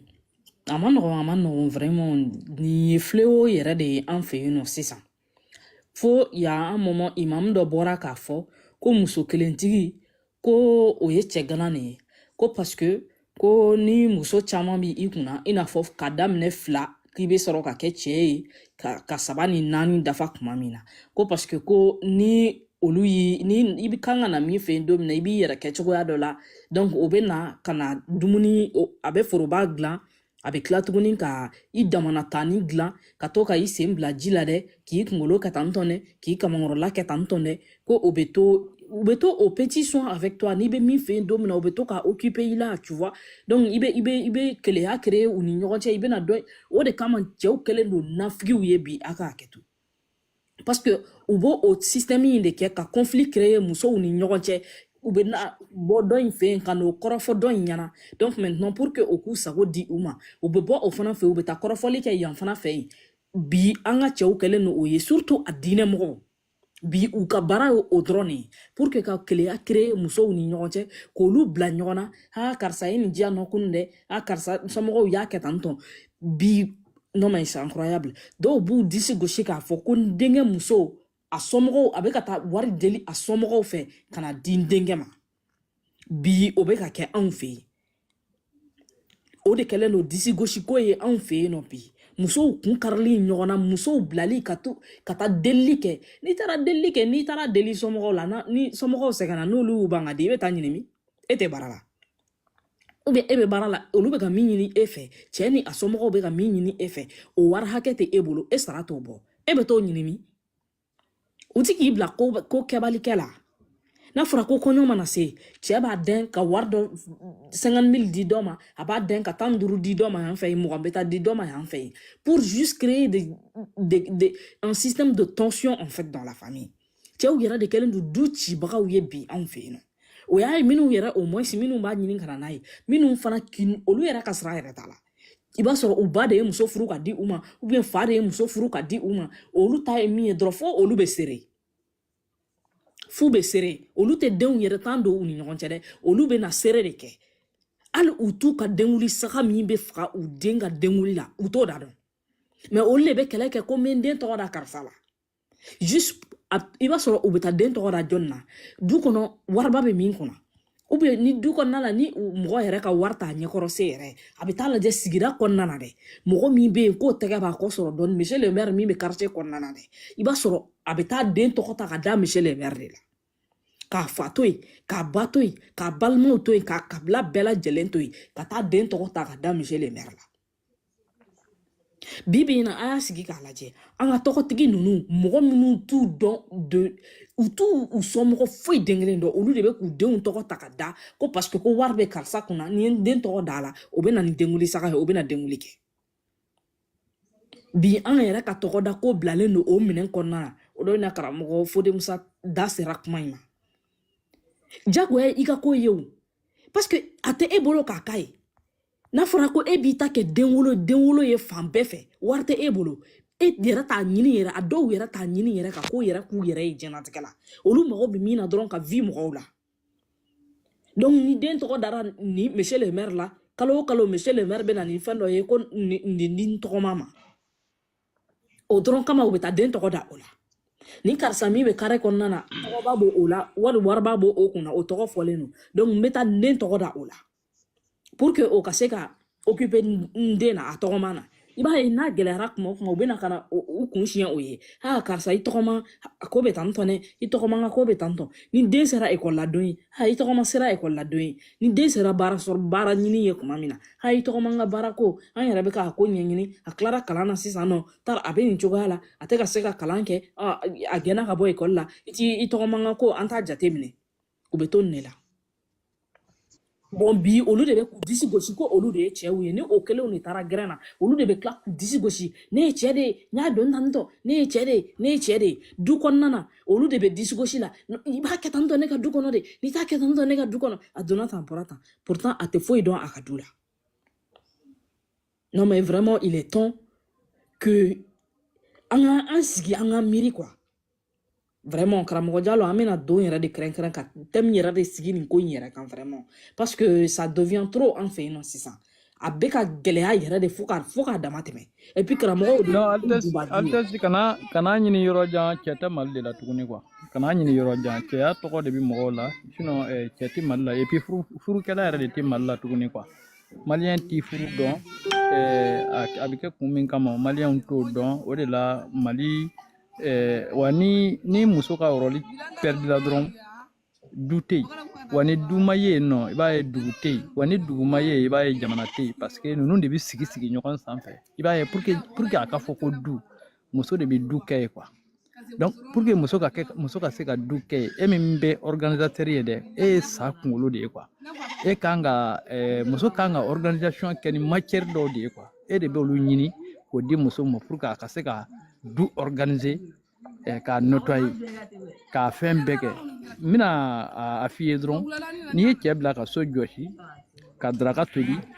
denmisɛnnin dɔ ka se ka denmisɛnninw ko ka fini don olu kan na o koli in kɔnɔna na dɔ bɛ bɔ koliji la dɔrɔn o bɛ sigi ka sɔfɛ kɛ a k'a fɔ k'a ka o pot ta ka taa n'o ye kabinɛ na n'i ye cɛ bila o la sɔgɔmada kelen a bɛ sa quoi a bɛ sa a tɛ se k'a kɛ quoi et puis a b'o bɛɛ kɛ i bɛ taa sɔrɔ a bɛ yɛlɛ mɔgɔ wɛrɛ bɛ don a bɛ tulo ni yɛlɛ k'o fɛ k'o réchoir o si ni nin si tɛ kelen ye pour que muso ka se k'o kɛ e min ye cɛ ye fo place dɔ de bɛ yen e ka se k'o place in récupérer en 100% o de la o de bɛ muso bila ale ka se ka nin rôle in kɛ quoi mais ni e ma se k'o kɛ place tɛ e yɛrɛ la e ye muso wɛrɛ de furu ka na n'o ye ka n'o bila donc ka i y'a fɔ cogoya min na ka olu ka u su ka bila ɲɔgɔn na n'i taara dɔ fɛ i bɛ dɔ nɛni n'i taara dɔ fɛ i bɛ dɔ kɔrɔfɔ donc ka a kɛ ɲagaralabɔ ko ye i ye kelen ta i ye fila ta i ye saba ta fo ka taa se 4 ma donc i b'a ye k'a fɔ ko mara ti kɛ ye parce que olu bɛɛ lajɛlen bi fadenya in de filɛ u bɛ ɲɔgɔn filɛ fadenya in de la denmisɛnnin minnu bɛ du kɔnɔ u t'olu ye tuguni quoi bɛɛ lajɛlen ɲɛ jɔlen don ɲɔgɔn na fadenya de la o de la e yɛrɛ min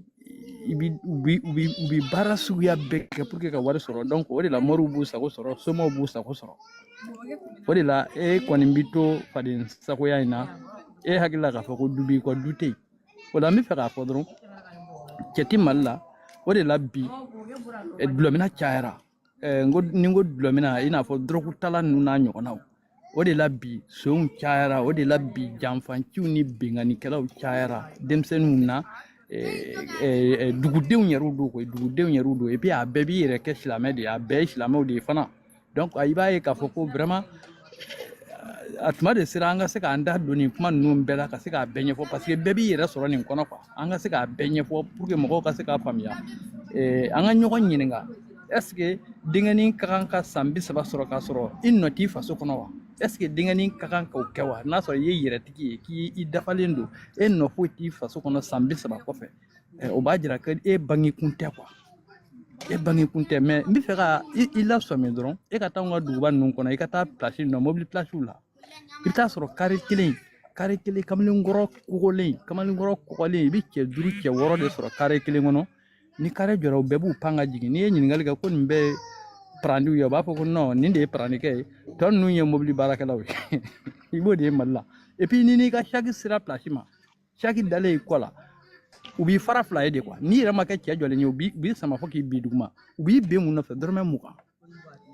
mais olu bɛ se ka u t'o la ka du jumɛn jɔ la reine hakilima o de la an binna quoi an binna fo k'an kolonkolon mun de y'a kɛ muso kan ka mara min kɛ pour que a ka fɔ ko du gwatigimuso ka rôle de ye gwatigiya ye quoi dutigi ye cɛ de ye muso de ye gwatigi ye wa pour que a ka fɔ ko gwa dɛ gwa ninnu mana fara ɲɔgɔn kan o caman tigi min bɛ kɛ o la o de bɛ wele ko dugutigi wa ni gwa ma ɲɛ dɔrɔn dugu tɛ yen wa ni dugu ma ɲɛ jamana tɛ yen an bin cogo de filɛ nin ye o de la bi Altesse an ka burusi kɔnɔ den bɛɛ bɛ damanda in na a sunkurunin bɛɛ bɛ damanda in na dɔw yɛrɛ bɛ jakarta san ka na mais u bɛ jakarta minnu san ka na Hakɛto karamɔgɔ l'enfant de Wasolon parce que hali bi bari bɛ ni karamɔgɔ Jalo ka a ka kuma dafa voilà n bɛ fɛ ka min fɔ dɔrɔn an ka burusi kɔnɔ den ninnu a bɛɛ bɛ damanda ninnu na a bɛɛ a sunkurunin bɛɛ bɛ yen hali ni den di cɛ ma n'a bɛ damanda kɔnɔ hali k'i lafiya a b'a fɔ k'a t'a cɛ fɛ parce que a tɛ furu ɲɛ tuguni quoi jɔn de b'a jɛnɛya ka cɛ minnu bɛ yen ani yen yɛrɛ cɛw yen yɛrɛ sigibaw muso filatigiw ni muso sabatigiw olu de b'u ta k'u bila buguda dɔ la k'u jɛnɛya ka denbayaw to yen ka diɲɛ u ka denbayaw kɔ ka dugukolo faso dugukolow feere k'a don moto la ka di nin sungurunin ninnu ma k'a sɔrɔ muso bɛ n'i ka sa minɛnw de bɛ muso bolo su ni tile filenw de b'a bolo ka taa sanu ɲini na sanu nɔrɔ ɲini na olu de filɛ ka sanu ye ten u b'a la k'a kɛ denmisɛnninw ka ekɔli denmisɛnninw ka salimafini denmisɛnninw ka organisation u ka balo muso ninnu bɛɛ lajɛlen u ni bɛ n'i ka tigɛ de quoi cɛw bɛ yen cɛ ninnu bɛ dugukolo ninnu de feere k'a di sungurubaw ma ka moto san ka dun n filɛ ka temps de f'i ye dɛ ne de bɛ a yɔrɔw dɔn ka n b'u dɔn n b'a bɛɛ kalama wa n bɛ fɛ ka min f'i ye dugukolo minnu siniwaw filɛ yɔrɔ o yɔrɔ la nin ye a dugudenw ni a perepew n'a fɛnw bɛɛ b'a kalama quoi olu de b'a bɛnkanw kɛ ka se k'a kɛ quoi o de la kɛlɛ tɛ se ka kɛ quoi o de la u b'a fɔ jɛkulu dɔ de b'a fɔ ko siniwaw ka gɛn ka bɔ yen mais o b'a sɔrɔ siniwaw kɔkɔrɔdonbaw b'a dugu kelen in kɔnɔ yen nɔ donc n bɛ fɛ ka min fɔ maliyɛnw u k'u hakili dayɛlɛ cela veut dire jamana tɛ se ka mara ni sariya tɛ an ka fɔlɔfɔlɔ sariya gɛlɛn ninnu yala olu kun t'i yafa a t'i yafa i ka kɛwale dɔ kɛ k'a bɛ yafa mais ala ko nana ala ye yafa masa ye fɛn fɛn mana kɛ ala de ye yafa masa ye fɛn fɛn mana kɛ ala de ye yafa masa ye donc o de kɔntɛnna dɔrɔn i k'a fɔ ko n ye silamɛ ye i bɛ ko bɛɛ kɛ ka taa ala de ye yafa masa ye i tɛ toléré foyi la donc an filɛ o gɛlɛya kɔnɔ an binna dingɛ min kɔnɔ bɔcogo ti an na fɔ an ka segin an yɛrɛ ma ka kɛ hakilitigiw ye ka balo quoi sinon n'o tɛ bɔcogo foyi tɛ an na an filɛ ka kuma min fɔ ni mɔgɔ min bɛ se k'a sɔsɔ o tigi ka yɛlɛ ka na ne b'a débat ta sisan i b'a bila sisan parce que n b'a jɛlen k'i tɛgɛ sisan nɔgɔ tɛ min na fiyewu i tɛ se k'a sɔsɔ quoi n ka foli b'aw ye kosɛbɛ aw ni ce a bɛ se ka kuma di karamɔgɔkɛ ma a ka kuma.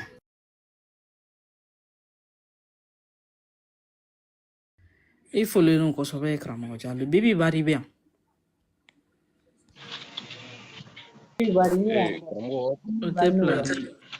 Oui, l'enfant de Wasolo Bibi Bari bɛ yan maintenant depuis e ma na yɛrɛ a to an ka kuma di ale ma après kuma di ma.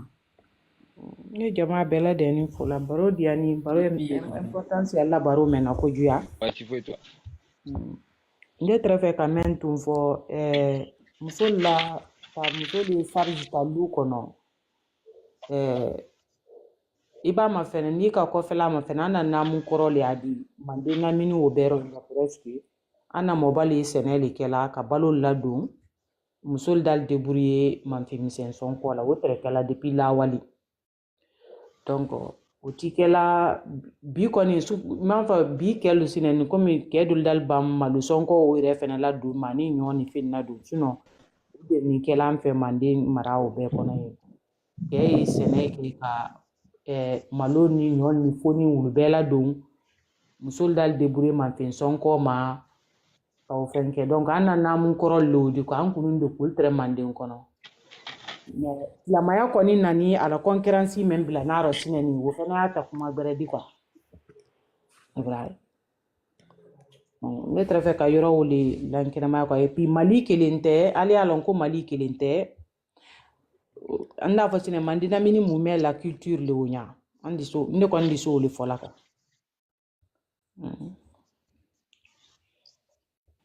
I folen kosɛbɛ Bibi Bari l'enfant de Wasolo i bɛ se ka micro dayɛlɛ Didi a kɛ to dɛ n bɛ kuma di ale ma après n bɛna kuma di ma. Pas de problème monsieur. Merci Bibi Bari. L'enfant de Wasolo micro dayɛlɛ i ka réseau yɛrɛ man ɲi yɛrɛ karamɔgɔ. Karamɔgɔ aw bɛɛ lajɛlen folen don. Foli b'i ye. Awa kɛ n ka réseau ma ɲi n ka réseau ma ɲi kosɛbɛ o. Aw bɛɛ lajɛlen folen don. Foli b'i ye kosɛbɛ an tulo b'i la o. A ka kɛwalew ni a ka laseliw la laseli ɲuman kan. Karamɔgɔ ne kɔni bɛ fɛn min fɔ an ɲɛna an ka mun lase mɔgɔ ma aw tɛ dɛ bilen an ka mun lase an tɔɲɔgɔnw ma minnu ma fɛn faamuya yɛrɛ kosɛbɛ olu bɛ se ka faamuyali ɲuman kɛ cogoya min na k'a sɔrɔ a ma kɛ ni ko wɛrɛw ye sinon an bɛ yɔrɔ min na ko an bɛ yɔrɔ min ne ye nin fɔ dɔ ɲɛna ka sɔrɔ an ma se 25 na bi caman ye ne ka tiɲɛ di ne ma fɔlɔ mais a ma ban fɔlɔ so n bɛna fɛn min fɔ an ɲɛna an bɛ gɛlɛya mun na bi na an yɛrɛ bɛ ka gɛlɛya mun yɛrɛ kɛ bi na quoi bi na ni nin diinɛ in tɛ est-ce que ne nin diinɛ n'i y'a ta k'a bɔ a la ni diinɛ in yɛrɛ ta k'a lajɛ an yɛrɛ bɛ gɛlɛya surtout an maliyɛnw an kana kuma farafin yɛrɛ bɛɛ kan anw yɛrɛ maliyɛnw a jadi aye nafa jumɛn ani tɔɔrɔ jumɛn de lase komi sisan mais a ye tɔɔrɔ mun lase anw yɛrɛ ma bi karamɔgɔ si tɛ mali kɔnɔ mun t'a a ko kalama bɛɛ lajɛlen b'a kalama bɛɛ lajɛlen a bɛ ka kɔnɔdimi tɛ nin ko in ye ɲɛdimi de ye mais a dalilu bɔra min parce que maliyɛnw anw farafinw yɛrɛ anw danaya fɛn yɛrɛ de ye dani masa de ye quoi anw danaya fɛn ye dani masa de ye n'a fɔra ko dani masa dɔrɔn ko o ka ko de ye nin ye dɔrɔn an bɛ sin ka awɔ an bɛ sin ka da o la ten siɲɛ kelen parce que anw bɛ siran fɛn kelen pe min yɛrɛ ɲɛ o ye dani masa yɛrɛ nous les noirs anw farafinw voilà o de nana anw bila ni filiba in bɛɛ kɔnɔ an bɛ yɔrɔ min na komi sisan mais n'i yɛrɛ y'a ta k'a lajɛ kow yɛrɛ bɛ ka kɛ cogo min na réalité ni m'a fɔ ko ɲɛdimi n ko kɔnɔdimi tɛ n ko ɲɛdimi don ko bɛ ka kɛ cogo min na n'i yɛrɛ nana ka n'a ta k'a lajɛ i yɛrɛ bɛna dɔn hakili b'i bila yɔrɔ min na même hakili dɔ bɛ se ka fɛn dɔ dogo ka san bihiri ka kɛ mais hakili dɔ bɛ na o b'a a labɔ ka nkalon dogolen n'a tiɲɛ dogolen bɔ ɲɔgɔn na k'u da k'u lajɛ mais anw fɛn filɛ nin ye yanni an ka fɔ k'an bɛ ɲɔgɔn critiquer ne sɔnna e ka kuma ma ne ma sɔn e ka kuma ma ne karisa sɔnna ne ka kuma ma nin ma sɔn ne ka kuma ma mais anw si an bɛ ka kuma fɛn mun kan dɛ anw si ka sɛbɛn tɛ nin ye nin sɛbɛnna ka sɔrɔ aw ka hakɛ to ka sɔrɔ a bɛ se ka anw yɛrɛ dɔw tɛ yan a bɛ se ka kɛ dɔ tun bɛ yan mais an si tun tɛ yan wa an si ka sɛbɛn tɛ mais est ce que fɛn min ye danni kɛ fɛn min ye danni masa ye o bɛ se ka fili a ka kumaw la wa fɛn min ye fili tigi yɛrɛ est ce que fili tigi fɛn min ye danni kɛ ka tila ka fili dan ka tila ka fili kɔn dan ka nin fɛn bɛɛ lajɛlen na est ce que o bɛ se ka fili wa mais ne ye suratulu yunusu ta k'a lajɛ ala yɛrɛ bɛ fili ala yɛrɛ ka kumaw bɛɛ fɔ ɲɔgɔn kɔ n'i y'a jateminɛ ka lajɛ mahamadu b'a fɔ k'ale de ta ye diinɛ ye mais ala yɛrɛ de fana b'a fɔ k'ale ta ye diinɛ ye ni mɔgɔ min ma da la i don suratulu yunusu kɔnɔ i k'a ta i ka verset 104 ka taa fo verset 139 la mais o bɛ se ka kɛ cogo di ala yɛrɛ ni mamadu bɛ se ka ɲɔgɔn kɔlafa cogo di ala b'aw k'ale ta ye diinɛ mamadu b'aw k'ale ta ye diinɛ mais ninnu olu bɛ se ka kɛ cogo di ko ninnu ne ma sebe aw ma sebe mɔgɔ si ma sebe a fɔra ko an danna fɛn n'o ye an ka danimasa ye a fɔra ko o de ye ala ye ko o de ka sɛbɛn ko o de ka kumakan ye nin ye mais est ce que fɛn min ye mɔgɔ min ye fili fɛn min ye fili an tɛ se ka danimasa bila mɔgɔya minɛn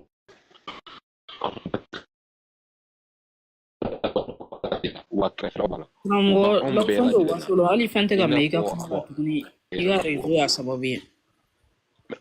kuma bɛɛ bɛ ka tigɛ tigɛ je sais pas n'a sɔrɔ i tulo b'a wa hali sisan i ka rezo a bɛ ka i ka kuma bɛɛ tigɛ tigɛ tigɛ tigɛ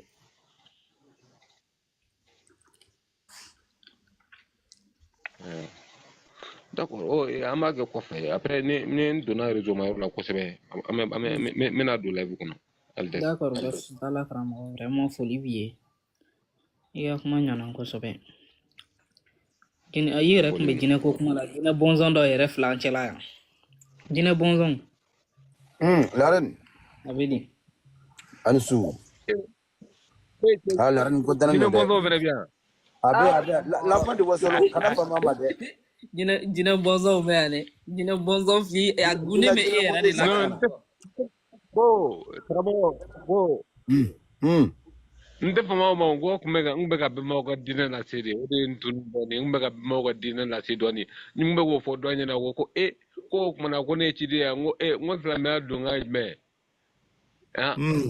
ko n dalen don a la k'a fɔ ko ala ye kelen ye mahamadu y'a ka ciden e dara o la ten sinon e ɲɛ ma fɛn min ye e bɛ se ka o seereya tigɛ cogo di ka nin tɛ anarki yɛrɛ kan ye wa nin tɛ manamana kan ye y'a labɛn ka ɲa dɛ fɔ an bɛ denmisɛnninw bugɔ nɔfɛ ko fɔ an bɛ denmisɛnninw bugɔ an nɔfɛ jumɛn denmisɛnnin bɔ ne ko ne dalen don ne dalen don ni tiɲɛ don k'a fɔ ko a ka ne yɛrɛ kana na mɔgɔ tɔgɔ bila fili la quoi a fɔra ko ale bɛ fɛn bɛɛ lajɛlen kalama i bɛ ka ko mun kɛ i sigiyɔrɔ la ani kɛyɔrɔ la i bɛ ka ko o ko fɛ k'a b'o bɛɛ kalama n ko wa ne ka faamu na n'o o y'a sɔrɔ k'a fɔ ko ale de ta ye tiɲɛ ye a ka l'enfant de Wassou, il y a comment nafa kama, il va tirer follow ni dans la région Maïrola. Il y a comment nafa kama, il va patienter douani, il faut le Kosovo. Karamo ventere qu'il faut Karamo ba Diallo, depuis Soma, Diallo Baka Diallo, il est inéré ya, il faut so bara. Atos qu'il faut, la reine qu'il faut, empereur de sans faire. Qu'il faut que un bibi bari. La reine il va donc, ne, tu me la main de la fin de la live la main, tu me gagne de Kori. Nous installons mon soro. Ani bamananga nama fe mo ko fugari har na fo limandine banga fota. Oyato bobora isugula choga dola ko te ku choyama. Ko dabra contexte mun kono uyabu akono. Ina fa tumbe to damuna. La nyinde tume nimbela jirena. Atumbazi lembe hakilna do de kan. Me anyobo eminan kono. Anana sisa kake délibéré ou est délimina. Il a faut altesi il nous générer d'amarra. Bon, je n'ai pas pensé que ko anyambi nyabi na quoi. Nous connaissons ya mena. On a ne connu. Mo bende to da mbala muso kunda fe mabo he. Ibala sita ndala de sali sera de adonta no do anga dabla ora. Kadabla de ore ko ya marakana ora. Donc comment bref. Nous be mo ga fe de muyeni anti nimbema. Parce que moi de baraki à Ketchogoma, moi de bana barama, vie facile, l'argent facile. Kakungulu bara tuga de la dron, donc boni ni jati klikara non. Amakete amabwada bo fanakama. Bon, au Konebe ou Ansro, Kramoro ou Ambinendo de Anglais au Koninema. Hein? This life is no good. Where is the door to go out? Cette vie-là, c'est pas bon. Il est où la porte pour sortir en fait? Donc, si ça égale la Mali, ambe romisa, ambe Sahara kono, klebankan. Salo karamo de afu soba dena ko anyamba nyere fakal salo mo mum fa sara ni sungoro sababu la malla. Wala jorobe nela de awa ube mena sa tuguni. Ni domi duguma. Reve ça, ça ni be ça ni kanto masa. Au be sous 40 degrés. 40 degrés, 45 degrés. Abe da misru kono. O jamana bi ka munke o wakati la. Tan ni mo me recherche la hakili be fege ya kongo bala kleba kan. Ama falgoro mako be hydratation aka fe aka nyigi jini ji. Ombe do kono ango kan hakili tise ga nyini kumate ga nyini ni keo. Hakili tise ga nyigi kumate ga nyini ni ke. Falgoro be segen dusku be ja. Ha wala dedu. Ha ni sara ninga. Ha ba. Ubirtu ko fona publier Facebook ga. Bianga kabur donya la anya su bisa wadi do ay morku fara mais muni morku fa on connaît la cause il faut arrêter karawara on connaît be kolanta kunu ay arabu kunu furla mane made ndete afrique ci jelo ko malien on goni la mama fi manyumana kira mamuru talen ko fe ko he malien wa ga fe nya kalfa made ayamina na bolo flede ni ne sura de la ka baraka nyogon gambe Europe jamana mina ako karamo ke wasuru gambe arabu kanfu ko uluka jamana kale madere ga shunde parce que lu fait le de ga kala engo muna kwai ko wala wa bafa wa shuna me parce que nale ya shunda mina parce que elle était garantie mais là-bas il faisait chaud ngi jodo parce qu'il fait chaud yavam mais kamaga u golofiun angandija fo anga kuma hanuko wambugo ugambo dugula ninkele nkoni ni kerambolo islamo nyumana fardu ayni de quoi jago ya fo anga kede quoi na make dron akebelere ba nintige nuko bemka ga lebla so ngoni ni sonero ga parce que jatimina chama de tumino kuna kamni demsina kono ni maso fen chamande mais poa ben kam ben mirinte boro suru nyabe bela bebe ka kechoko fana akete tuba dula ne dona kono re katafo kulu la ka ba mogo mante kuma mogo fer ndo kuma korgo muso fe ndo kuma mogo chef ni mba muso te uko ngara malaki me malaki ateo de mi ga feno jate mina quoi ya famu de mi ga feno ati ni ko yere tiere du ba fo tuko mo do ma kan yere di alay ma nyere di de ka dimtina bla har sidan flow be kan takinai ngondi me feno do nyini me nyae utakono ni bini soko ni mbako e ka duka laga na ba ko na ta kono mais maldion ngara fo maldion sa salami chama de be ube islamia ke ina fo amaraka na lima garan kutu c'est-à-dire ka ke genre nu nyama ika nyama muso kalfima yani aka che soro ma famu on dirait que ika muso mi ika muso te quoi